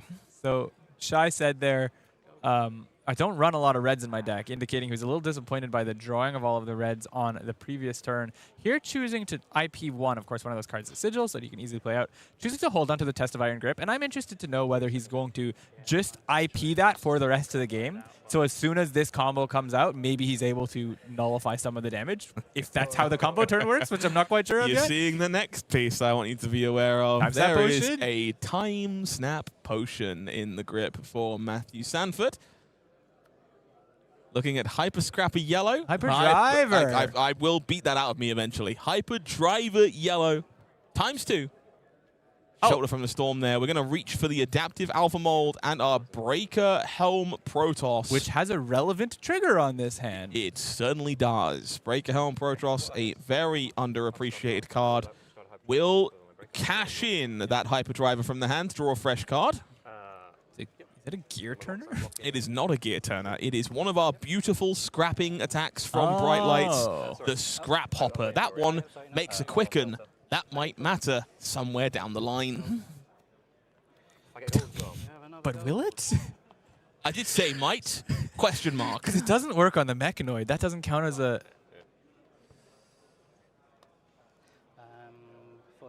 And so, we'll just Sigil of Solace here with Shai.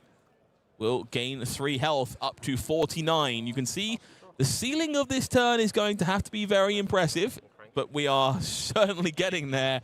Look at this chunk of permanence on board. How do we even represent Hyper this? Driver Yellow cranked. Time Snap Potion go. My laser is warming up. So for those keeping track, not that we necessarily know exactly how many needs and what it converts into, there are 6 hyper drivers on the board already. 2 gold in case he needs some really efficient turns later on. I love Flesh and Blood. And Shai just look at the smile forming. He's like, I wasn't prepared for this. No, it's so hard to be so. And he brought all of his defensive cards in. Yeah, you could just see the frustration. This makes a lot of sense. I have to imagine this happens to Matthew plenty. Like, Yeah. if you're boarding into max, you prepare for a boost-based aggro deck. You don't prepare to get board stated. Double down the play of choice here. We are going to see it pairing with the Good Chime Chapeau to hopefully tie together a more impressive turn. Just the one trigger, it would seem. The question is, are we over pitching here? Looks like we are interested in finally getting this Test of Iron Grip and or Sink Below out of our hand. Shai looking a little uncertain. Redebating whether it is the Test of Iron Grip or the Sink Below that should stick around, or are they just going to be a liability? He does go with the former here. Loggle Swing.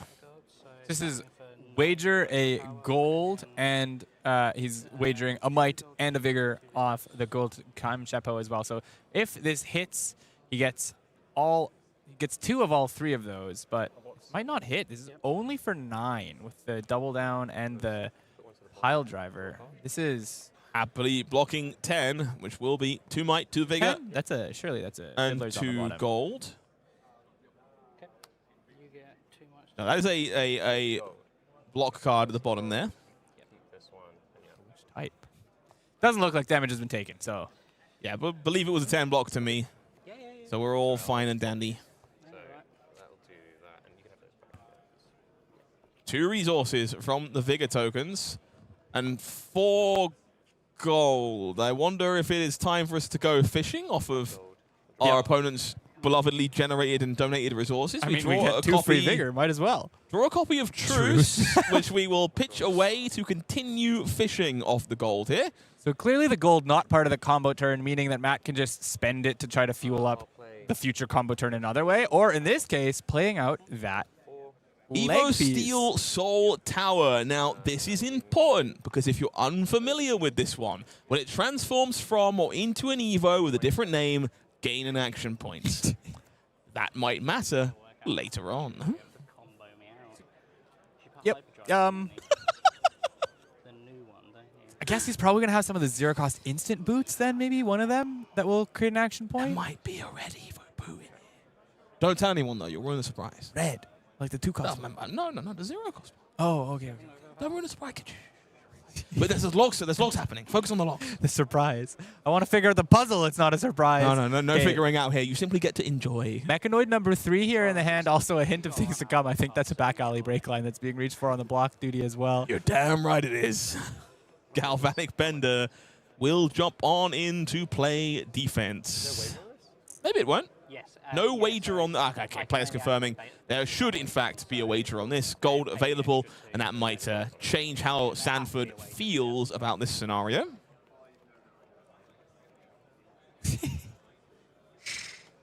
Just doing some math, doing some thinking over here. I normally refer to that as the patented like wizard table tap, but I think it's fair to say it's the same table tap in this scenario. This is how many permanents do I have? How much is my cards blocked for? Why is the sink below blue?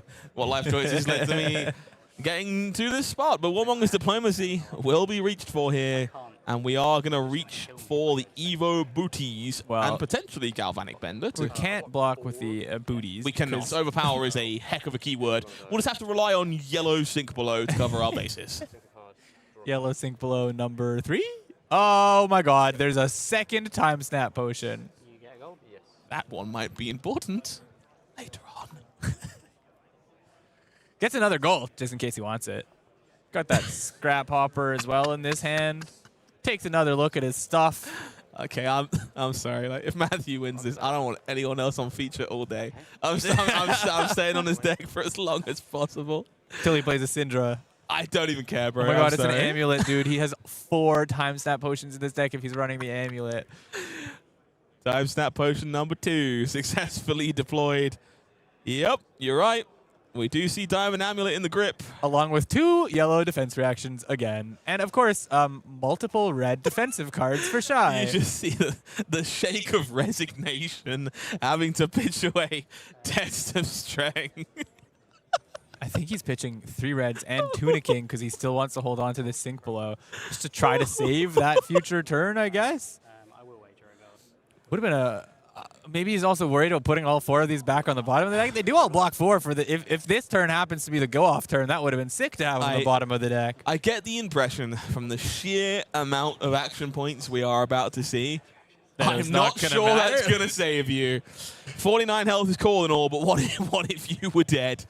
Hyperdriver found off the sink below, and you can see how cool these filtration effects are for this deck. Favor Scene Sink Below just worse their weight in gold here. They've done so much digging to filter through, find the pieces, and just get us ready to lock and load. What a meta call, eh? I mean, I'm sure he's been playing this for so long, given how he looks comfortable navigating it, but it's like, I'm sure he showed up to those armories. His Guardian opponents hated seeing him, and he's like, oh, Guardian top-8 PT? 3 Guardians in the top 8 of a PT? Let's go! I'm sorry. I sympathize with Shai so much. It was Diamond Amulet. Yeah. And there's time step number 4. Let's go. Fate Foreseen, Fiddler's Green time step. And another Hyperdriver, I believe. Please tell me that's a red Fate Foreseen and not a blue one. It's a red one. Oh, it's red. Thank Wraith. Ethan, can we pull up Nitro Mechanoid, the flip side on this, just to remind us what this says? In the meantime, I have Ophelia will get its log on. Nitro Mechanoid, if you're unfamiliar, big old beefy 5 will be a 6 power thanks to Galvanic Bender. Lets you banish a card from underneath it to attack, has overpower. As it stands, we're looking at a fistful of action points, 12 million permanents under this thing. and a pretty unprecedented amount of damage. Yeah, important to note that's not once per turn action. That is just action. So action points can always be sunk into this. It is not an infinite resource, but with all those hyperdrivers he's putting on board, let's call it a semi-infinite resource at this stage of the game. Gonna stick the Evo Steel Soul Tower in the way this time, joined by Fiddler's Green and a Fate Foreseen from the grip. We'll cover up the pile driver here, Opt on top. Looks like we're re-evaluating if that card is of interest. I have to note here, Matthew Sanford's still at 31. Has done just while doing all this setup, playing these time snap potions, playing these hyperdrivers, has taken a grand total of 9. Is about to gain 3 more health from the Fiddler's Green and just continue to insulate the cushion. I mean, that's the thing is the ability of this deck to prey on these Guardians that don't have the ability to do much other than pile driver. You know, he's brought in all of these defensive cards. He probably doesn't have enough of those tension in the air and edge of the seats effects that he had on turn 1. Here's one in his hand, but they just haven't been lining up to actually be punishing Matt. So Matt just says, great, I functionally gained 3 life and gained a future action point, which deals 6 more damage. That's all I did, and you did nothing. Like, that was the exchange of that turn cycle. This is an art form. I'm in love.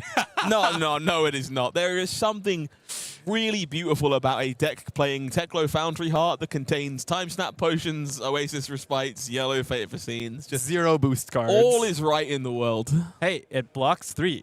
We love that. We do. Haven't used it yet. Haven't needed to, but we do love that. We do love 3 block. You know what we don't love? Double Sink Below in the hand of Shai, who was again just he's drawn so many, forced to be spent staring at defensive tools that for now are doing a fat lot of nothing. And a third double down here. I think no, that's a Thunderquake. Sorry, the spacing of those words looked a lot like double down to me. Tension in the air, but that would just be set up. It doesn't do anything. Matt, like, I think he's debating whether he can go soon because he keeps, like, pointing his pinkies at all of the permanents on the board and trying to figure it out. There's some math to be done. He's just drawn a copy of Hit the Gas, the blue, quote-unquote, high octane that is currently in the hand. But we see it alongside Oasis Respite and another pair of these hyperdrivers. So wouldn't surprise. Yeah. Whoa, take damage. Yeah, I will take 6. You want to be happy about that, but that cannot be good news One for must you. never be happy about the deck that's been blocking you the whole game suddenly taking damage. That cannot be good for you. Matthew Sanford down to 28 here. Shai has built a hefty cushion. We're looking at 49 health and a test of Iron Grip entering the hand alongside those Sink Belows. We're going to play the Hyperdriver. It's going to immediately die. We're going to play a second Hyperdriver from the grip. We'll get that Hit the Gas back on the next cycle. Oh, God. He put it higher than the Oasis. He did rearrange that pitch zone for a moment there. That was deliberate. Very, very okay, deliberate. we're back to Mechanoid, which means this is the first one that was pitched. This is the start of the pitch stack right here. Card 4. So the first 3 cards in his hand were not, and then this one is. Let's start doing some napkin math right now. This is 1, 2, 3, 4, 5, 6, 7. I believe currently 7 additional action points. So 3 Hyper Scrappers in the Banish Zone. So I believe we're currently looking at 10 action points on the Mechanoid turn as things stand now. And that's about to change. Yum, yum, yum, yum. So I won't blame you if you're not familiar with Evo Mac Breaker. This one is a big deal. Transform it and X hyperdrivers you control into this, and then prevent twice X damage when it jumps on in. Now, you don't need those hyperdrivers to be in play when it's time for you to go. You just need them to be underneath your permanent. So why not play a red Evo that blocks, oh, I don't know, like 12? When you boost, make a Quicken token. I don't think we're going to be boosting. But at this point, I'm terrified to deny anything is possible. I really love what Shai did there, by the way. He used a Tunic and a blue to swing the pile driver. He had the sense that like Matthew has been signaling with his hands and everything that we are going soon, and so he was just like, let's keep these 3 4 blocks that are in my hand and just be able to block as much as I can against this combo turn, which is exactly what he did, and he sniffed it right. He did the right thing. Knock knock. Mecha Clock. It is finally time for Construct Nitro Mechanoid to suck every permanent under the sun underneath it for now.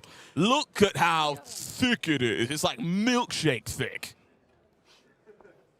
Can we get?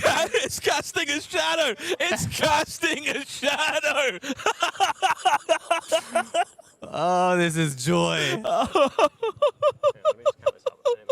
Let me just count. 1, 2, how 3. many swings Oh, it's I hard have. with the hard cases. Who knows? Probably like 14. I don't know. Get me out of here. 5, 6, 7 paper cards, and I think there's about 6 or 7 equipments in hard cases as well. Yeah, I won't swing. I won't swing. We are not ready to go. Anything on my end step? Anything on my end? Look at the hand for Shai. Well, I said he banked all 3 of those except the shelter, and he drew back into the shelter. Oh, I think Shai just keeps on passing. Because he can't swing the hammer without losing all of them, and then you've wasted the reason that you've been IPing that test of Iron Grip. I've never seen a more justified IP4 in my entire life. But it's also not, because now Matt has even more cards to try to create more action points. And At no point did I say it was good. I simply said it was oh, by the way, 4 gold on justified. board. This is probably fine. Okay, we're looking at Scrap Hopper, Construct Nitro Mechanoid, Oasis Respite, and a yellow I can't quite gauge in the middle of that one. Yeah, Sink Below. Oh, yeah, of course. My bad. It is Alrighty. time for Scrap Hopper. Now, if you didn't play enough EVO Limited, you might not be familiar with this one either. When this attacks, if it scrapped a card, make a quicken token. That's more action points. That is more action points. Oh my god. You're looking at a hand of 16 block. Your opponent sends a blue Scrap Hopper at you. I think you throw one of the Sink Belows. But he's maybe, I don't know, man. Take one. Let's go. Yep. Down to 48. It's in range now. Oh, wait. Well, the equipment is good on that. Wait, hold on.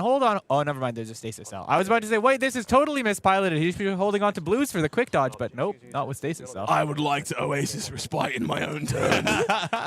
Get this these cards out out of of my my deck. Nitro Mechanoid is a weapon equipment, right? So Quicken does work. So it's 1, 2, 3, 4, 5 action points plus whatever hit the gases he may draw. Let's take a look. It's just always let's take a look at this hand. There is a hit the gas.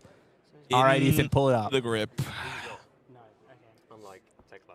You can't die. Matthew correctly stating there, no, Max doesn't actually go inside like Teklavosson.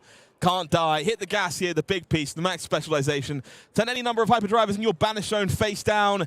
Gain that many action points. If 3 or more are turned face down, draw a card. Good news. There are at least 3 in that Banish Zone in the top right-hand corner. I believe it's exactly 3. I believe it's only the blues that have actually hit the grave. I think only the blues are capable of hitting the grave, so this will only ever be 3. Oh, what a deck, man. Did he just say it'll be fun? Something to that effect. I'm not quite sure of the exact wording, but I agree. Stasis Cell cashed in. You cannot activate Quit Dodge Flexes. You cannot block with Gauntlets of Iron Will. Do you want to read the card? Shai said, again? I don't really need to, but... No, I trust you, bro. Go off. Yeah, players just confirming here how Stasis Cell works. So the bottom half is how he can choose you can't defend this turn. That he just goes with the gauntlets. The top half is probably more important. It's when it leaves and when it enters, activated abilities of target equipment can't be activated. So he used that to turn off 1 turn of Good Time Chapeau earlier, but more importantly, he's just turning off the quick dodge activated ability. If you watched Worlds last year, you're familiar with this against the Dash.io stasis, not stasis cell, a system reset combo deck that was prevalent there. Typically turning off Stalagmite or effects like that against Starvo was pretty impactful for that deck in Living Legend. So, no equipment blocks from Flexers or Gauntlets this turn. Is it finally time to fire the clip? I will make action points, says Matthew Sanford. All in we go, up to 3, up to 4, up to 5, and then we will see hit the gas, generating at least 3 more. We don't need to give that We don't need to give that information. information. Well, 4 more, because we are attacking with Mechanoid. This is like 18 action points, and you've bro. finally seen the final piece of this puzzle. Pacific You cost can't X. put them in the banish zone, but you know what you can do? You can attack with Nitromechanoid to get them out. Cost is 0. Oh my god. Oh and my so you can put them all God. underneath. This one has go. So we're seeing 6 action points. And, oh, it has to explain, of course, Galvanic Bender is why this is 6, and that will be 6 for the whole turn. So the quicken token here means might this be is bigger not than, like, the 80 even we were costing an action point.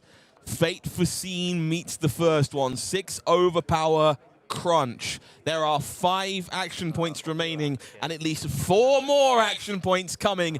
Definitely more than that. There are more than 1 remaining hyperdriver underneath this. There's like 9. There is more than enough. I think 6 there were overpower. at least 5 real ones played out and 2 tokens. Shudder from the Storm, jumping in front of this one. 2 damage falls through. Watch the life total tumble. Folks at home, we are 44 health. The next hyperdriver into the banish zone. 6 overpower. Sink below. Shai is doing his best with these block 4s to soak up as much heat as possible. 2 action points left. Hyperdriver, banish zone, exactly where you belong. We're on 24, by the way. For those keeping track, chat, count it with us. We're on Sink 4 swings so below, far. Joins the chapeau. Blocks 6. Another hyperdriver. Banish zone. 6 overpower. Test of Iron Grip. Time to clash. Tension in the air on top of the deck for Betsy means that we will not be taking any cards away from Matthew Sanford. Was trying to set that up with the Fate, but didn't get it. Put a card to the bottom, and then, of course, didn't get lucky with the next hit and decided to hold on to those sinks instead of sinking one with sink. So test missing does not take out extra cards. This is 1, 2, 3, 4, 5 swings so far. 1 action point remaining. Big air quotes, of course. Yeah, we're going to have a few more than that on the horizon. If I'm not mistaken, there's another Scrap Hopper in the hand. So theoretically, if there's a hyperdriver in the bin, I'm not entirely sure. You can make another quicken too if you want to get funky. Oh, you have to have at least an action point to do that. There is no validation for it this time. That is 8 hyperdrivers being turned face down. 8 additional action points. Draw a card. By the way, there's gold. I just said I like this build. I like this, yeah. Okay, 6 overpower, 8 more times. At the least. We're 36 now, by the way, I think my math is. Yep, down to 34. The hand is gone. 2 of these pieces of equipment cannot block. 42, 48, 54. 6 overpower. 60 damage? 6. 66 damage? The only number I know right now is 6. 32 damage? I think it might be reaching something like over 80 damage. Down to 30. 2 block, down to 30. Let's go. Let's. Yeah, I lost track. I'm sorry. Crunch. Chat, you better 6. be doing my job for me. 5 action points remaining. Down to 24. Scott, you are a consummate professional. I can't keep my cool, man. Scrap Hopper. 1. Make Hey, a quicken. it is 1 extra point of damage. And if there's another goddamn hit the gas. Oh, true. Anywhere in the top 4 cards of the deck. Yep. Take 1.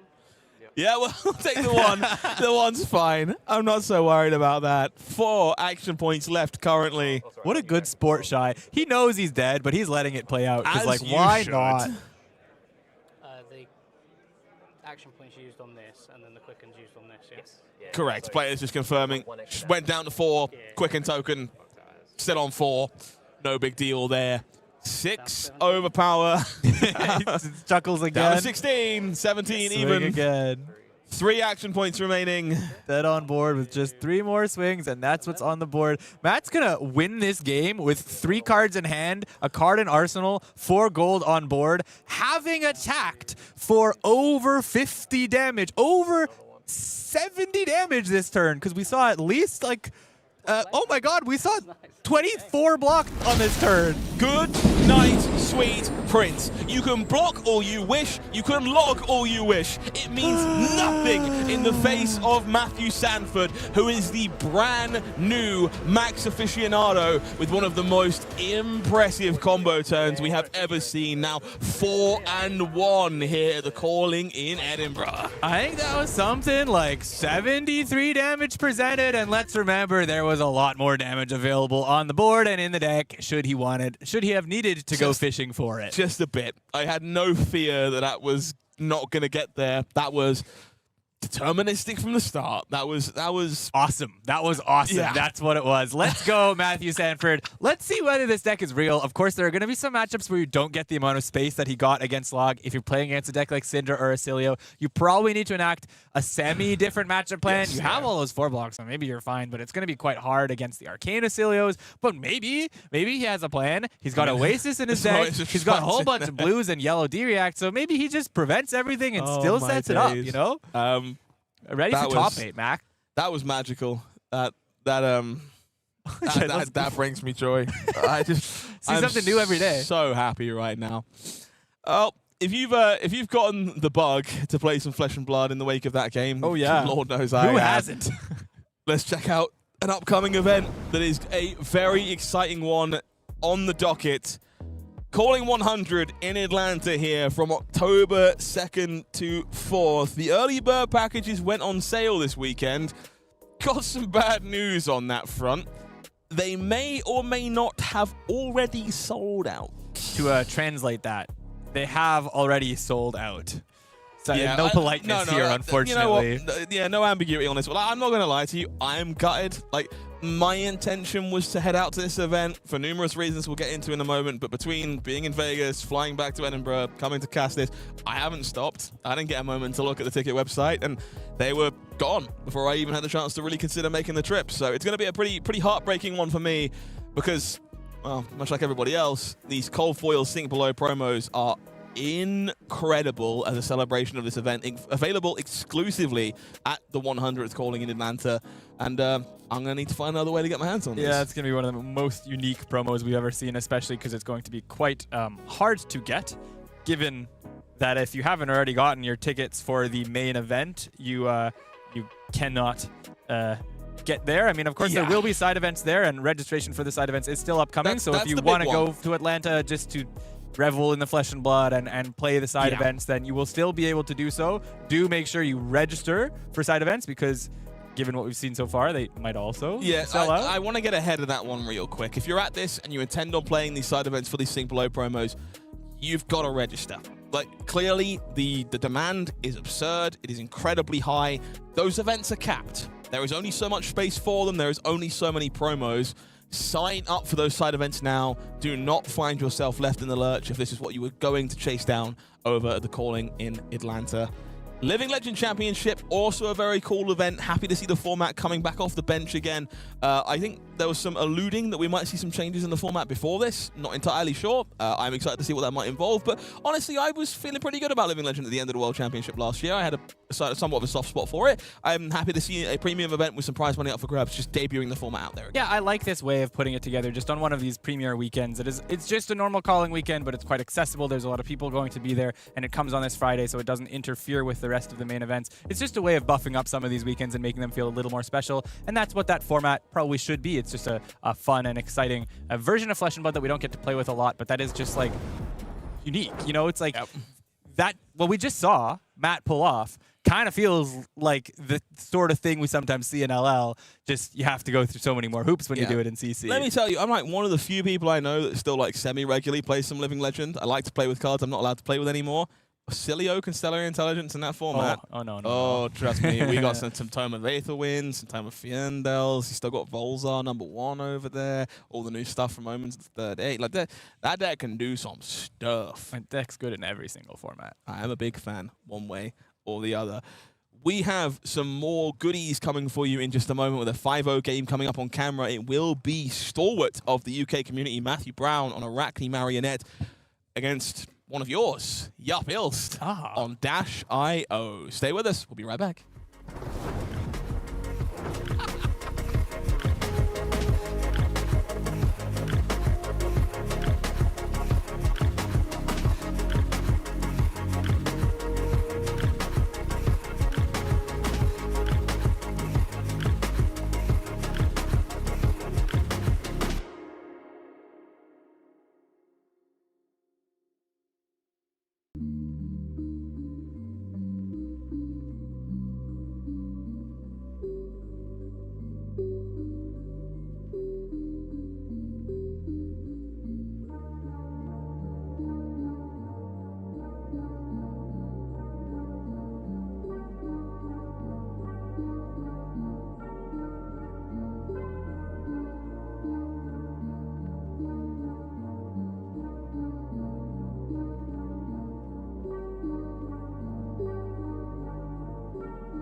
seeing some comments from folks in the chat all over the place just to clarify some of the stuff around calling 100 there. Main event tickets are sold out. Don't intend on seeing any more of those right now unless cancellations happen, people drop out, but not expecting any more mass installment of that. Side events not yet open for registration. It's more of a forewarning to get yourselves ready for it. I'm told communication around that is going to be really strong. It's going to be really heads up and ahead of time, so you'll have plenty of notice. I just wanted to prepare people to avoid disappointment as best we can. Yeah, it won't be launching, without notice is really the big thing. So if you want to go to the side events at that event, or if you're already going to Atlanta and you want to register for the side events, pay attention to socials in the coming weeks. And hopefully LSS will be sharing some information about when you can sign up for those events. That will be an event to watch, but right now we have some players to watch, as they are the ones who are joining us in the room this weekend here in Scotland. None of our picks are undefeated, but most of them are doing quite well, I would say. Honestly, if you had asked me when we checked in after round 2 and most of the board was at 1-1, I would have been a little concerned, but most of those players have converted to a positive record. Only Finley and Paul having an unfortunate 2-3 record at the bottom, but everyone else at least live, and the majority of our players still on 4-1, including, let's shout him out, the big green boy. The green bean, Daniel Correas, Tuffnut, Bumbling Hulkster, 4-1, still very much alive for all the goodies. Eric Forslov, Evan Tangi, Jason Rolfe, Matthew Folks, and Pablo Pintor. Real murderer's row of players there, all still in the same bracket as each other. Gotta wonder how many of them are gonna be bumping heads in the near future. 6 different heroes, all at 4-1 on our player spotlight. 3 of them Guardians, 1 of them kind of a Guardian. 2 of them board state heroes. Yeah, definitely a wide selection there. Some favorite faces. It's still doing well in the tournament. Looking forward to hopefully seeing a number of these on camera as we make our way into day number 2. For now, though, we have a fan favorite of mine, a fan favorite of yours. Matthew Brown left Fang at home this weekend. Typically a known Fang lover. Decided no. Jacob is right. Arachne Marionette is the way to go. Currently rewarded with a 5-0 record going into round number 6. But Yarpilst is no slouch on the other side of the table. On the other side of the table, Yarpilst left Lyeth at home after being enticed 1 too many events in a row, having played that hero for the last half year, never showing up after having a consistent string of performances that were solid on Dash.io, and deciding it's time to go back to the top. Let's bring back the hero that he is known for and the hero that he has won with so many times before. So $10 on the Countrymen matchup? Yeah, let's go. It's party. You're buying dinner tonight. That sounds like a good idea to me. Let's get down there and see who's going hungry later in the day. It will be Matthew Brown against Yarpilst Dash.io against Arachne Marionette. No big surprises here from Yarp. Choosing to go first tends to be the status quo for Dash.io. Yeah, this hero wants to do a good amount of setup on turn 1, or like has the opportunity to do setup. That's the big thing. Also has the opportunity to cheekily leak damage. The interesting thing in this matchup is what angle the Marionette will take, because the Marionette is often in these matchups against heroes that can get fatigued, like Dash.io or like Gravy Bones, can play it either way. They can lean towards fatigue, or they can go classic Marionette Ideal 17 randomly off of 1 dagger and you didn't know what was coming and didn't know what was hitting you. And you kind of have the flexibility to flex in-game, not just in the sideboard stage, what you're going to do in terms of this plan. So it's a dynamic matchup for sure. Both these heroes, stalwarts of the meta and well-known heroes, and I'm sure both these players have played this matchup quite a lot. Yeah, to give you some insight to what I personally found in testing for the UK Nationals, and the likes of Matt and stuff were involved with those kind of stories, so it wouldn't surprise me if we see a similar story. Arachne Marionette does lean fatigue these days in this matchup, but I find it's not enough to just fatigue. If you sit back on your laurels, you just block out, you rely on Mask of Deceit to kind of do the thing, you are going to get blown up a lot of the time. There needs to be some amount of proactive interaction. Sometimes that's just leave no witnesses. Sometimes it's meet madness, because eventually Dash runs out of fridge and does have to start giving you some amount of cards. And I try to think of that as almost like a proactive form of fatigue. You're still taking cards away from Dash. You're just not letting her hit you with them either. Definitely Assassin is the most obvious example of that, but I think that is generally the case when we see fatigue decks in Flesh and Blood in 2026, where if you are just block swap fatiguing, you probably don't end up winning the game. Like even Betsy, which kind of looks like that type of deck, really has to rely on swinging that hammer, that log, as many turns as possible and putting your opponent in a bind in the later game with that double down CNC, or just by having to start block the log. So Arachne here being able to lean into that proactive fatigue thanks to the Assassin card pool, but also being very flexible as a good damage dealing class in its own right. Will the Arachnid Assassin come out on top, or will they be catching a grenade for you? Only one time to find out. Let's get down there. Dash.io, Arachne, Marionette. Equipment suites flipped over here, no surprises for me. Full fridge mode engaged for Yap Ills, includes that adaptive plating in the foot slot. Black Tech Whisperers may be the only surprise if you're unfamiliar with the matchup, but TLDR, I love having block value on my stuff. Yeah, it's also good to just be able to block a breakpoint every once in a while. Like, just be able to block a 3-block plus that 1 on a 4 that's threatening a boom grenade is quite powerful. Matt's probably not going to get to buy that back. Maybe he'll get to buy that back once this game. But really, it's, you know, Yap's not going to be blocking that much either. This is also Stalker Steps just with a couple different targets, and it also blocks for 1. Yup, thumbing the Dash.io hero card to start turn 0. Never really what you want to see when you're on the other side of the table, but does seem like there is some free value on top of the deck. We shall find out what it is in just a moment. We'll see yellow Zipper Hit pitched away here. Will be a Teklo core. Pretty premium on turn 0, truth be told. As much as this game is likely to go reasonably quickly with the speed of Dash.io, I do like to follow the pitch stack of the deck up until a Spark of Genius gets played. Sometimes in this matchup, keeping that threat density high towards the very tail end, very important, and sometimes Sparks get boosted away instead of being drawn instead. That is true. I think, you know, on the average game, you would expect at least 1 Spark to be played, and so it's not the most important thing to pay attention to the exact order on the other side of the table, but you are right that threat density matters quite a lot, and Yap will be paying attention to that because he knows a matchup like this can often go down to winning on the very last card of your deck, and that is often like the game plan of how they're going to approach it. Yup takes the pass here. Would just like to set up with the pieces in hand. It's BIOS update, Metex, and a blue. In response, Matthew Brown says, I don't really want this shelter from the storm. I'd like to discard this and try and find a fresh one. Does that change your perspective on the ability to leak damage?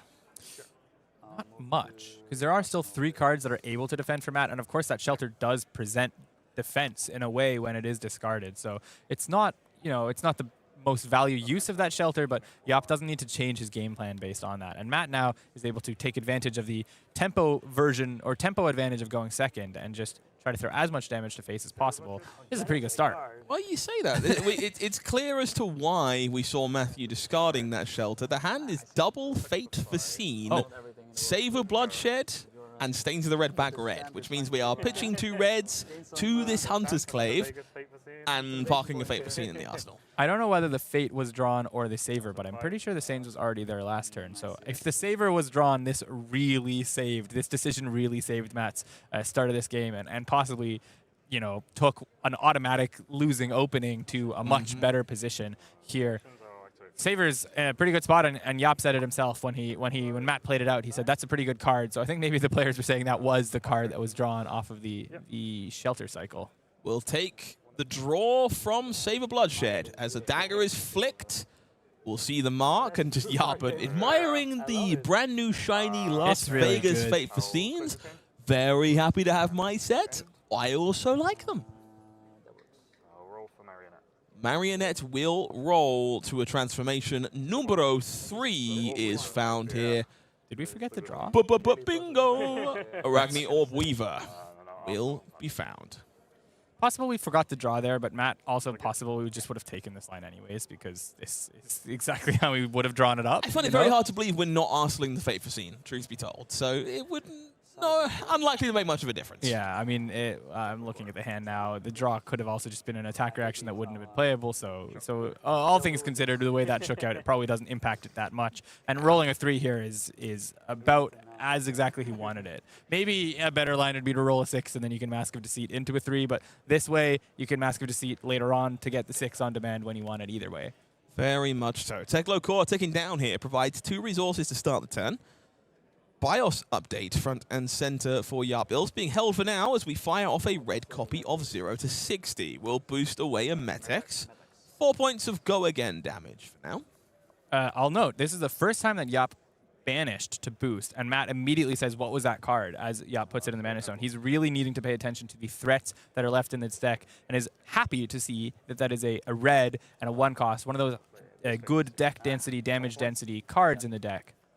Altoclano blocks, no reactions here, and so Fate Foreseen will meet it from the arsenal. Opting 1, uncertain if the the card that is found on top is particularly appealing here. Let's decide it's going on the bottom as the turn continues for Ilst. We know about that BIOS update, but for now, Teklo Foundry Heart will be facilitated off of the resources from Teklo Core. It's red and blue zipper hits that go into the Banished Zone. Now 3 resources available for our Mechanologist Master. 2 cards in hand and 1 card in arsenal. A bit sorry to see those red 1 costs go so early, but he knows how many attacks he has in his deck, and he knows what he can afford to lose and what he can't afford to lose. Plus, that card probably would have gotten lost to boost anyways on this turn, so happy to ditch it and try to fuel up the strength of the turn as we keep going. There is a Cerebellum Processor in the hand here for Yarp Ilst, which can be put into play from this Medex. Unfortunately, Fast and Furious, no item underneath it. At least that's what we want Matt to think. Every now and then, if it is a grenade, sometimes it's worth showboating that it isn't. In this matchup, I feel like I would maybe prefer the counter, and so I would play it out anyways, just in case my opponent at this stage can take the defensive You are slant. a coward, I see. Okay, I understand. I'm just cranking my grenade, firing my gun. What's the problem? Well, this Medex has an on-hit, so it's probably getting blocked anyways, right? No, I'm simply being satirical. I agree. In this matchup, I think the extra counter is actually worth a decent amount. But here, It didn't get blocked, by the way. Yeah, Yarp is offered the opportunity to put an item into play from the hand. Does have Cerebellum Processor, and Matt says, hey, That's a good one. That's pretty good. yeah. Back and forth, these players are like, oh, those are good cards you got on the other side of the Damn, table. you registered a good deck. Crazy. The reason your hero is at 880 LL points. Oh, wild. Extra action point generated from that item entering play. We'll see it quickly spent to draw a card with Cerebellum Processor. Yarp hiding it from us as he sneaks it into his hand. I love how a deal player doesn't have to take a look when they draw the card. Yeah, I know. I know, what it it's is. like, it's so nice that you just, you don't have to Perfect look. information. I do love this deck. Have a soft spot for Dash.io. Decision making is my favorite part of Fab in general. And oh boy, do you make some decisions. Looking at 0 to 60 BIOS update in the hand. That BIOS update has been there since the start. Leads me to believe there is no item underneath this one, unfortunately. So 0 to 60, just 4. I promise. Smile. We've seen, this is boost card number 2, or did we start on a 0 to 60 this turn as well? So this is threatening Max. It is. Unmake the Underlings plays defense, just blocking 3. No item on top here for Yarp. And so we'll see a point of damage leaking through, down to 35. The boost has been loose, but it is Throttle coming out of the arsenal here, boosting away another red zipper hit. A lot of these reds leaving us very early in this game. I think we might be out of red zipper hits already. There might be one left. Maybe it's only those 2 that we see visible in the Banished Zone, but that's a lot of cards gone. And Matt, like, taking this as a signal to comfortably block a lot of this turn. He took that Medex because he wanted to see what Yarp was able to put together. And having seen it, but also having seen all these cards hit the Banish, he's now using these same cards to put up a defensive slant, despite having let the on-hit version come in earlier in the turn. Like the evolution a lot as we figure out how to navigate the rest of this turn. Yarp now reevaluating top card of the deck. Yeah, very likely. We know it is, for better or worse, a BIOS update in the hand, so the turn unlikely to extend much more unless we are pitching that away to facilitate an item off the top of the deck. Gunshot comes through from Symbiosis Shot, brings Brown to 33. Matt having to hold 1 card here, can't commit 1 more card on defense because, well, you are Orb Weaver, you should take advantage of being Orb Weaver. He's going to be able to discard any assassin card to create one of those Graphene Chillisaurs and put himself in the position he wants to be for later in the game when he's trying to deal some damage. Tuning up Orb Weaver activation will discard Kiss of Death. Graphene Chillisaur generated will cost no resources this turn thanks to the hero ability, so just coming on in for a nice clean 4. Lots of action already, but it's only turn 2. Matt's Tunic is only on 2 counters here. I'll need to think on a lot of things. Yarp says, I'll need to think, which is not a surprise. Also, if you've played against this guy, this is not a surprise. He's very diligent. He thinks a lot through his decisions, and power to him, he makes some really good decisions on the back of it, but he seems like he has a bit of a stinker here. Yeah, this hand kind of sucks. BIOS update been lingering for a while there. We see Tekla Trebuchet, Boom Grade, and Backup Protocol Red which most of its best targets are not in the graveyard right now. And also, most of those cards should be on the top of the deck. Like, he was fishing for it the entirety of last turn to get either of those zero-cost items on the top of the deck. Ends up now with them in hand and only the one blue to sort of take advantage of the backup as a backup plan, so to speak. Needs also to find an item on the top of the deck this turn in order to take advantage of that Cerebellum. So is he willing to... There he's reaching for the crown just to try to fish one of these items to the bottom of the deck to that second cycle. Draw further on this turn to try to find another one on the top of the deck. This is one of those pain points of a deck like Dash.io. It's the, I like to call it the oncoming storm when I play this deck. You filter, you Foundry Heart, you boost, you look for your items, and you don't find them. And not only did you not find them, but you know they're in your next hand. Yeah. They've got to be somewhere. And that is very much what we're seeing from Yarp there. Does filter away, takes the top card. It is a copy of Soup Up, which will thankfully have go again, because that Tekla Core will be leaving play at the start of the turn. 2 damage connecting from this Graphene Calicera. Card he bottomed was the Boom Grenade, of course. That's the strongest card to put forward into that late game. Switching back over to Arachne Marionette. We'll see the items ticking down here. Cerebellum with no counters. Tekla Core making 2 resources and exiting this Mortal Coil. Does mean an item will have left play this turn. And Soup Up will have go again. Typically, don't really want to start the turn on Soup Up, though. You'd rather use it as an extender after you've filtered the top card of your deck. Hopefully found an item in the process. So we're going to see Backup Protocol Red played from the hand. Both players having a laugh here. It's always lovely to see the jovial nature of the game at the 5-0 round. 2 resources floating means this Protocol Red will convert into something, worst case scenario. Yeah, I mean, he has 0 to 60s in the grave. So on the very worst case, this is a 0 for 4 using this to float. I believe the other cards in his hand also cost 0. The 2 boost cards in his hand cost 0. So Arsenal will emerge. It is another BIOS update. Makes sense those were a little gunked up in the middle. We'll see if Yarp wants to connect with both of them this turn. A little bit sheepish here. Tekla Trebuchet, obviously very powerful, but really would like another bonus boost attack to make the most of it along the way. Does Trebuchet require a chain? It does, unfortunately. I think that's why he's been sort of navigating this uncomfortably. The best way to play BIOS update, of course, is you play one, you find an item, you play the other, you find another item, or play 2 BIOS updates, I should say. But breaking the chain, if he's not able to find another boost card off the top.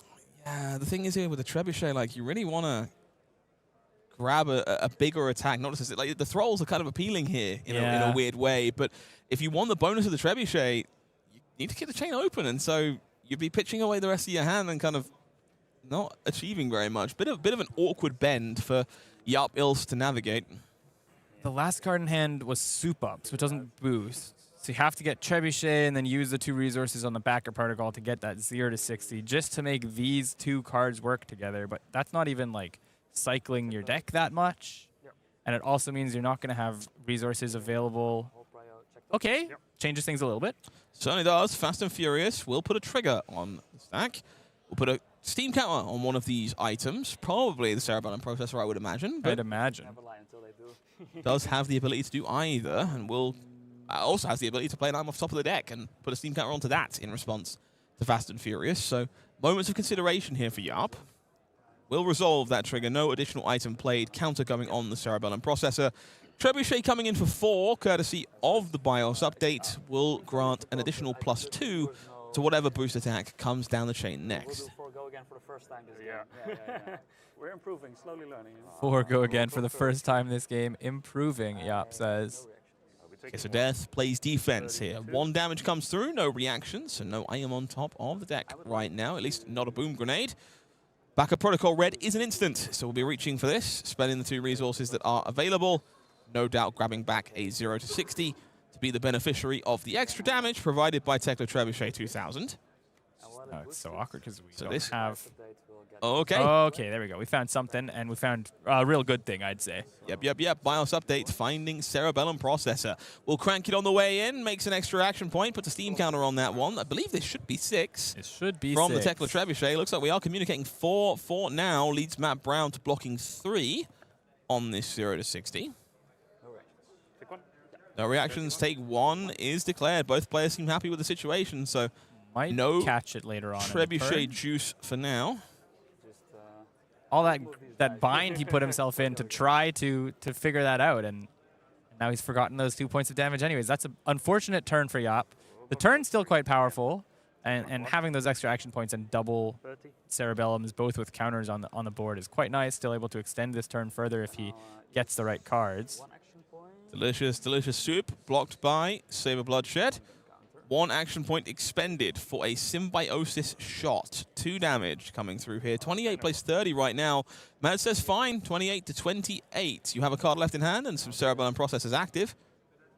Will leverage that final action point for more damage. And I like this a lot. It's something I find a lot of Dash.io players doing in the matchup that is a bit painful, just overexpending cards, telling yourself, hey, I can Arsenal off Cerebellum Processor. It's a free card at the end of the turn, when every time you do so, you give up a Symbiosis shot. And pushing damage in this matchup, making sure that gun doesn't end on several counters you didn't use, very, very important. I also really like doing this when he's arsenaling a BIOS update, which is another way to cheat an additional action point. So he's setting up a way that he can use both of those draw effects on Cerebellum next turn, on the 2 Cerebellums next turn, and not just as chain enders for a card in Arsenal. If BIOS update hits and another Dash.io effect hits, that's 2 cranks, or 2 opportunities for crank that he's able to turn into action points. So we say this a lot, but a heads-up play, I'd say, there in terms of how to use BIOS update and really showing the flexibility of being rewarded for really understanding this deck.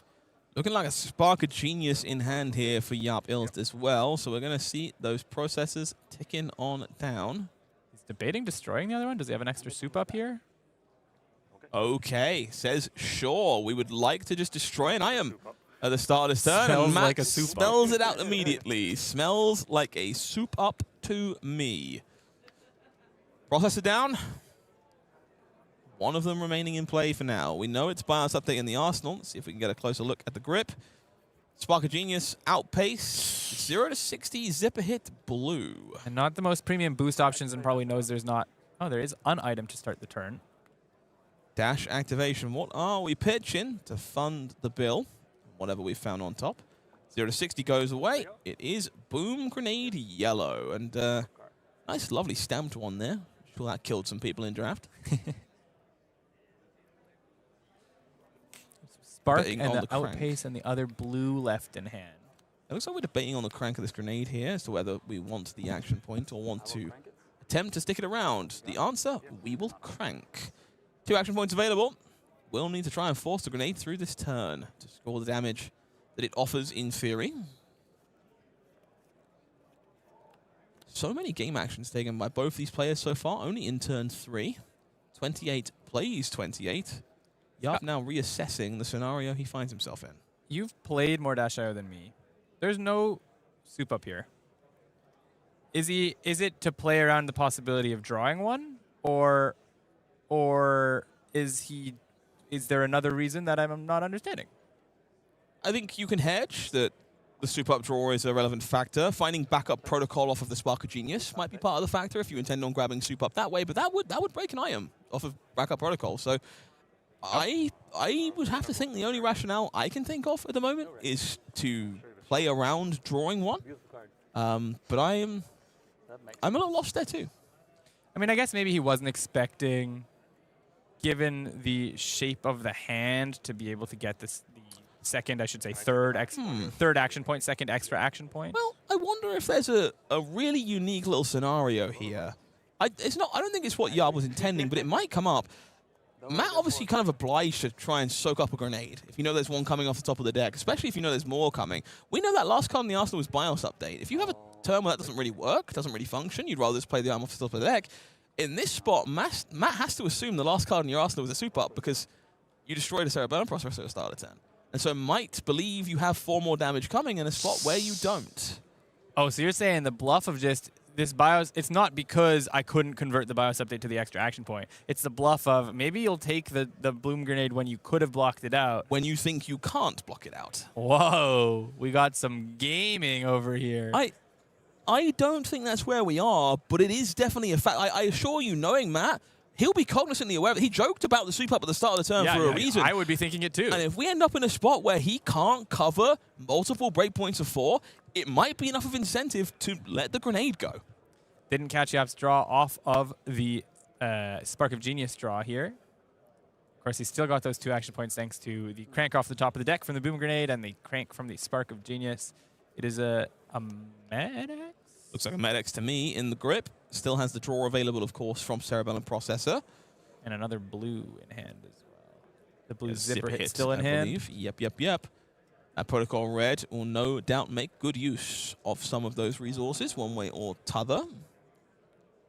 So Yarp re-evaluating here. Not surprised by this. It's kind of where you find yourself pretty often with Dash.io. Yeah, this kind of turn you'll always have to just be making decisions on the fly. Clearly not satisfied or wants to go digging further, so willing to Teklo Foundry Heart in the middle here. Zipper hit Spark of Genius, both leaving us. Those are 2 pretty good ones. Taking a peek at the top card again. We have Dash.io this turn, so no extra emerging items, but of course, Cerebellum Processor being active means knowing what you can draw is pretty appealing. BIOS update is also an extra ability to get an item off the top of the deck, so top deck does still matter. Med-X will be the play here. 1 resource spent, boosts away a Pulse Wave Harpoon. Another good red gone. I mean, I guess the 1-for-4s are slightly less good in terms of like raw damage, but I think you'd still rather be banishing some of those. We'll block 4 here on the Med-X, courtesy of Black Tech Whisperers. Have to note the uptick of 1 Goss attacks in Yarp's list makes me think this is definitely not maximum velocity. Definitely feels like it leans more towards that Sam Sutherland school of thought. Just break pointing and booming your opponent all the way down. There's still a couple points of breakpoint block on Matt's side. You can give up the Tunic. It's quite early to give it up, but on a turn like this, maybe you're afraid. There's the Mask of Deceit that, no, I guess you're going fishing with that because your opponent's not marked. So it's a bit of a, it's only a 1 in 6 to buy a couple extra points of block. Looking for a world here maybe where Outpace is the line off of this backup Protocol Red to try and circumvent that equipment block. But I think the only world that works right now is if you assume that there are 2/2 blocks in the hand of Matthew Brown, which is not an appealing proposition. Hopefully, the Cerebellum Processor can provide another threat to make something like that look more appealing. We will draw the card off the Brain Tank.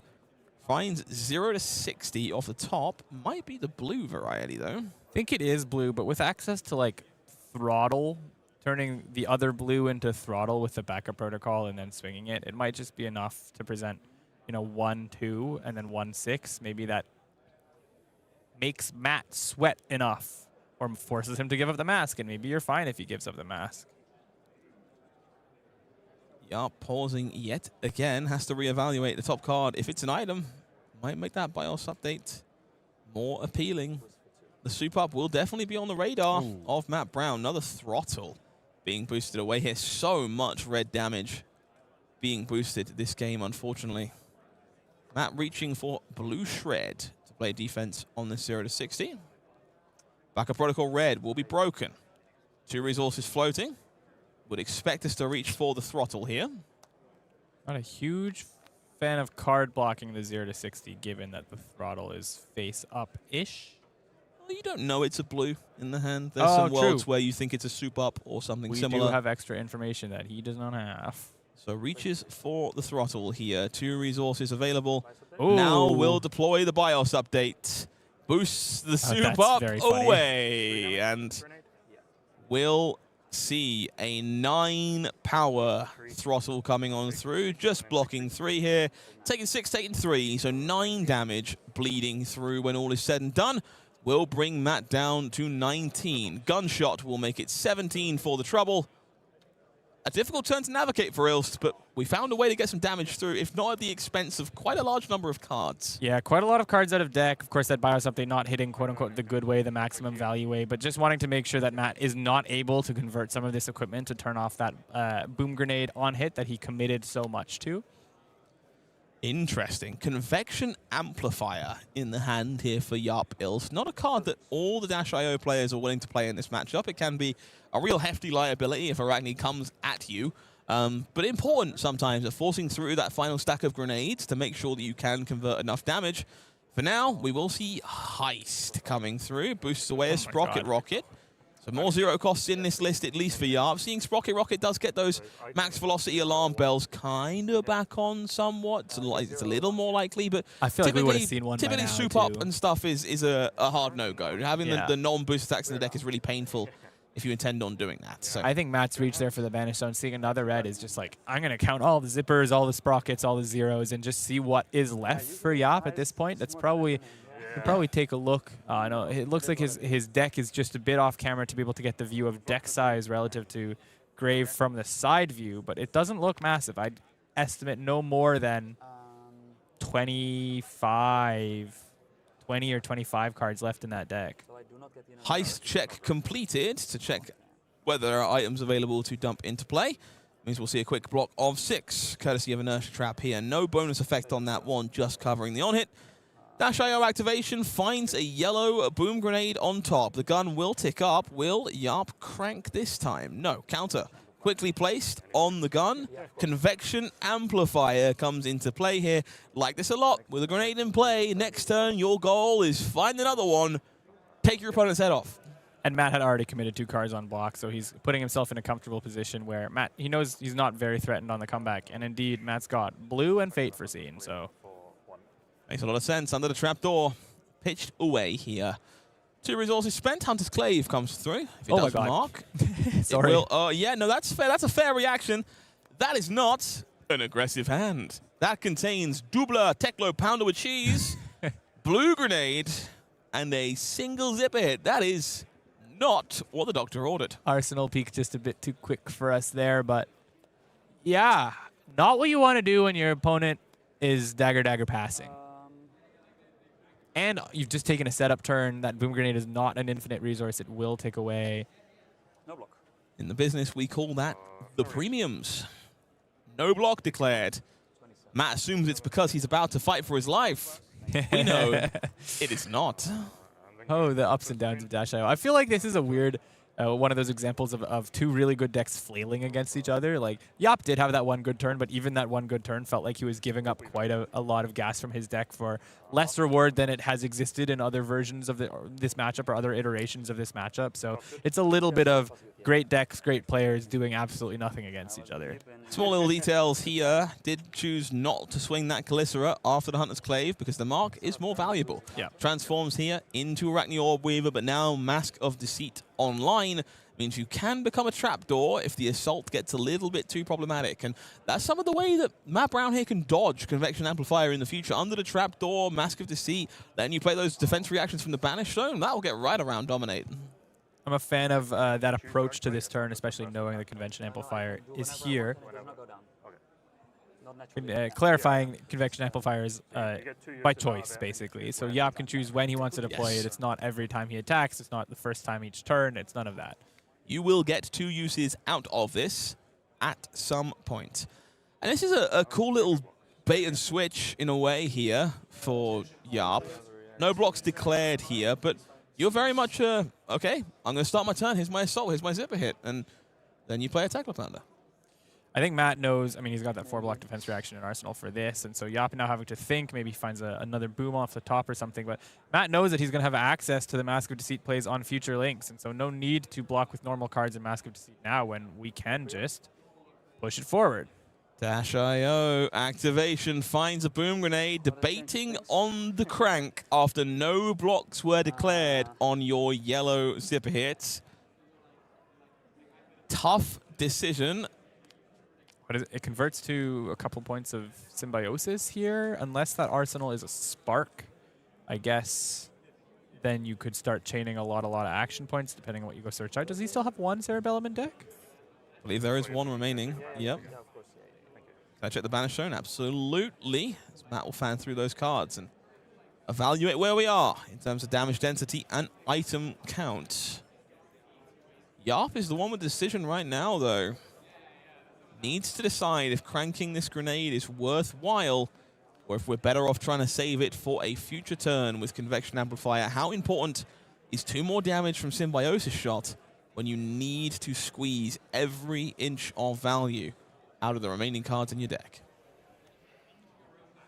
Yeah, this is a tough task for him. grenade sticks around this time. Fate Foreseen will be deployed against that zipper hit. Opt stays on top, pretty content with that one. So heads up from Yarp, decides the defense reaction is too likely in the face of the existing grenade. Will now reevaluate. We know it is the double pounder with cheese in hand. The Arsenal eluding us both, though, for now, so there might still be a little bit of extension in this hand. I mean, any attack in Arsenal here, yeah, he reaches for the amplifier, so this is probably an attack. He doesn't know that Matt has just so many ways around this. Oh, but there's not that many ways around an outpace. I like this, but unfortunately for Yarp, I believe it's under the trapdoor. It is an under the trapdoor. So this the hand is a fair one to reach for. I don't really get the choice of the amplifier here, because you can only do one card out of hand anyways, and this puts a card into banish. Yeah, it definitely seems like maybe he didn't know a point of autopilot there from Yarp. Just second-guessed himself a little bit too much. That's nice, he says. That's nice. So Matt had a really nice hand that he probably wanted to hold on to, but I mean, you still have a really nice hand because this Chelicera is free, and you've got T-Dogs and Savor Bloodshed left, but giving up those cards to not take that 7 damage to the face is fine. Oh, I missed a Fast and Furious trigger there. You did. That's pretty nice. And I think that Dominate was worthwhile ultimately. Like, you just want to deny a pair of 2 blocks or something like that from covering the outpace. True. Like, it's a little painful to lose a Convection Amplifier counter on that, but I think it was worthwhile. I think it was very heads up. Savor Bloodshed, the retort here from Matt Brown. We'll see this Graphene Chelicera coming on through. Doesn't have to pay for this, courtesy of Orb Weaver's hero ability. So 5 go again into the marked hero. This is nasty. Now, Yarp is ahead on life, and let's go with double ahead on life because there are... Let's take a look at the deck count if we can. Multiple booms on board. 21. 21 left in deck for Yarp plus a 4-card hand, of course. And let's go with 4 items on board. So that is relevant to the count. Yeah, a very meaningful amount of damage left for Yarp. 17 is very attainable on double grenade, Teklo Pounder, Convection Amplifier. Yeah. No blocks. So sure, yeah, no blocks declared. 5 damage comes through, brings Ilst to 22. Will draw from the Saver. Finds another Orb with a Spinneret. It was Tarantula Toxin in hand as the last card. Tunic will be taken. Clave sent in off the Orb Weaver, holding on to that Toxin.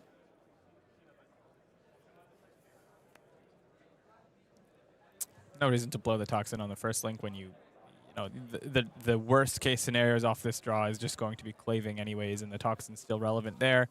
Given that you're not getting the 6 power mode on the Graphene, I'd be a little afraid if I was in Matt's boots. He's doing everything he can. I mean, you can't really do anything to take these boom grenades off the board except get hit by them or continue to block.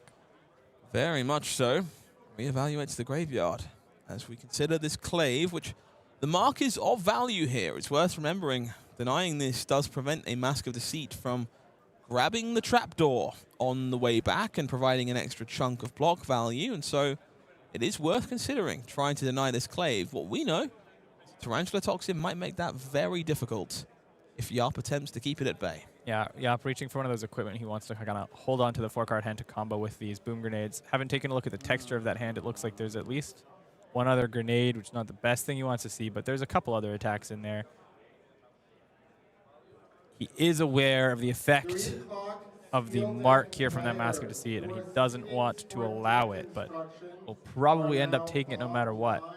And maybe he's aware of that in the way that Matt played this. Very difficult to extend any further than just blocking 2 on 2. Piercing will trigger. Tarantula Toxin will force the issue. So up to 5. 3 damage coming through brings Ilst, I should say, to 19. Mark will be conferred, so Mask of Deceit online to play defensive duty if we need to. I don't mind the might as well try it. You know, I'm not converting my chess piece for 2 block. I'm only converting it for 1 block, but that's not what matters at the end of the game. And if he happened to have drawn into a defense reaction and preferred that, for example, then there's a reasonable world where that block is enough. So I like the way Yarp approached that turn, and I would still say board state favors him, but he really has to push damage on this turn. It's time for the grenade catching portion of the game to begin. 19 plays 17 as things stand for now. Convection Amplifier, Teklo Pounder, locked and loaded and ready to go. That hand does contain another grenade. We see Heist, Teklo Trebuchet, and a copy of Zipper Hit in the grip here for Yop. Which color is Zipper Hit? It looks blue to me. Yellow to me. That's pretty nice. Red grenade in the mix there. Not where you want to find it in the hand, but with Convection Amplifier, well... Oh, wow. Yeah, I guess do we have the resource? No. What's the fourth card? Is it another blue? We got we have a Trebuchet, a Heist, and a Zipper Hit in there. Heist. Unfortunately, the pain point here is there's just so much equipment available, and in this case, Mask of Deceit, that trying to do that seems like a ambitious line to take. And, you know, pre-trebucheting the Heist is sort of a trade-off of damage here, damage there, thanks to Teklo Pounder. He might as well just lead with the biggest thing and give it Dominate, get a sense of what Matt is working with here. Possibly hold that Trebuchet for pitch to fuel up the rest of the turn. Yeah, my concern here is that I don't know if this Amplifier does enough, because we're looking at 4 pieces of equipment and a trap off of it. It's really hard to force this Dominate through. We want to say thank you to all 2,000 of you who are joining us here for this calling. Remember, we do have our Drinking Buddy giveaway for you at the end of the next round of competition. So make sure you stay tuned, stay active in chat, say nice things about players, casters, friends, usurp the Shadow Throne, anything you prefer.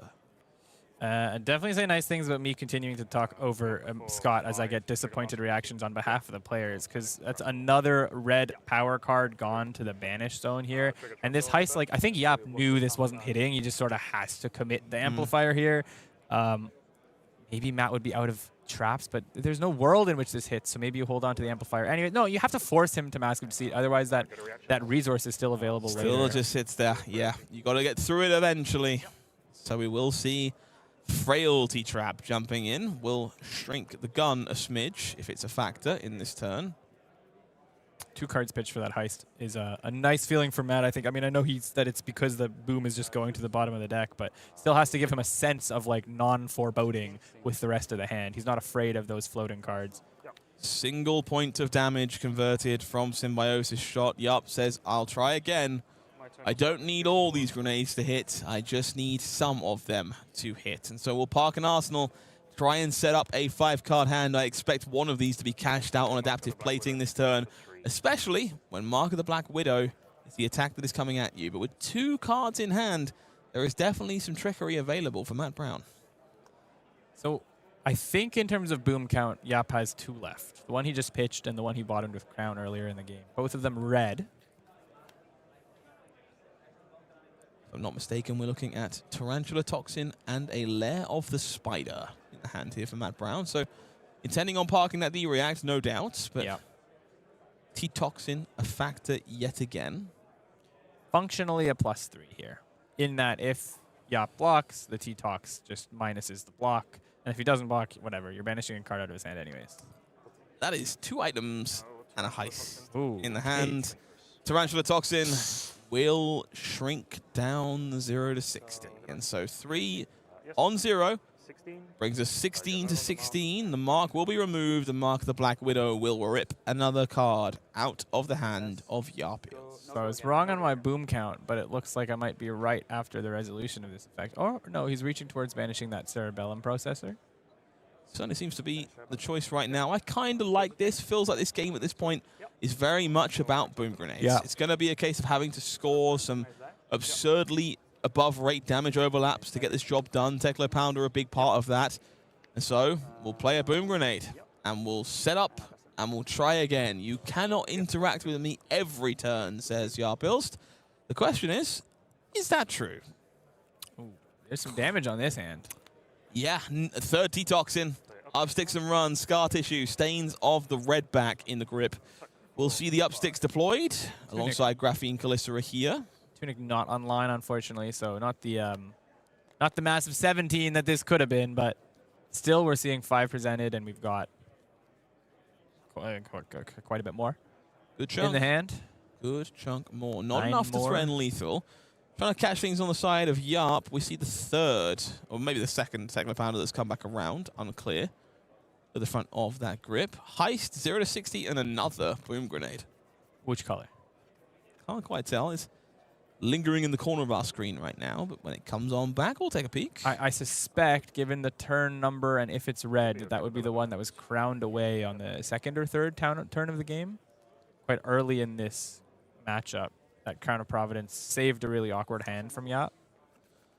Yap thumbing through both graveyards. We'll see Tarantula Toxin and Scar Tissue deployed on damage duty. So up to 11 we go, down to 5 for our Dash.io aficionado, who is running out of breathing room to make this big turn come together. The mark will connect here thanks to Scar Tissue, and we will see a Arachne transformation yet again. Let's take a spin. 4 this time round. That is red back, if I'm not mistaken. So go again available on the next turn cycle for Brown. Yap taking the kill now signal, I think, is what this means to me. I don't think he can afford another turn of setup. Counter from the Boom Grenade ticks on down. 2 charges of the Pounder left. Arsenal unknown to us for now. Make the most of that awkward Boom Grenade in hand yet again. No Dominate sources available for that one anymore. There's a Heist. We'll see the grenade cranked. Says, okay, give me cards. 0 to 60. 4 go again. BIOS update. Boosted away. Means this is getting the +2 from Pounder. Starting things off on a 6. And commanding immediate respect from Matthew Brown. 6 block declared. No big surprises there. We know it's Heist, Teklo Pounder, and an unknown card in the arsenal this turn. It is Teklo Trebuchet 2000. Coming in for 1. Can be met by a piece of equipment block if Matt wants, but will enable a 7-power Heist somewhere down the line. We see that Flick Knives doing exactly that. 7 off the Heist. Red Zipper hit disappearing. And Yup is just hoping there is 2 blocks in hand. 3, 4, 5 reactions from the Arsenal. Lair of the Spider keeps it all in check. No grenades will find their mark. It will be a sheepish gunshot from Yup Ilst, bringing Matt Brown to 14. We survive the onslaught yet again. Such a fan of choosing to hold on to the Tunic over the Flick. Flick is a card that so many people are like too afraid to give up in a matchup like this, or in a deck like this, I should say. But Tunic was coming online, and Matt didn't know he was going to have to give all the cards. That could have only been for 6, for example. That means he would have been able to hold one of these cards and just come in Chelicera for 4, which is threatening almost lethal here. And, you know, therefore, it would be better to hold on to the Tunic. But in this case, Matt has to give up all the cards, and we'll have to use this Tunic as a next turn enabler instead, which I'm sure he's still not very sad about. Got to imagine our Arachne player is happy with where he finds himself. For now, it is on Yarp to count the fistful of cards. There's 11, 12, something down there in the deck. It's on Yarp to use them to deal 14, and on Matt to try to survive with 1 card, 1 more turn to present lethal. So a moment of pause here before we transform back out of Arachne. Red back might be an item on top of the deck that is a moment of consideration there for Yarp, but no, we're more than happy to let these grenades expire. Back into the Mechanologist's turn. We see Stasis Cell pitched for Teklo Core. Just going to read Stasis Cell. Yeah, this is one that seems to be popping up for a few reasons this weekend. Some very defensive decks out there make Stasis Cell look a lot more appealing. Matt, why didn't you watch the last game on stream? Then you'd know what it does. Unbelievable, bro. What are you doing? Pulse Wave Harpoon. 4 go again. Reveal a card. If it happens to be Fiddler's Green, I'll make it block, but otherwise you may block as you wish. We'll block 6 pretty happily here, just covering the bases in the face of Pulse Wave Harpoon. Don't want to see a grenade flying off the top and find yourself in a more awkward situation than you need to be. 2 cards left for Matt here are 2 blocks, but at this point it doesn't feel like that's going to spell his doom. Close the chain, player Teklo Core, Arsenal pass. Yarp knows there is maybe 1 clip of damage left in the chamber, and will need to hold on to all the cards to make it all come together. Pain in the backside for Matt Brown here. A card, typically I see people board it out in this matchup, but looking pretty potent here. Does threaten a significant amount of damage. Will allow lethal to be pushed in some capacity. We'll reach for the equipment. No surprises there. We'll make the cog. from our Cogworks Tinkle Rings. Tekla Foundry Heart covering the rest. Graphene Calicera off the tunic here. Wouldn't be surprised to see this adaptive plating meeting the Calicera, sacking away that cog. I'd be shocked to see anything but the Graphene Calicera. Sorry, the adaptive plating come and meet this as a block card. The player's discussing right now how many toxins are left over. So can I expect this card in your hand to be +6, or is it just going to be +3 or +4? And can I get away with blocking just 3 here? We'll bump to 5 from Scar Tissue. We'll see 2 damage coming across here, so it brings Yarp down to 3. We'll re-establish the mark, which means we will be transforming again as Arachne Marionette, and a 6 here would be big bonus Vegas show hour. There's a small chance he's out of traps. We've seen they're never out of traps, Gabe. Well, it's Black Widow anyways, so if Yap doesn't kill here, you better be ready to take some threats. So it will be the final countdown for Yarp. Ilst makes 4 resources from a pair of Teklo cores that are in play. Is looking at Teklo Pounder Boom Grenade and a pair of Zipper Hits in the hand. Dash IO activation to start. Will play the red grenade. The yellow in hand? Is my boom count that bad this game? Oh, it's a blue in hand. Never mind. Happy to crank this one on the way in, so second action point will be generated. Makes a lot of sense. I don't think you're surviving very long to try and elongate their lifespan. Yeah, this is a deal as much damage as possible turn, which includes playing out a blue boom grenade, because that's what you got to do. 3, go again. 3, go again. Met very quickly by blocks. Arsenal card is outpace. 4, snap block 5. Deck is gone. Would be the end of the game the other way around as the UK stalwart makes it to 6-0. It's Matt Brown on Arachne Marionette showing you that this deck is still very much to be feared in the wake of Pro Tour Las Vegas. We saw a lot of uncomfortable banishes for Yap early in the game with hitting quite a few of those red power cards, the zipper hits and the throttles into the banish zone off of boosts. Also quite a few of uncomfortable hands, having to navigate ways to get some of those boom grenades onto the bottom of the deck just to be able to set up to that second cycle. But that means you're not pushing enough damage in the first cycle that second cycle then presents lethal. So Yap having to solve a bit of a puzzle and ultimately not able to put the pieces together perfectly and take Matt down. Matt on the other side understood his role. He knew what he was doing. He blocked in the right spots. He took damage in the right spots. He fished for information from Yap in the right spots. Really well piloted from both sides. Yap showing his mastery of Dio, but not able to get it the way it was drawn up today. Yeah, there was definitely some grim hands in there for Yarp and did the best he could with what he found, but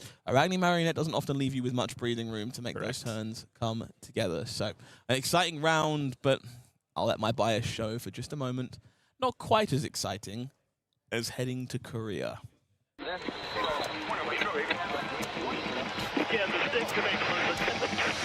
Welcome to the show. Don't be shy, dear. I know we're to die for.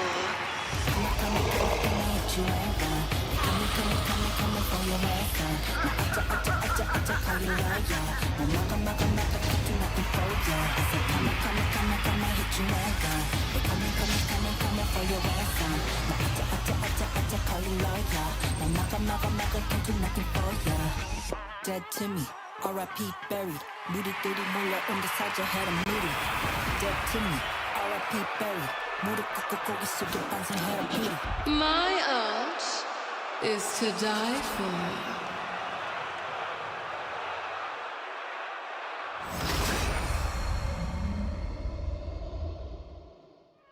That's right, To Die For, debuting alongside Usurp the Shadow Throne at the world premiere in Seoul. Our resident K-pop band might feature some characters you know and a selection of corpses you don't, but a new reskin very appropriate for where they find themselves during the world premiere. Of course, if you show up to the world premiere, you will have a 1 in 10 chance at getting this Marvel version in your pre-release kit, your tournament pack. Will be your little world premiere boosty that will contain one of the band members as well. We'll get into that in just a second, but the Marvel version of Malice, no doubt going to be a fan favorite. That very K-pop signature on the back of the card very much sends home a big old message. The bandmates, of course, these are all corrupted corpses. If you're making these, you're playing Malice. Makes a lot of sense.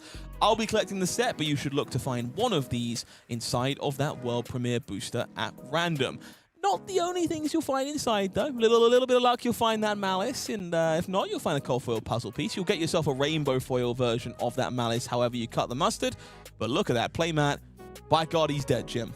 He's dead, and may he stay dead forever. I don't want no shadow business bringing Chain back. Vetreiði killed him and is the new king. Let's keep it that way. But this is an exciting package of goodies if you're signing up for that world premiere package. And if you're sitting on the fence like me, make your decision soon, because you might not be able to. But I think I'll end up having to go. I'm just speculating, but like, you imagine a legendary zombie for Malice, just Chain's corpse. You know, that'd be really great. Tap it, make a soul shackle. No, you're not thinking big enough. Got to think with portals this time, my friend. Tickets are live for that early bird package, of course. If you want to come and join us down at the world premiere in Seoul, get in. Pick them up now. Don't wait for them to sell out. We've seen how that ends already for several events this weekend. You have a chance to grab a very exclusive piece of kit at both this event, the Calling 100, and the World Championship in Paris with this beautiful homage to the battle between Vetreiði and Chain on a foiled out playmat. Yeah, that's pretty good looking and a pretty unique thing to pick up only in these special events in this fall season of 2026 here.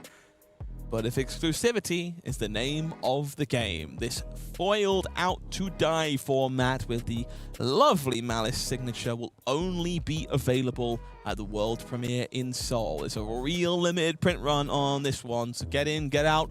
Make sure your new idol is gracing your game space as soon as you possibly can. Of course, if you fancy joining the party and bringing our world to life, cosplay signups are now available for the world premiere in Seoul and the World Championship in Paris. It is your last chance to get in for Korea, but don't go waiting around if you intend on joining us in the City of Light either. Yeah, there's a lot of goodies to be found at that event there in Seoul, and with this upcoming set, let's talk about one of them that is not the box that you're going to buy when you buy cards from Usurp the Shadow Throne, but it's something that you probably need to buy along the side. If you want to play Malice, this Armory deck is going to get you a kickstart 60-card deck to start off and how you're going to build Malice, but also some special pieces exclusive to the Armory deck. To start with, here's how she works. Malice, Domina of the Dead, is a Shadow Necromancer hero who's able to create or play zombies from the graveyard. And when zombies die, they create more zombies in the Banished Zone. That Vox Necropolis, the weapon, can play zombies from both, is benefited when you play zombies from both the Graveyard and the Banished Zone. It instantly gets them to attack. And of course, if they stick around for an extra turn, they still have an action ability thanks to this weapon to attack anyways.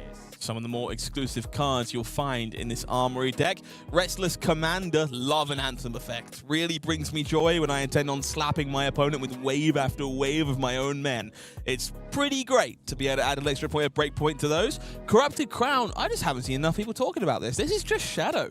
It's rare, slots into everything at Silver Age that's Shadow officiated. If it defends, banish a card from your hand, make it block 2. Anyone's got any number of reasons to get cards from their hand into the Banished Zone in the Shadow talent. And then dig for souls. I think for me, this is probably the most exciting one. Filter through the top cards of the deck, dump my zombies right where they belong, give them +4 on an attack, and then on hit, destroy the zombie, which I think is kind of quirky. I think there might be some zombies that care about dying and will have on death triggers. They explode immediately, but also it gets that corrupted corpse back into the Banished and keeps the resource loop flowing.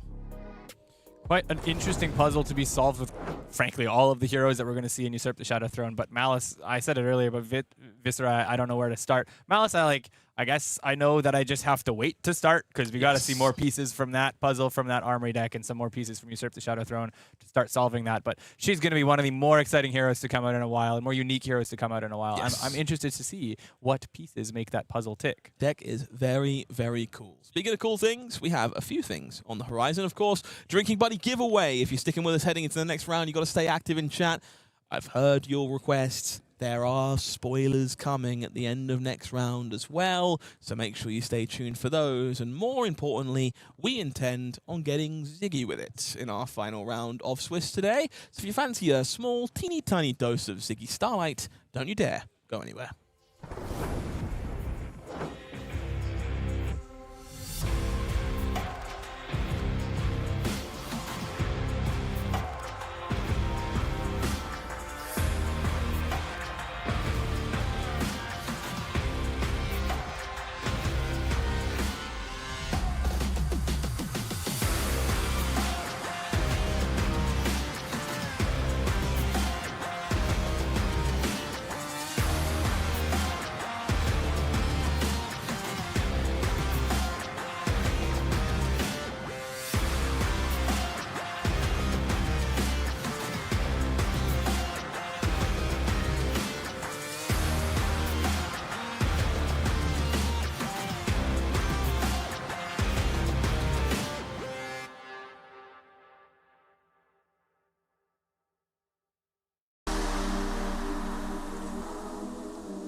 It's Ziggy Starlight on one side of the equation. On the other, it's the original Necromancer, Graveyard, Quintorius Bones. They haven't pulled that one out in ages. No, a deep cut for those who remember us back in World Premier Taipei. Canonically, the name of that hero, according to Brian Gottlieb. So, you know, get it into your vocab. I know it's stuck in mine. Ziggy Gravy, a matchup I'm actually not super familiar with. Have you got much insight on this one? No, I've seen it play out on stream, I think, once at some tournament. I would be willing to say that it's pilot-oriented and probably either deck can win. You know, they are board state into board state, and so in a way, it's not like a board state into Guardian deck or matchup where you have incremental advantage on one side. Ziggy's board state goes away when they get attacked, and Gravy's doesn't, and so there's a little bit of maybe a hedge where like Gravy has more functional life in that sense because the allies have to get intentionally attacked instead of attacks that are going to go face anyways. I'd also say that Gravy has more ability to chain together really big turns, which is a threat against Ziggy. But I don't know, man. Never doubt a Gun in a Flash. No, that's a fair assumption. Gun in a Flash is a pretty darn good card. It will be skeletons in our feature match area this round, and it will be standings on your screen right about now. Let's check in and see how our players are going, who's still alive, who's still kicking, and who's making a name for themselves in the room. Aaron Boyan, Matt Brown, Nathan Hills, all juggernauts of the UK scene. Former UK national champion there at the very tippity top on Oscilio. We just saw Matt Brown get to 6-0. Nathan Hills on Fatigue Fang, Decimator Great Axe, crunching on in, sitting at 6-0 right now as well. Michael Koch is not a name I'm familiar with, but happy to see more Oscilio finding success here at 6-0. Yeah, I do have to say this standings page 1 looks a lot more light blue lamp and dark red assassin than it did earlier in the day when we took a peek. It's definitely coalesced towards those top most represented heroes, but there's quite a lot of representation from other things. Shoutouts to Yap, who we just watched on Dio. You've already shouted out Nathan on the Fang deck, but of course Auxilius there, a stalwart of the Vynnset players. Sebastian Knetch, friend of mine on Dory as well. We see Jason on Ziggy at 16. We have an Ira still alive. We have Daniel still alive on Tuffnut. We watched him way earlier in the day. 5-1 is pretty stellar, if you ask me. We'll be seeing some nut in day 2, which is always exciting. Our resident Gravy player there, Amelia, will be in our feature match area in just a moment there at 5-1. Dennis wrapping up the top 20 there on Betsy's skin in the game. As we go a little bit further down, a couple more 5-1 players. All the fans at home, Matthew Sanford is rocking the show. Combo Max still in the game at 5-1. Of course, Huntsman also there in 21st at 5-1 as well. And we have one more Gravy Bones, Evan. No surprise he was able to bounce back from an early loss and is still 5-1 and live. Couple down the line, these people are all still live for day 2. They have to win this round in order to make it in, or they might just make it in at the balance of 48, but you have to win this round to get a good shot of it. And there's some interesting heroes. We got a Valda on the board. We got Ziggy on the board. We got a couple Jarls on the board. Raiden Bowen down there in 38th place next to Pablo Pinto, Erica Forslove. It's big names. It's cool decks. I think there's a number of people still very much in contention for day 2 here, but the bottom side of that standings, it's very much playing for your life at this point in time. You got to be winning. You got to be winning this round to make it to tomorrow, and you got to be winning tomorrow to make it to top 8 to be comfortable at least. So a lot of games to play and things to be played for here as we continue on in Edinburgh. Now, I know you can speak to this yourself. You've been in this position many times, much like myself. 5-1 at this point is arguably, for me, one of the scarier records. Oh, my God. Like, sure, the hard work is done. You're playing day 2. But there is a wealth of difference between going into day 2 at 6-1 and having a loss to give and some breathing room, and going in at 5-2 and feeling like your back is against the wall from the start of the day. Psychologically, I would rather play the last round of a day 1 of a calling at the X2 bubble than at X1. Because at X2, you're like fighting for your life. You have that drive. You have to win in order to make it through. At that X1, it's like that game feels like it carries so much weight. It's so and heavy. You know if you make a mistake in that game, you're reliving that mistake all through dinner and all through the night. This one is going to sting for someone, but there's only one way for us to find out who it will be. So let's get down there and shake things out between Jason Rolfe and Amelia Melee, who are joining us on Gravy Bones and Ziggy Starlight. Ziggy here choosing to go first. Is that what you expect in this matchup? I would guess it's more of a deny the Gravy go first thing, where you don't want Gravy to get one of your free allies. You can stick a little bit of ward and get, I guess, you know, some incremental advantage to the next turn. But I would say Gravy gets more access to that incremental or stacked forward preemptive advantage with going first, and so Jason just choosing to take it. Yeah, I think that's a fairly heads-up decision. I think Ziggy has some board state to build as well. Yeah. Definitely appealing in that variety. On Amelia's side, she's going to want to get those allies set up nice and quickly. I think the quicker you can snowball against a deck like Ziggy, definitely very appealing to the original Necromancer. If you aren't familiar, Noah Clark just put up a result with a deck over in Las Vegas this past weekend. Can destroy gold to draw and discard cards. You're going to be trying to ferry those undead allies of yours into the graveyard, play some blue cards, and then help them emerge right back into the arena.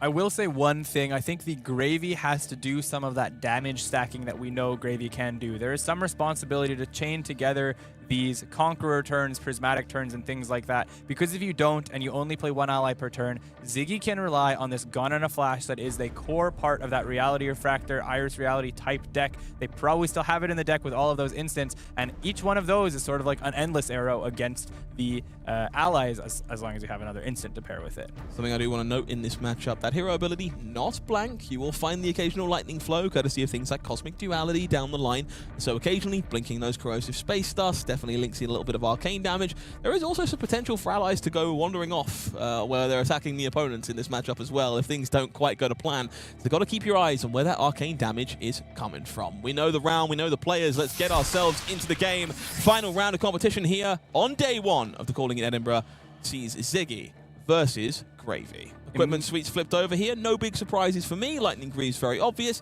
Happy to see Carrion Crown for Amelia. She's in the know on this one. I think the biggest surprise, or at least the biggest thing to call attention to, is Iris of Reality on Jason's hand.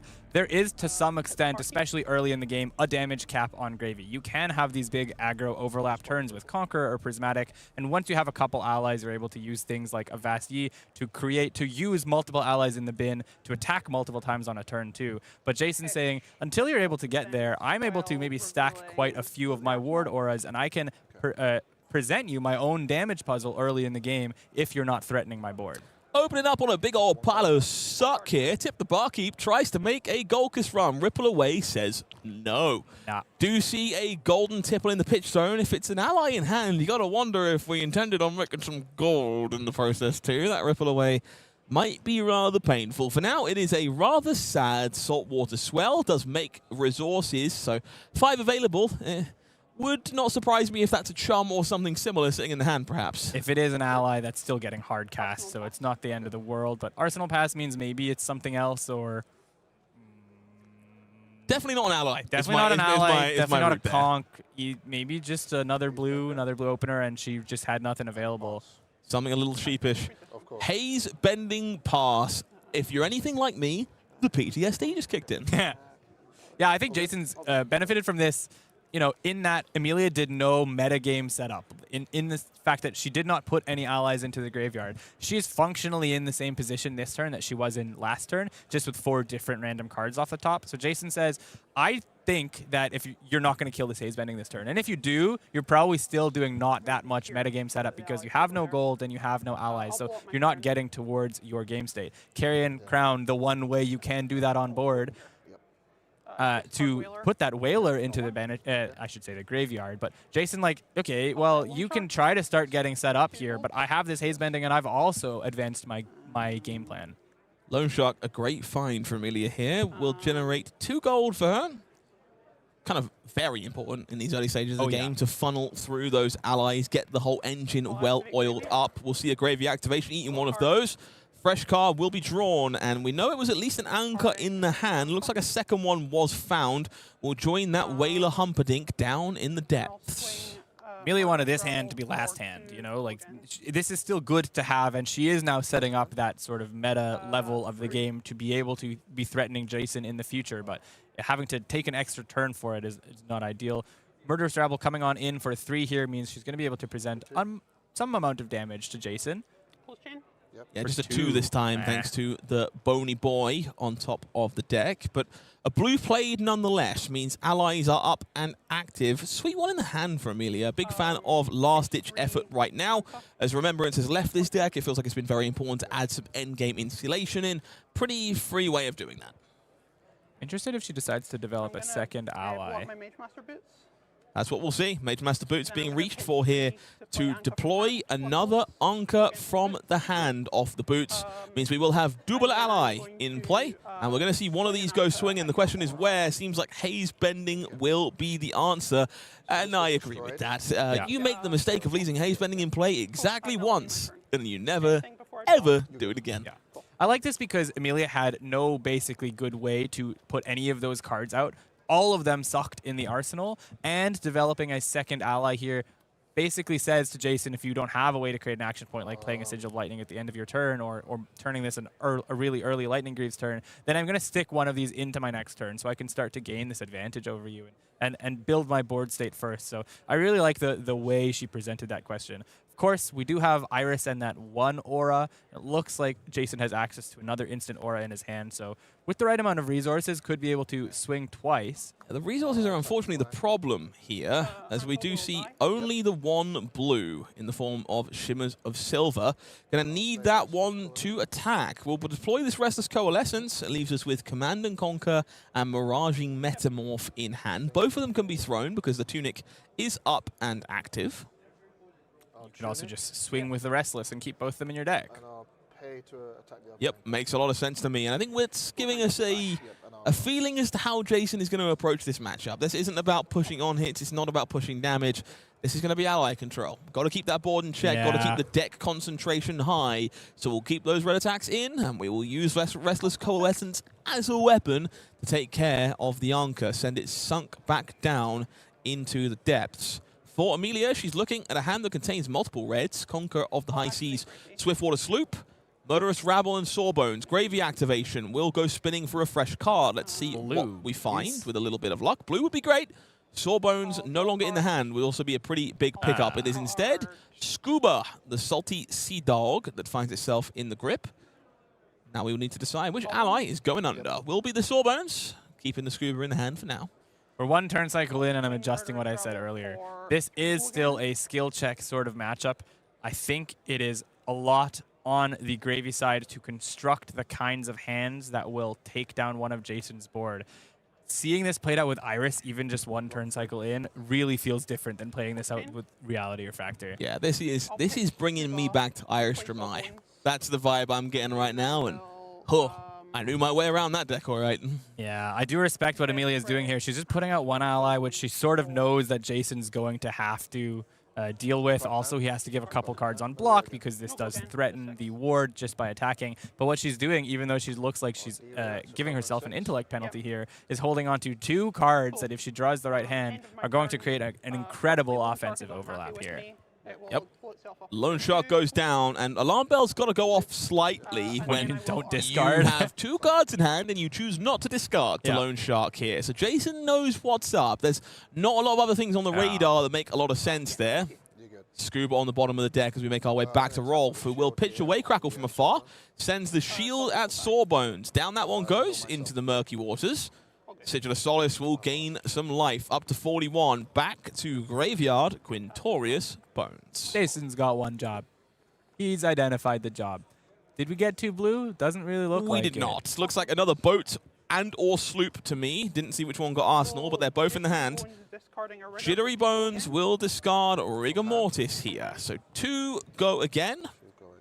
Puts that boy down in the depths. Dead Threads and pitching one of these reds can develop an attack with this Rigor, but she's just continuing to sort of delay towards trying to set up this sloop conk kind of turn. We'll see us reach for one of these reds. Amelia, this is tough. I didn't see which one was Arsenal, unfortunately, so I'm not sure which option we have in the bank. But Dead Threads will be activated to deploy the Rigor Mortis, and we will pitch away the Conqueror, which to me would suggest that the Conqueror is what we kept. It is, it is. I saw her draw up a second Conqueror. So there's a Conk in Arsenal and there's a Sloop in hand. Rigor swinging for 6. You know, Jason actually decided to take that one and lose that shield. Surely that just says something about the fact that he either doesn't expect to hold it or he's got some other play available to him. Looks like Fate Foreseen gone in a flash. Red Spears of Surrealty and a Enlightened Strike here. So a bit of a funky one if you were hoping to get your Iris of Reality on. We'll be playing 6 block with the Gone in a Flash. More than happy to wait around for one of those to turn up a little bit later on. Yeah, I like also folding the shield when you've just got all reds. Like, you're not firing that shield anyways, no matter what, even if you keep it. So being too precious on this turn when it might not work the following turn is not that worth. Gunshot of an Enlightened Strike goes straight at Rigor Mortis there. Saw Jason select the draw a card mode, Yeah, which is that's a fun. very heads up, instance in the deck. Sometimes it's just a better arsenal, Yeah. but you're not making much use of either of the other modes, so you might as well. It's a ponder on a stick in a way, or a second ponder on a stick, I should say. Back. But having two ponders is nice sometimes. It certainly can be. Third Eye of the Sphinx, anyone? All right, big turn for Amelia here. She's starting things off with Conqueror of the High Seas. It's 2 floating, 2 blues pitched there to facilitate this one. 8 go again on hit. Take the arsenal and make a gold for every card destroyed that way. We know there is another Swiftwater Sloop in the hand to continue the assault after this. Reactions from the arsenal will be fate foreseen. Take a pop at the top card. We'll go on the bottom. Not happy with what we find. So damage leaks through, brings Rolf to 39. Is she going to pass? It's like, I wouldn't hate a pass. Okay, so she is throwing Swift just in order, or Sloop, I should say, just to deal damage and create overlap, given that Jason has already committed to blocking a little. But Jason just confirming allies will always be off to the side if they haven't been taken care of right now, which we also appreciate here in the feature match area. Means it is the Whaler Homperdonk that is the only one sitting there right now. Portside going into Arsenal to be able to rebuild that gold stack on a future turn is also not the end of the world. Or play it here. You don't get the gold if you play it here, but you do change it for another card. Yeah, in general, I'm a fan of Portside Exchange in these earlier stages of the game, especially when you're gold light. So, like, keeping that one around will just be tunic up, Arsenal pass for Jason Rolf. Back to Amelia, who will find Call to the Grave, Sawbones in her hand. 2 cards behind it we can't quite see. Will exchange from the yard. Chum going away. Draws a fresh card.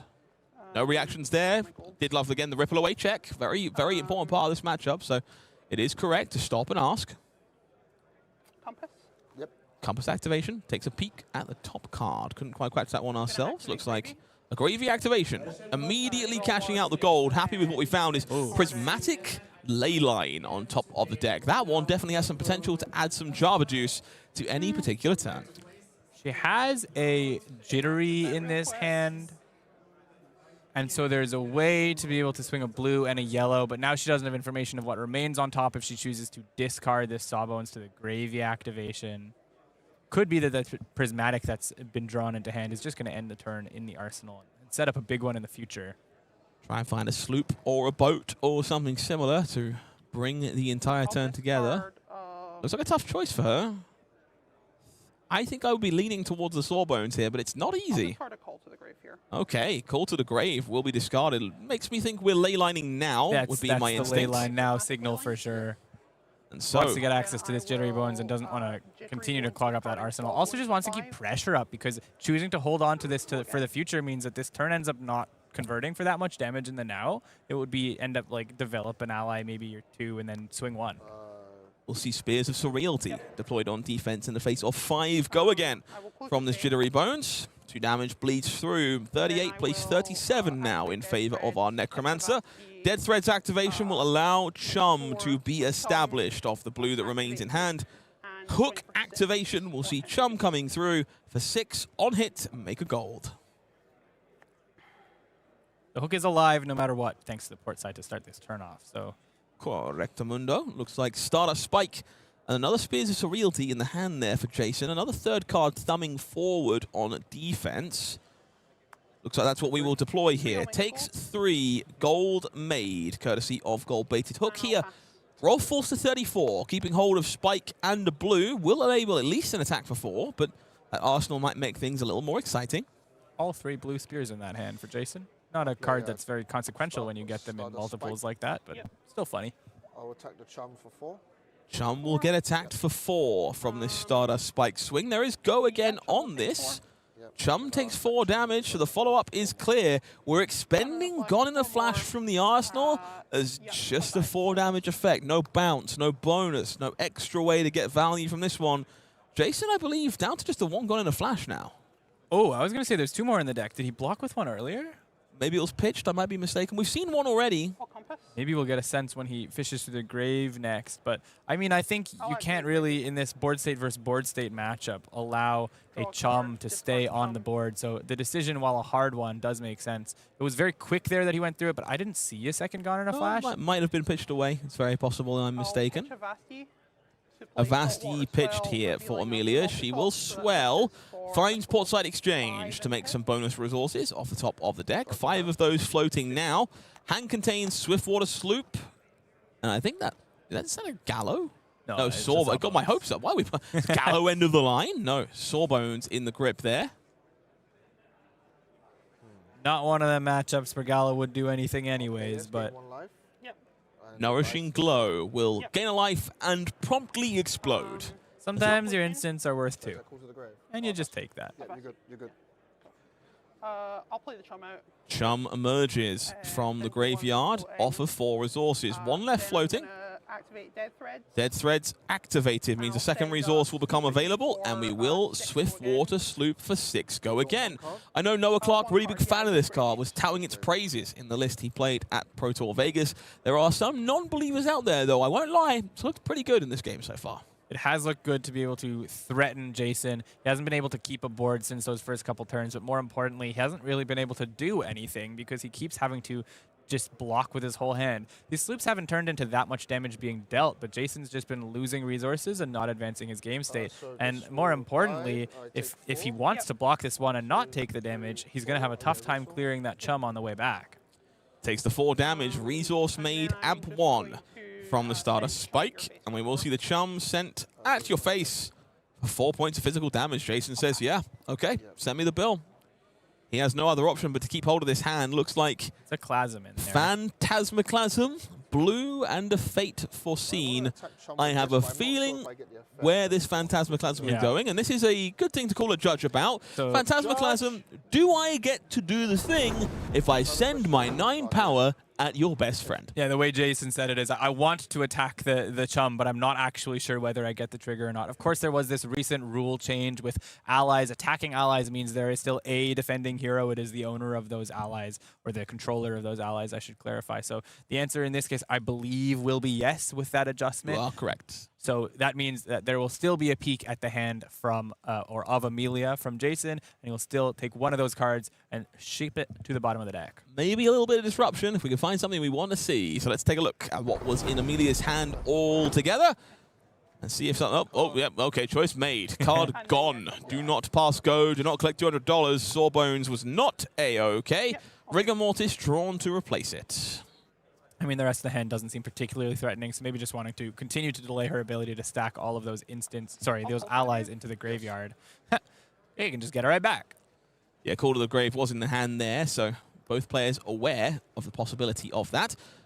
Amelia, she sums Scuba to the front here, which is interesting to me. I wonder how much leyline recursion is an important part of getting there in this matchup. I think you just need to be able to still have gas at the end of the game. Both these heroes risk ending up in a position where their decks do a whole lot of nothing.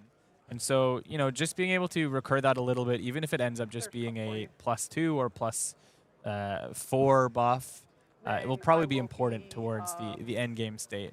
Playing Scuba. Yep. Scuba will be deployed. Also a generous gold. Yes. Gold also pretty great. Going to see Loot the Hold deployed alongside this one. Dead Threads activation alongside the yellow here will enable the Scuba attack. So we'll see 4 coming in. Yellow will be recurred. It will be that Prismatic Leyline back on the bottom of the deck for some additional damage down the pipeline. But for now, 4, this is on hit, make a gold. On hit, discard a card, make a gold. This was a bit of a Ripple risky play. No, I don't think there was a gold created earlier this time. So Hook is safe. You're good, you're good. Hook is safe because there's no Ripple, but bold play. Paid off. Yeah, there was some risk involved there, but might have counted the ripples that we've seen so far, and I haven't done a not so great job at looking at that pitch stone whether there are ripples, but Pass. Yep, all good. players just confirming Shell from the Storm is used on defense reaction mode, and therefore will block up all 4 points of damage from Scuba. A quick pass, and we're back to Jason Rolfe, who has 3 cards to work with. It's Nourishing Glow to start, will insulate with a little bit of damage, and will send Scuba a well-timed attack from this Nourishing Glow. Sigil of Solace will juice us back to 31. The cushion gets bigger. And I believe it's Miraging Metamorph that is going in the arsenal for a future volley of damage.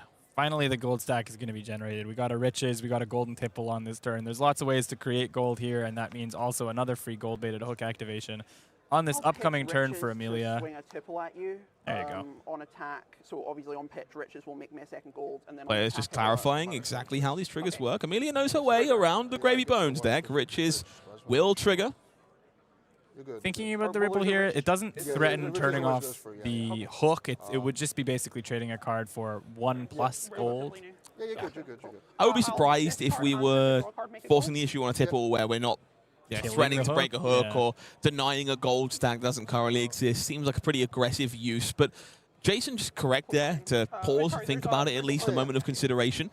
This tipple will come through just for the point of damage right now as 2 gold are added to the stack. Fresh card drawn means we're now looking at a Vastye and another copy of Chum in the hand, which I think she would have preferred were in the grip before the tipple, but hey, you can't have it all. Gravy activation can fix that in a pinch. I mean, she still was able to get an ally off the tipple, so a little bit of this, a little bit of that. Column A, column B. Anchor. I'll let it die. Now she glow on the way down to the tipple, does soak up the heat there. Jason at 31 still as things stand. And now Amelia will have to reconsider how she wants to address this going forward. Some options available courtesy of Gravy's hero, but in the gold stack that is now in play to fuel a turn, it will be the former we see. Gold cashed in. Fresh card drawn is Prismatic Leyline as Chum makes its way down into the yard. Don't want to be playing that having already attacked with the tipple, but definitely want to be finding a way to keep that or stick it in the arsenal for sure on this turn, or just set up an even bigger one. Oh, never mind. That's it'll find its comfortable place in the arsenal, and we're still doing potent stuff on this turn. Loot the hold, very powerful, but a little face up here for damage will threaten the gold, and on hit discard a card in this case. So Jason forced to play some amount of respect. We will see that ripple away and a haze bending alongside it, covering up the heat from Chum. So Prismatic Leyline into the arsenal for a future assault of damage. Jason will send that Metamorph directly at Chum, just understands the assignment here. I cannot let the big guys stick around. That's not how I win this game. That is Chum number 3. I will point out the way Amelia has represented her there's no shade in what I'm about to say, to be clear. But Jason should hopefully remember that the bottom of that ally stack has a whaler in it. Some players will put them out so you see each name, but I think Amelia is just keeping familiarity if she knows what's in that bin. And you're not obliged to do it. You can look at any time. That whaler is very much face up for both players. Another scuba, I believe that is the 3rd one going down into the yard there. Another gold generated by Portside Exchange. We find a loot the hold off the top of the deck here. Not a great turn to commit that Prismatic that's in the arsenal. Probably looting the hold and scoobing. Taking a look through the yard, evaluating those resources, needs to decide how to navigate this turn. He's going to pitch away the back alley break line for later, establishes Scuba, activates the hook, because we have made a gold this turn from Portside Exchange. Loot the hold deployed again. And we'll see Scuba swung in. Will trigger has the on hits associated with Loot the Hole. We see Lone Shark going back to the bottom to make another gold in the process. That resource stack of money is starting to look a little more profitable as this game continues. Definitely going up. There was a line, obviously, if she doesn't want that Lone Shark back, where she could just deploy the Prismatic for 2 value because it goes right back into the deck off of this Scuba. But in this case, like, wouldn't you rather an arsenal that you're trying to set up towards a big turn now rather than shipping it to the bottom of the deck and having to worry about it coming up when you might have less resources available to you? I would think so. Fate Foreseen meets the best boy in all of the graveyard. No damage coming through from the Scuba. Quick pass from Amelia. She's happy to take it. It has some hiccups in the feature match area, which is never pleasant to navigate. Being Starbreeze deployed here as just an aura that we would like to be attacking with, and I have a sneaky feeling of where I expect it to go. See, a blue and a sink below left, so Jason deciding I just want to get rid of that sink. I'd rather get more good cards in my hand, and a 3-block and a 4-block are kind of the same thing for the purposes of his game plan, so let's draw more instants and draw more blues instead of that. Scooby-Dooby-Doo, where are you? Bottom of the card pile. Now the answer, Scuba bites the dust. Compass activation for Amelia. She'll take a peek. We finally got blues. Golden Tipple will be pitched and cracked here to draw the card we found. Very happy with whatever was on top. Lone Shark immediately deployed there. So now 5 gold available here. Prismatic Leyline deployed. It is time to rip it and ship it. Looks like a blue copy of Saltwater Swell. Spins the top card. Loot the arsenal means we are resource dense and flush for the rest of the turn. How many cards are left in hand? Is it 2 or 3 blues? It's like 2 to me. Not necessarily developing and swinging with Whaler unless we trust the top of the deck a lot, but still quite the turn she has put together. The ability to develop multiple allies, maybe even attack with both of them off that Avast. She'll have 6 resources available. Chain will close. Saltwater Swell has done its job, and so we will reach for the ally stack to decide how best to continue this turn. Amelia has some options. She's kind of staring at that Anchor for now. The Whaler, as you allude to, kind of unappealing if it would require a big gold spin to get things going. So looking more at Sawbones, looking more at that Scuba potentially. That Leyline, of course, has been deployed now, so down to 1. Has the ability to go back. Will be Sawbones deployed. First of all, Avast will be the follow-up. And so 6 go again off this Sawbones on hit, make a gold. And you have how much float? 8. Oh, sorry, that's the last one. Okay. Yeah, 1 spent there. Players just confirming that there is no resources floating. Dead Threads, of course, active. Card in hand available. Jason will understand the permutations that can happen from here, but Avast on hit being communicated. Love to see just clear, concise communication between our players in the feature match area, especially when there is so much on the line. Command and Conquer being reached for here to play defense in the face of this Sawbones. Fortunate trend today of our players missing +2 effects. Yeah, Prismatic Leyline not jumping up to increase this Sawbones as it should, unfortunately. Out of sight, out of mind, as they say. So 2 damage going to be missed here for Amelia, who should have a little bit of extra juice on this. I'm going to play a Scuba with my remaining action point. We'll see the Scuba played and Arsenal passed. So unfortunately, 2 value missed from that Prismatic Leyline. 2 value missed, and developing the Sawbones second means that... Sorry, I should say the Scuba second means that possibility of not getting that Leyline back this time if he has a gun and a flash. Nope, prioritizing getting rid of that Sawbones and giving her the Scuba still. Now, is this the Whaler turn? No, there's a conch in there. Thankfully, only 4 power on the aura meant that attacking Scuba was not appealing if the Sawbones were still around. Just preventative point of damage. So thankfully, Scuba will stick around to play the recursion game. For now, may I interest you in a boat? Big boat. I like big boats, I cannot lie. 8 go again. Coming across the combat chain, threatening the arsenal. Threatens to make a gold in the process too. We do see a pair of no-block auras in the hand here for Jason, alongside Spears of Surrealty and a card that is being hovered forward. It's a Clasm, so we've got at least 6 block in hand. Of course, Ward does affect this, and there is still equipment as well. And there is Ward 1 on board, so I wouldn't expect this to come through with its disruptive effect. It might even be a defense reaction in the arsenal. Looks indeed like a zinc below, so not a lot of disruption threatened, but Jason doesn't have a lot of options in terms of how he wants to damp the damage that will be coming to face this turn. There is something slightly poetic about the ship being sunk. 4 value of defense in the arsenal there for the Team Sigil player, who is now reevaluating how to navigate this going forward, as the boat is the first question. 8 go again, more resources available to Amelia. Terrifying boat. Looked at the art very closely and saw both the boat itself and the scale of the boat a little more closely than I usually have. It's the small boat that does it for me. Yeah. Really sends the message. That is a large chunk of bone. All right, 8 block declared, but rather hold the sink below for a future threat. Conqueror covered, and so Compass will take a peek at the top card as Amelia looks to navigate the rest of her turn. 2 resources floating currently. Whaler and Anchor down in the depths to be called upon. Scuba sitting in play as things stand for now. Chain will close. In hand. Gold with the floating 2. Okay.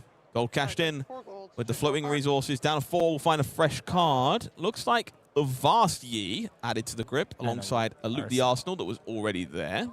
Then I will play. How deep do you want to go, Amelia, is the question. Loot the Arsenal. Will deploy Loot the Arsenal. Tries to punish shaving that sink below. Of course, will be hard to do. A Vastyi pitched will establish Anka. Anka will come on in. So this is going to be 5 on hit. Blow your Arsenal, make a gold. I mean, got a little maybe baited by the fact that the Conqueror was so protected that it looked like there was a card worth threatening there in the sink below, but not the end of the world to just throw more offense down. So it's going to blow up and do 2 to me. Okay. Lone Shark there being destroyed as no gold was generated at the end of the turn. Brings Amelia down to 36. If I'm not mistaken, that Fleeing Star Breeze should be toast, as Jason did take a point of damage over the top of that Anka. So we probably need to reevaluate this in a situation, as this Star Breeze shouldn't be attacking right now, and Scuba shouldn't necessarily be dead as a doorknob either. So we'll try and see if they can keep up with that. Judge. Looks like, yep, looks like that's where we are. Amelia Jason has looks at called his that board. situation. Look at Jason's face, immediately being like, ah, nuts. Oh, right. Yeah, okay. We figured it out. We figured it out. This is what our judges are for. Easily missed, especially after a long day of grinding at the top tables.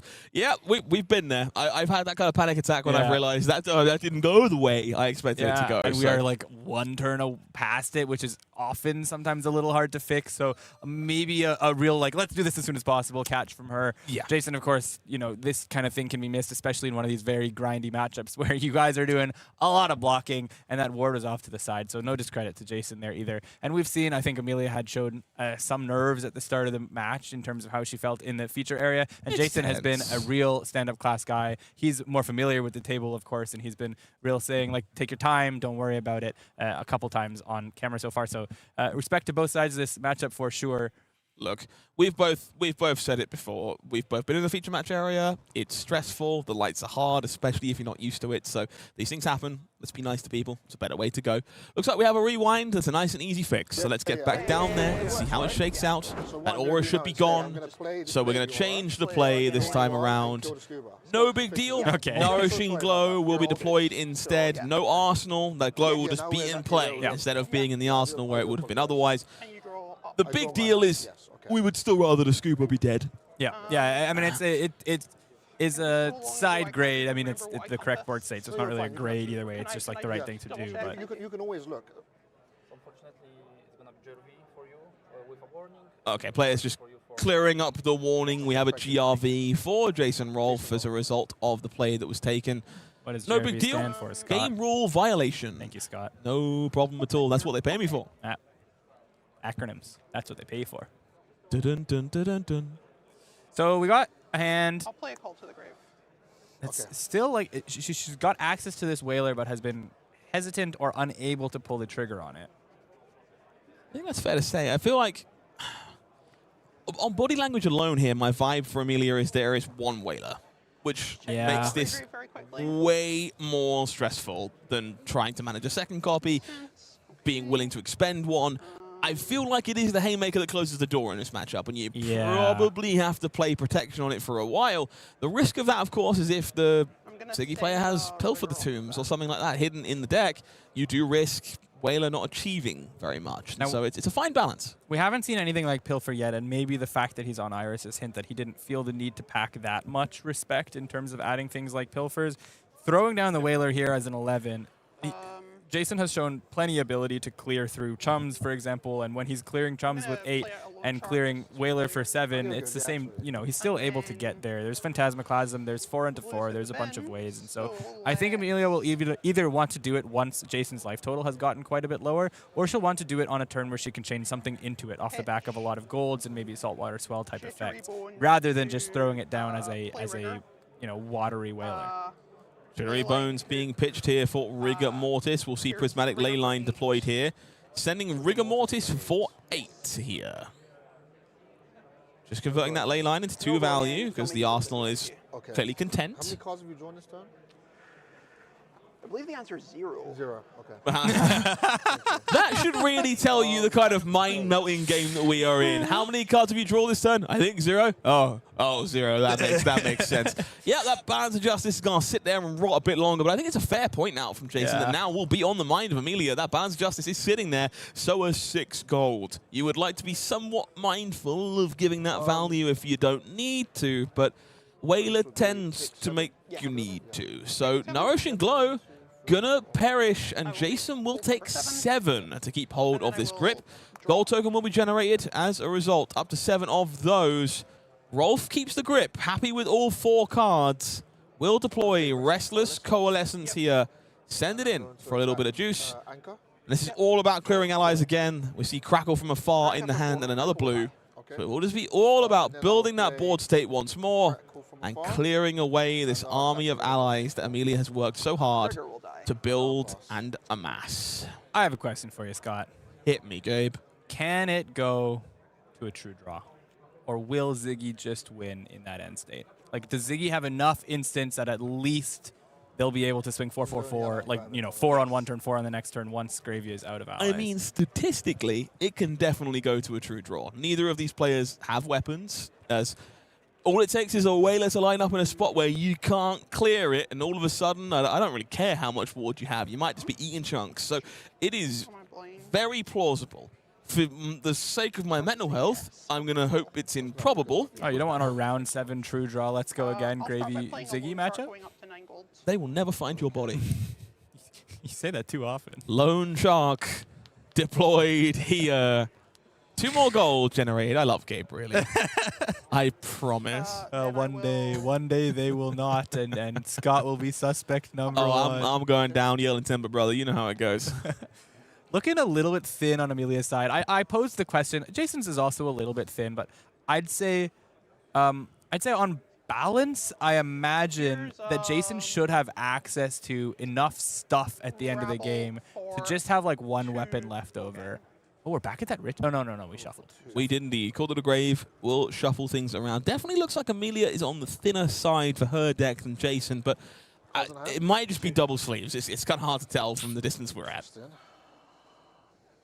How many cards in hand? 2. Interesting is the retort from Jason Rolfe, who will have to analyze exactly what this murderous rabble means.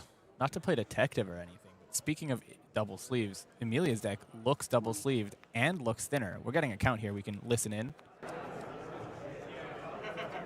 No verbal confirmation. Rightfully so. There's no need to give your opponent information if they don't ask for it. If you ask me for a deck count, that's fine.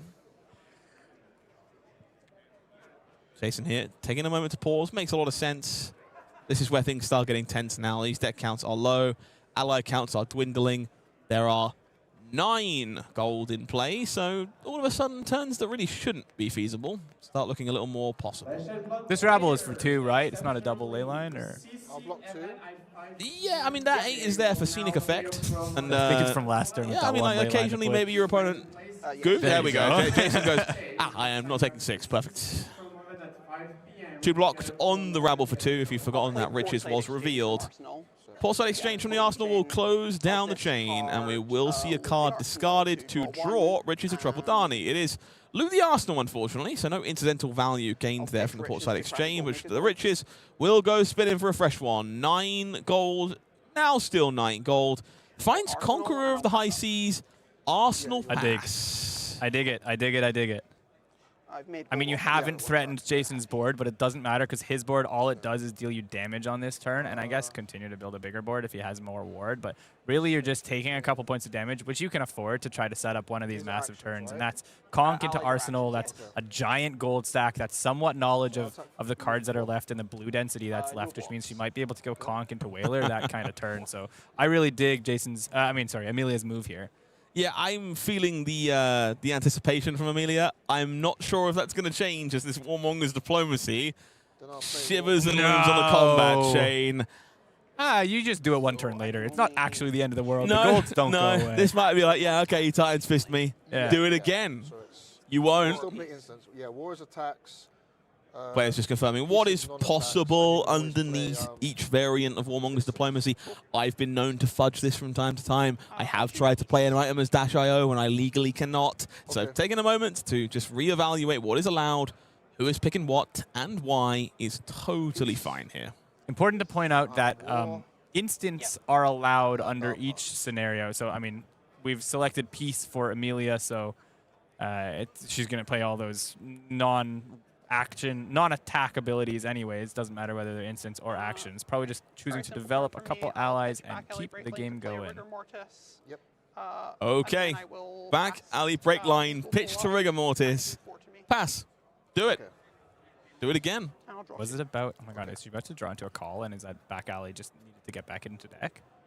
So my turn She nods as she draws the last ditch effort. Can she draw her whole deck this turn? Okay, we might be cooking with dynamite. This is last ditch effort now available. This gold stack is here. This looks very promising to hopefully push through just a insurmountable amount of damage. The count is on 4, 5, 6, 7, 8 cards in deck. 9 gold. You can definitely draw them. You can definitely draw them all. Hold on to your breeches, everyone.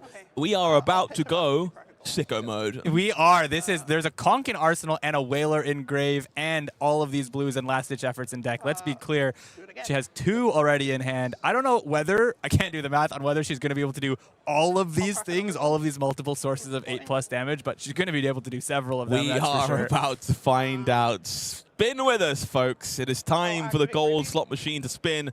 Gravy will be part of it. Eat a gold there. There is a Sawbones in the mix. Prismatic Leyline also in the mix there. Oh, Leyline with the last-ditch turn. Let's go. Spinning those slots. Golden tipple. Gold broken. Down to 4 here to draw another card. Crack a Immediately just gold. stick it right there. This is terrifying. You are right. This should be utterly horrifying if you are on the other side of the table. 3 cards left. 2 cards left. So it's just a bunch of blues, right? This is just a bunch of blues, right? Yeah. It's not the cards. It's not the cards in the pitch zone I would worry about, Jason. So that will give me 1. 1 floating, gold down, draws Riches a triple Dani, 1 card left in deck. Riches makes a gold, draws the final card. These last-ditch efforts are about to crunch. Back alley break line, last-ditch tip. 6, 7. Prismatic and 6, 7, Jason. 6. And Fearless Confrontation. So It's only out. 2 last-ditch efforts available here. But we do still have the Whaler, and we do still have the Conch. And let's be clear, High Seas is online.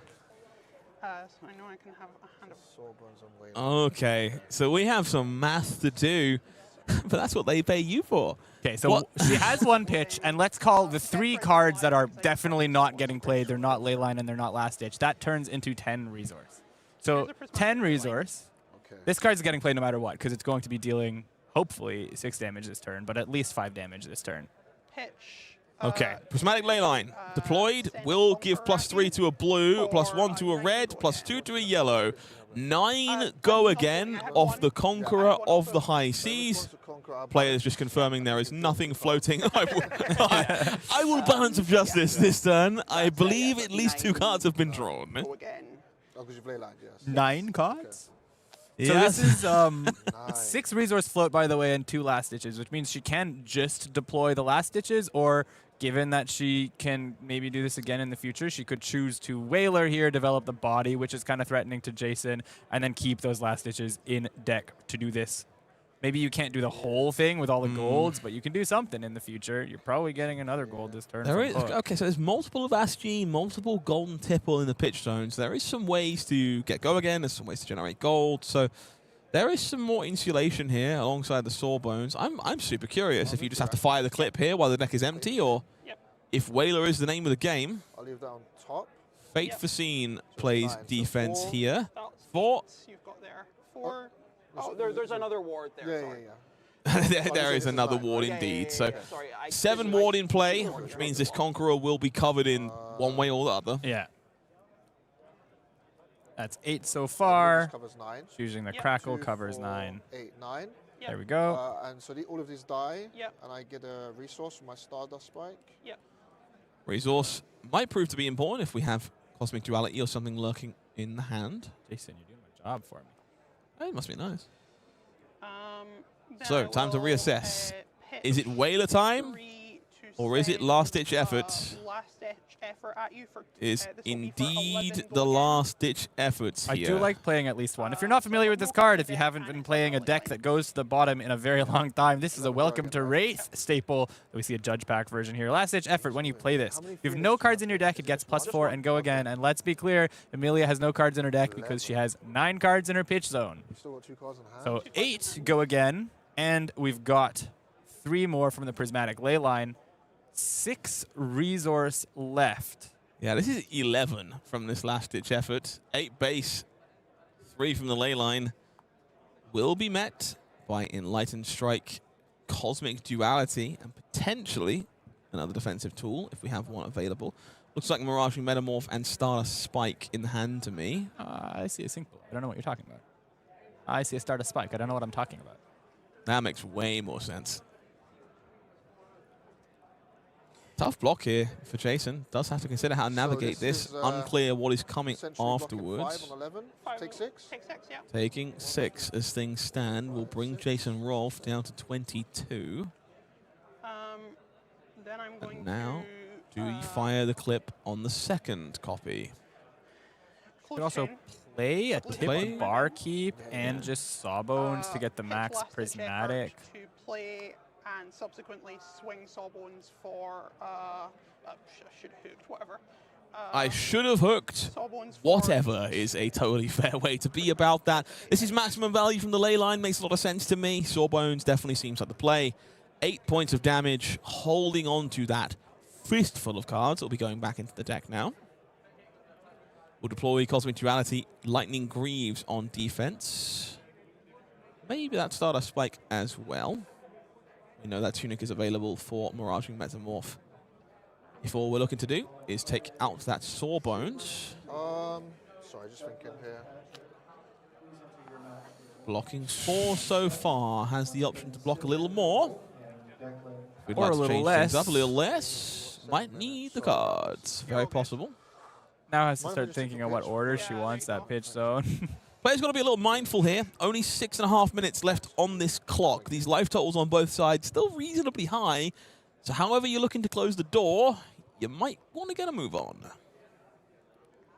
And it's not like, even though we don't see that much power left in Amelia's pitch zone, that she's over and dusted. First of all, she's taking some, or Jason's probably taking some damage on this. Second of all, you still got a Whaler that you can develop. With just a couple of gold should be enough at this stage of the game. I think there might even be port side there.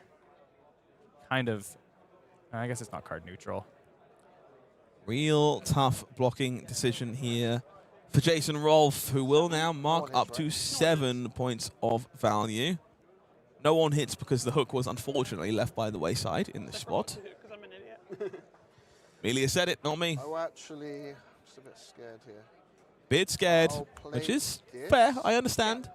The 6 so block here in the 1, end.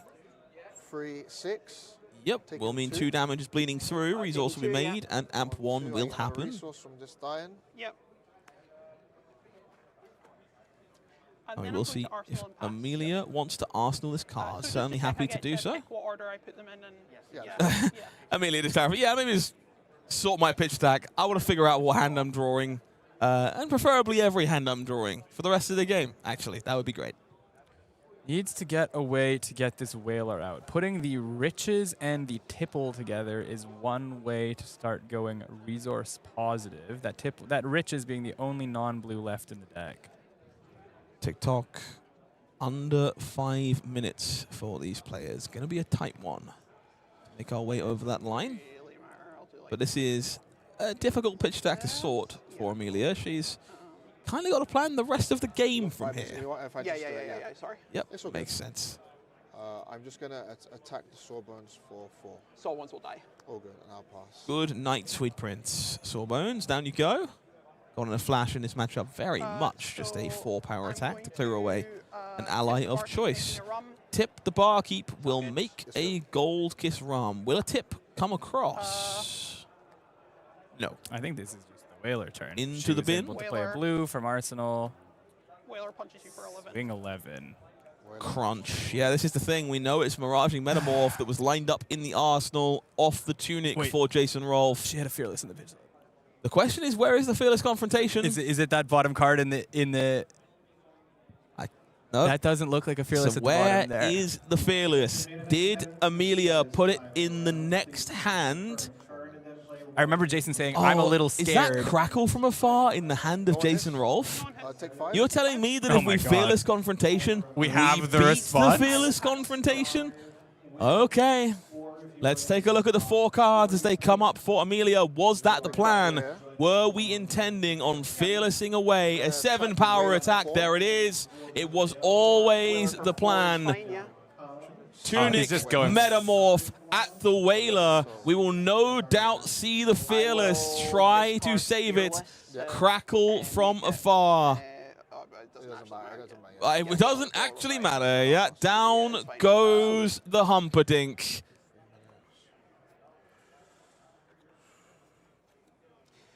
Nice and safe. Just attacking with the aura. Always safe. Hit you. Back alley break line. Yeah, I think she sees the writing on the wall here. She's trying to set up towards one last-ditch effort as the last, big offensive turn she has access to. No allies left, though, and 15 life is a little bit too high or insurmountable peak to kind of get over. 4 into 7 means we're 17 place 15 as Amelia will attempt to put together her final assault with the remaining cards in deck. There are 2 gold available, 2 cards in deck. Can draw them to throw this last-ditch effort, but as you say, 15 is going to be just a little high, I think, to get around and clear. Gold will be broken, card will be drawn. Gold will be broken, card will be drawn, and we will fire away on the last-ditch effort. For 8 to go again with an empty deck. Jason looking at a hand that contains numerous block cards, including a sink below. Does deploy 6 and 7 block, courtesy of the ward from Crackle from afar. And there's just not enough damage left. There's just 2s and 1s left in the deck, and no allies left, unfortunately. This is part of the reason that Gravy has gotten a little bit worse in recent times. Just without having access to Remembrance, you're not able to do tricks to get that Whaler back and to get other allies back as they die. And you're just able, in certain matchups, not able to take the crown away when they're so efficiently able to clear all your allies and continue to block you out. And Jason understood that was exactly his role in this matchup, delivered on that perfectly, and showed us how it is done. A timely game, well navigated by Jason Rolfe. Successfully finds that Mirage Metamorph, keeps it there nice and safe, holds the blue. It happened to be Crackle, but an attack with an Iris Aura was enough to take care of our Whaler anyway. Both players understood their role in that matchup, and I think personally, I learned a lot about what to expect and what I need to be doing on both sides of the table, frankly. Yeah, I do think if you've never seen the Iris version of that matchup, then you've just learned how that matchup is going to go and should go. And that's one of the great reasons to bring Iris in that sideboard and have that sort of switchboard plan. I imagine he's in Refractor into some of the rest of the field, but Iris is just able to take some of these slower or board statey or Guardian style matchups and make them basically guarantees. So we have plenty of things to look forward to here at the end of the day. We have giveaways for Drinking Buddy promos. We have some spoilers for you in a moment. But I do want to check in with the players and their standings before we get there. First of all, let's see how things rounded out at the end of day 1. It is Lamp 1, Lamp 2, 7-0 records for 2 Oscilio players at the top of our Swiss rounds. We have Michael the Cook and Aaron, the UK national champion, winning at the top of the end of day 1. 2 Lamps still doing it well, but down there afterwards, we have some variety. We have Nathan on that Decimator. You got it. I had the letters D and G, and I didn't know which order. DGA. Axe Fang in 3rd place, having a pretty good run today. We still have a Syndra alive at 6-1. We still have a Vynnset alive at 6-1. We just watched Ziggy reach 6-1. I'm really sorry to interrupt you. But there are 2 stories that I really want to follow heading into day 2 of competition. Daniel Correas is 6-1 on Tuffnut Bumbling Hulkster. Matthew Sanford is 6-1 on full 18 action point, 80 damage turn. Holy God, what's happening? Max the Night Nitro. And if you look at this bracket he's in, there's a Syndra. there's a couple Arachnids, but I think that with all the defense reactions, you might even have the space to get it off in that matchup. There's a Tuffnut, there are Gravies. Like, is there that much you're afraid of when you're on that plan? Evan Tongi somehow still sitting at 6-1 on Gravy. Finds a way to make that hero work. Yap Ills to the top of our 5-2 bracket alongside Kieran Lee. Some Dorinthia in here as well, wrapping out our top 20. Exciting stuff all around. We have a fistful of players who are still making day 2 though, and are still in the competition, sitting at 5-2. Plenty of options available here too. Yeah, we have a Betsy at 5-2 in 23rd. We have an Ira in 21st. We have a couple more Dios as well. We have Denis, who we saw on Marlynn on stream earlier, making it into day 2 with that Hammerhead Harpoon list. A couple Jarl still making it in, including Pablo, always making it in at the X2 and then finding a way to sneak his way into the top 8 old anyway. Spanish submarine. Don't take your eye off of him. Bartaj, of course, having a good, successful year, near the top of the EU Player of the Year leaderboard. Still live, 5-2, Arachne Marionette down there as well. There's like a surprising amount of gravy in this bracket, I think. Certainly is. Francesco Giorgio, Leo Toulouse also joining us in the top 40. One more page of results to enjoy as we see who else made the cut. Brody Spurlock sneaking in there at 5-2 in 43rd place. Thomas Harl, newbound Edinburgh player, joining us on Jarl there at 5-2. Jonas Benzati at 5-2.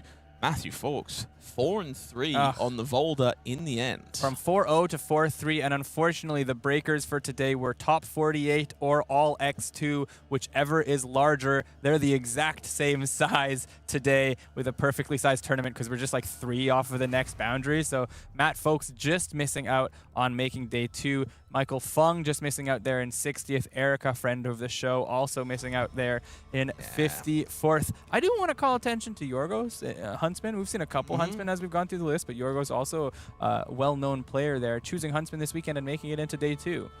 I do want to take a second to be a little selfish, steal some airtime for myself.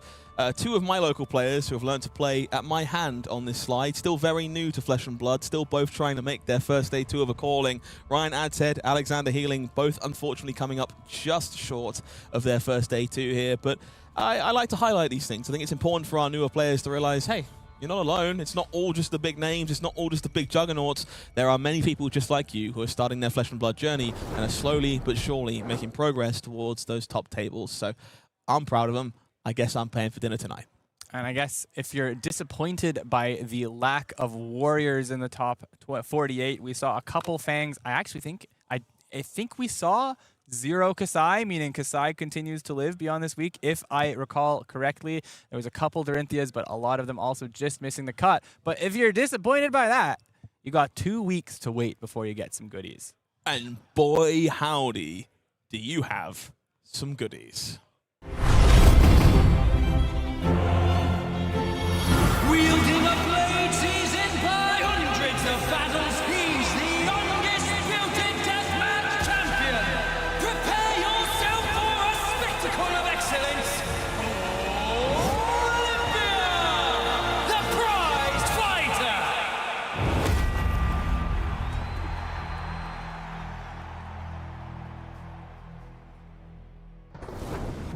Armory deck Olympia is what we're revealing cards for. Fear not, there might seem some Mastery Pack Warrior stuff down the pipeline. We'll have to wait and see on that one, but we have some goodies from this box set for you today, releasing on August 7th. Now, Gabe, I'm going to break the fourth wall just a little bit here. I've seen these cards. You have not. And so I would like to get some of your initial reactions on some of these cards and see how a mastermind that is capable of a Pro Tour top 4 feels about them in the immediate wake. So 3, 2, 1, let's check in with Prize-Worn Pathfinders. This is a Guardian Warrior equipment in the leg slot there. 1 block available. Whenever you win a wager, you may pay a resource. If you do, remove a -1 counter from this. Why is this a rare? Silver Age, buckaroo. This is a legendary. This is like the same thing as Grains, kind of. Of course, you already kind of have a legendary that does similar but better for some decks, that being the 2-handed warriors or the double swing warriors. Guess what Olympia doesn't seem to be? That kind of thing. Now you just get to spend that floating resource on refreshing your boots anyways and blocking really efficiently. I'd imagine this is either like starting the game in play or you're doing the destroy a gold legs and then buy this back kind of play with Olympia, but I would be surprised, despite the rarity, if this didn't make it into constructed event decks as well. See, you're too warrior pilled. You're like, I'm sure they'll do the anvil stuff. They'll equip them from the What if I just play these in Betsy? How does that sound to you? Yeah, in basically every matchup. Well, okay, so you're not always going to have that floating resource, right? Because you do have the clean curve of just going Endel Spring. You have other reasons for that. You just block with an extra card, and then you go pitch a blue and Tunic, and you're still swinging 6 with the log. Look, it's probably still coming in, but it's definitely this is impressive. It does make it a little harder. You now have to think as Olympia when you have one float and you hit with a sword. Whether it's like other heroes have to think, do they want to do +1 on the next swing, or do they want to get a vigor? And you have to think, do I want a vigor or do I want to block? All right, so impressed by this one. Let's check out our next card. Visit the prize room is a Olympia specialization. Blue 1 cost, blocks 2 in the process. You may destroy a gold you control. If you do, equip a prized Galea from your inventory. Create a vigor and a courage token. Go again. I'm not mad. I'm not mad. The thing about the other effect, visit the Golden Anvil, the other re-equip effect for Olympia, is that it costs your action point, and so it's actually quite awkward to be able to pull off and re-equip your whole suite, plus you have to pay a bunch of gold into it. So this is just a clean way to sort of rebuy the best equipment that's available to him. I also, this is a shout out to those of us who don't want to buy multiple copies of Legendaries. Prize Galea is rare, so you can get 3 copies of that and put it in your 80, and you're just able to continually re-equip that, and you don't need to commit to the whole Anvil plan while still able to do some of that stuff. It's a 2-block. You probably have access to a lot of blue 3-blocks, so there's a cost to running this, but I'm intrigued. I like this one. I think it's kind of cool to give me a way to start the count as a gold headpiece in Olympia, cash out of it. Maybe I destroy it after it's blocked with this effect to immediately turn it into a prize Galea and keep things going. And you still get to punt the resource to next turn and you get a courage token out of it. So it's not like it's just the re-equip. No, even if you don't destroy a gold, this has some relevant game text. It can extend those hands in a pinch, no doubt. You want another card? I do want one more card. Okay, well, let's take a look at Heads Reds, Up. let's go. Red action card here. 1 cost, 3 block. Your next sword attack this turn gets +3, and when this attacks, if it wagered, it gets Dominate. It wouldn't be a warrior card if it didn't cost 0/1 and give +3 and some other effect, but I do like this. I think having ways to make sure your wagers get in against as Olympia is going to be quite strong. So against some of those decks that run a lot of defense reactions, you're going to want Dominate. Other times you have attack reactions to just beat out the cards that will block a little bit up front. But this will definitely, if not be a mainboard card, I imagine this will be a sideboard card. It's just like normal rate damage that has its effect in certain matchups that makes sure you're able to enact your game plan despite a defensive slant from your opponent. This one's a good role player. Sweet card in my books. I'm a big fan of Heads Up. Heads up, everyone who's looking for warrior support. Armory Deck Olympia will be in stores from August 7th. Not long to wait now. Fun fact, I have a Battlegrounds the day after this releases. I'm really curious if I can secure the deck in time and maybe get my Olympia on. Well, you can get the Armory deck on time for sure, and then you could just run the pre-con Armory deck and top 8 anyways, and then get famous from writing an article about it.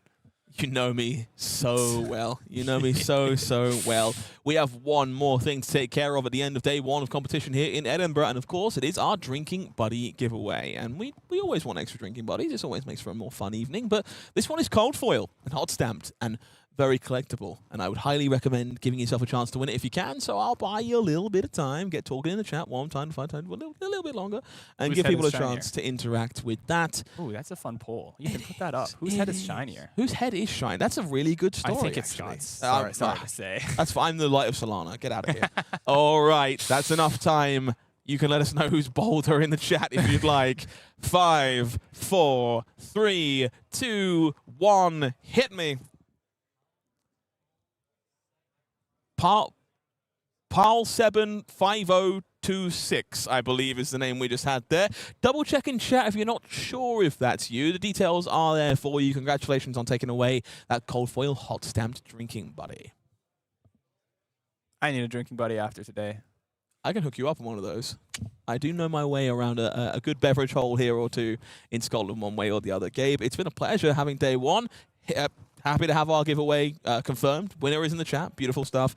Hit me with your top moment. What's the best moment of the day? If people are joining in and haven't had the chance to watch the whole show, what are they going back and watching if it's up to you? I really enjoyed, for the sake of learning this last matchup that we watched. I think that's really informative about what that Iris side of the Ziggy list can do in certain kinds of matchups. That showed it off, but there's no doubt. I'm going to steal your thunder and give the best answer. It's Max dealing like 73 damage plus an invisible 18 on all one turn after setting it up, and just Shai like knowing it was coming and allowing it to happen. Max player is 6-1, by the way. If you haven't seen that glorious conundrum, I highly recommend we go back and enjoying it. I'll be laughing about it long into tomorrow, and hopefully we'll see some more of that gameplay as our players charge forth into the second day of competition. I've been HowlingMines, that's been Gabe Sher, you have been amazing, and we'll see you tomorrow.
miss me?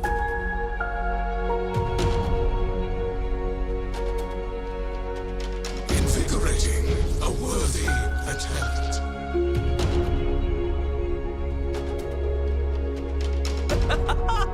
Now that was entertaining.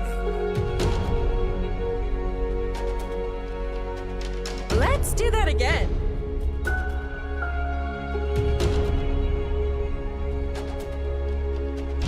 Our enemies will not grant you this mercy. Eyes off the fragments, darling. I know, it's confusing. Try to keep up next time.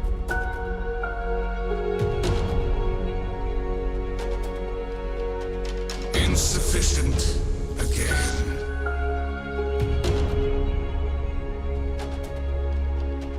It is fun, isn't it? Blowing someone's mind.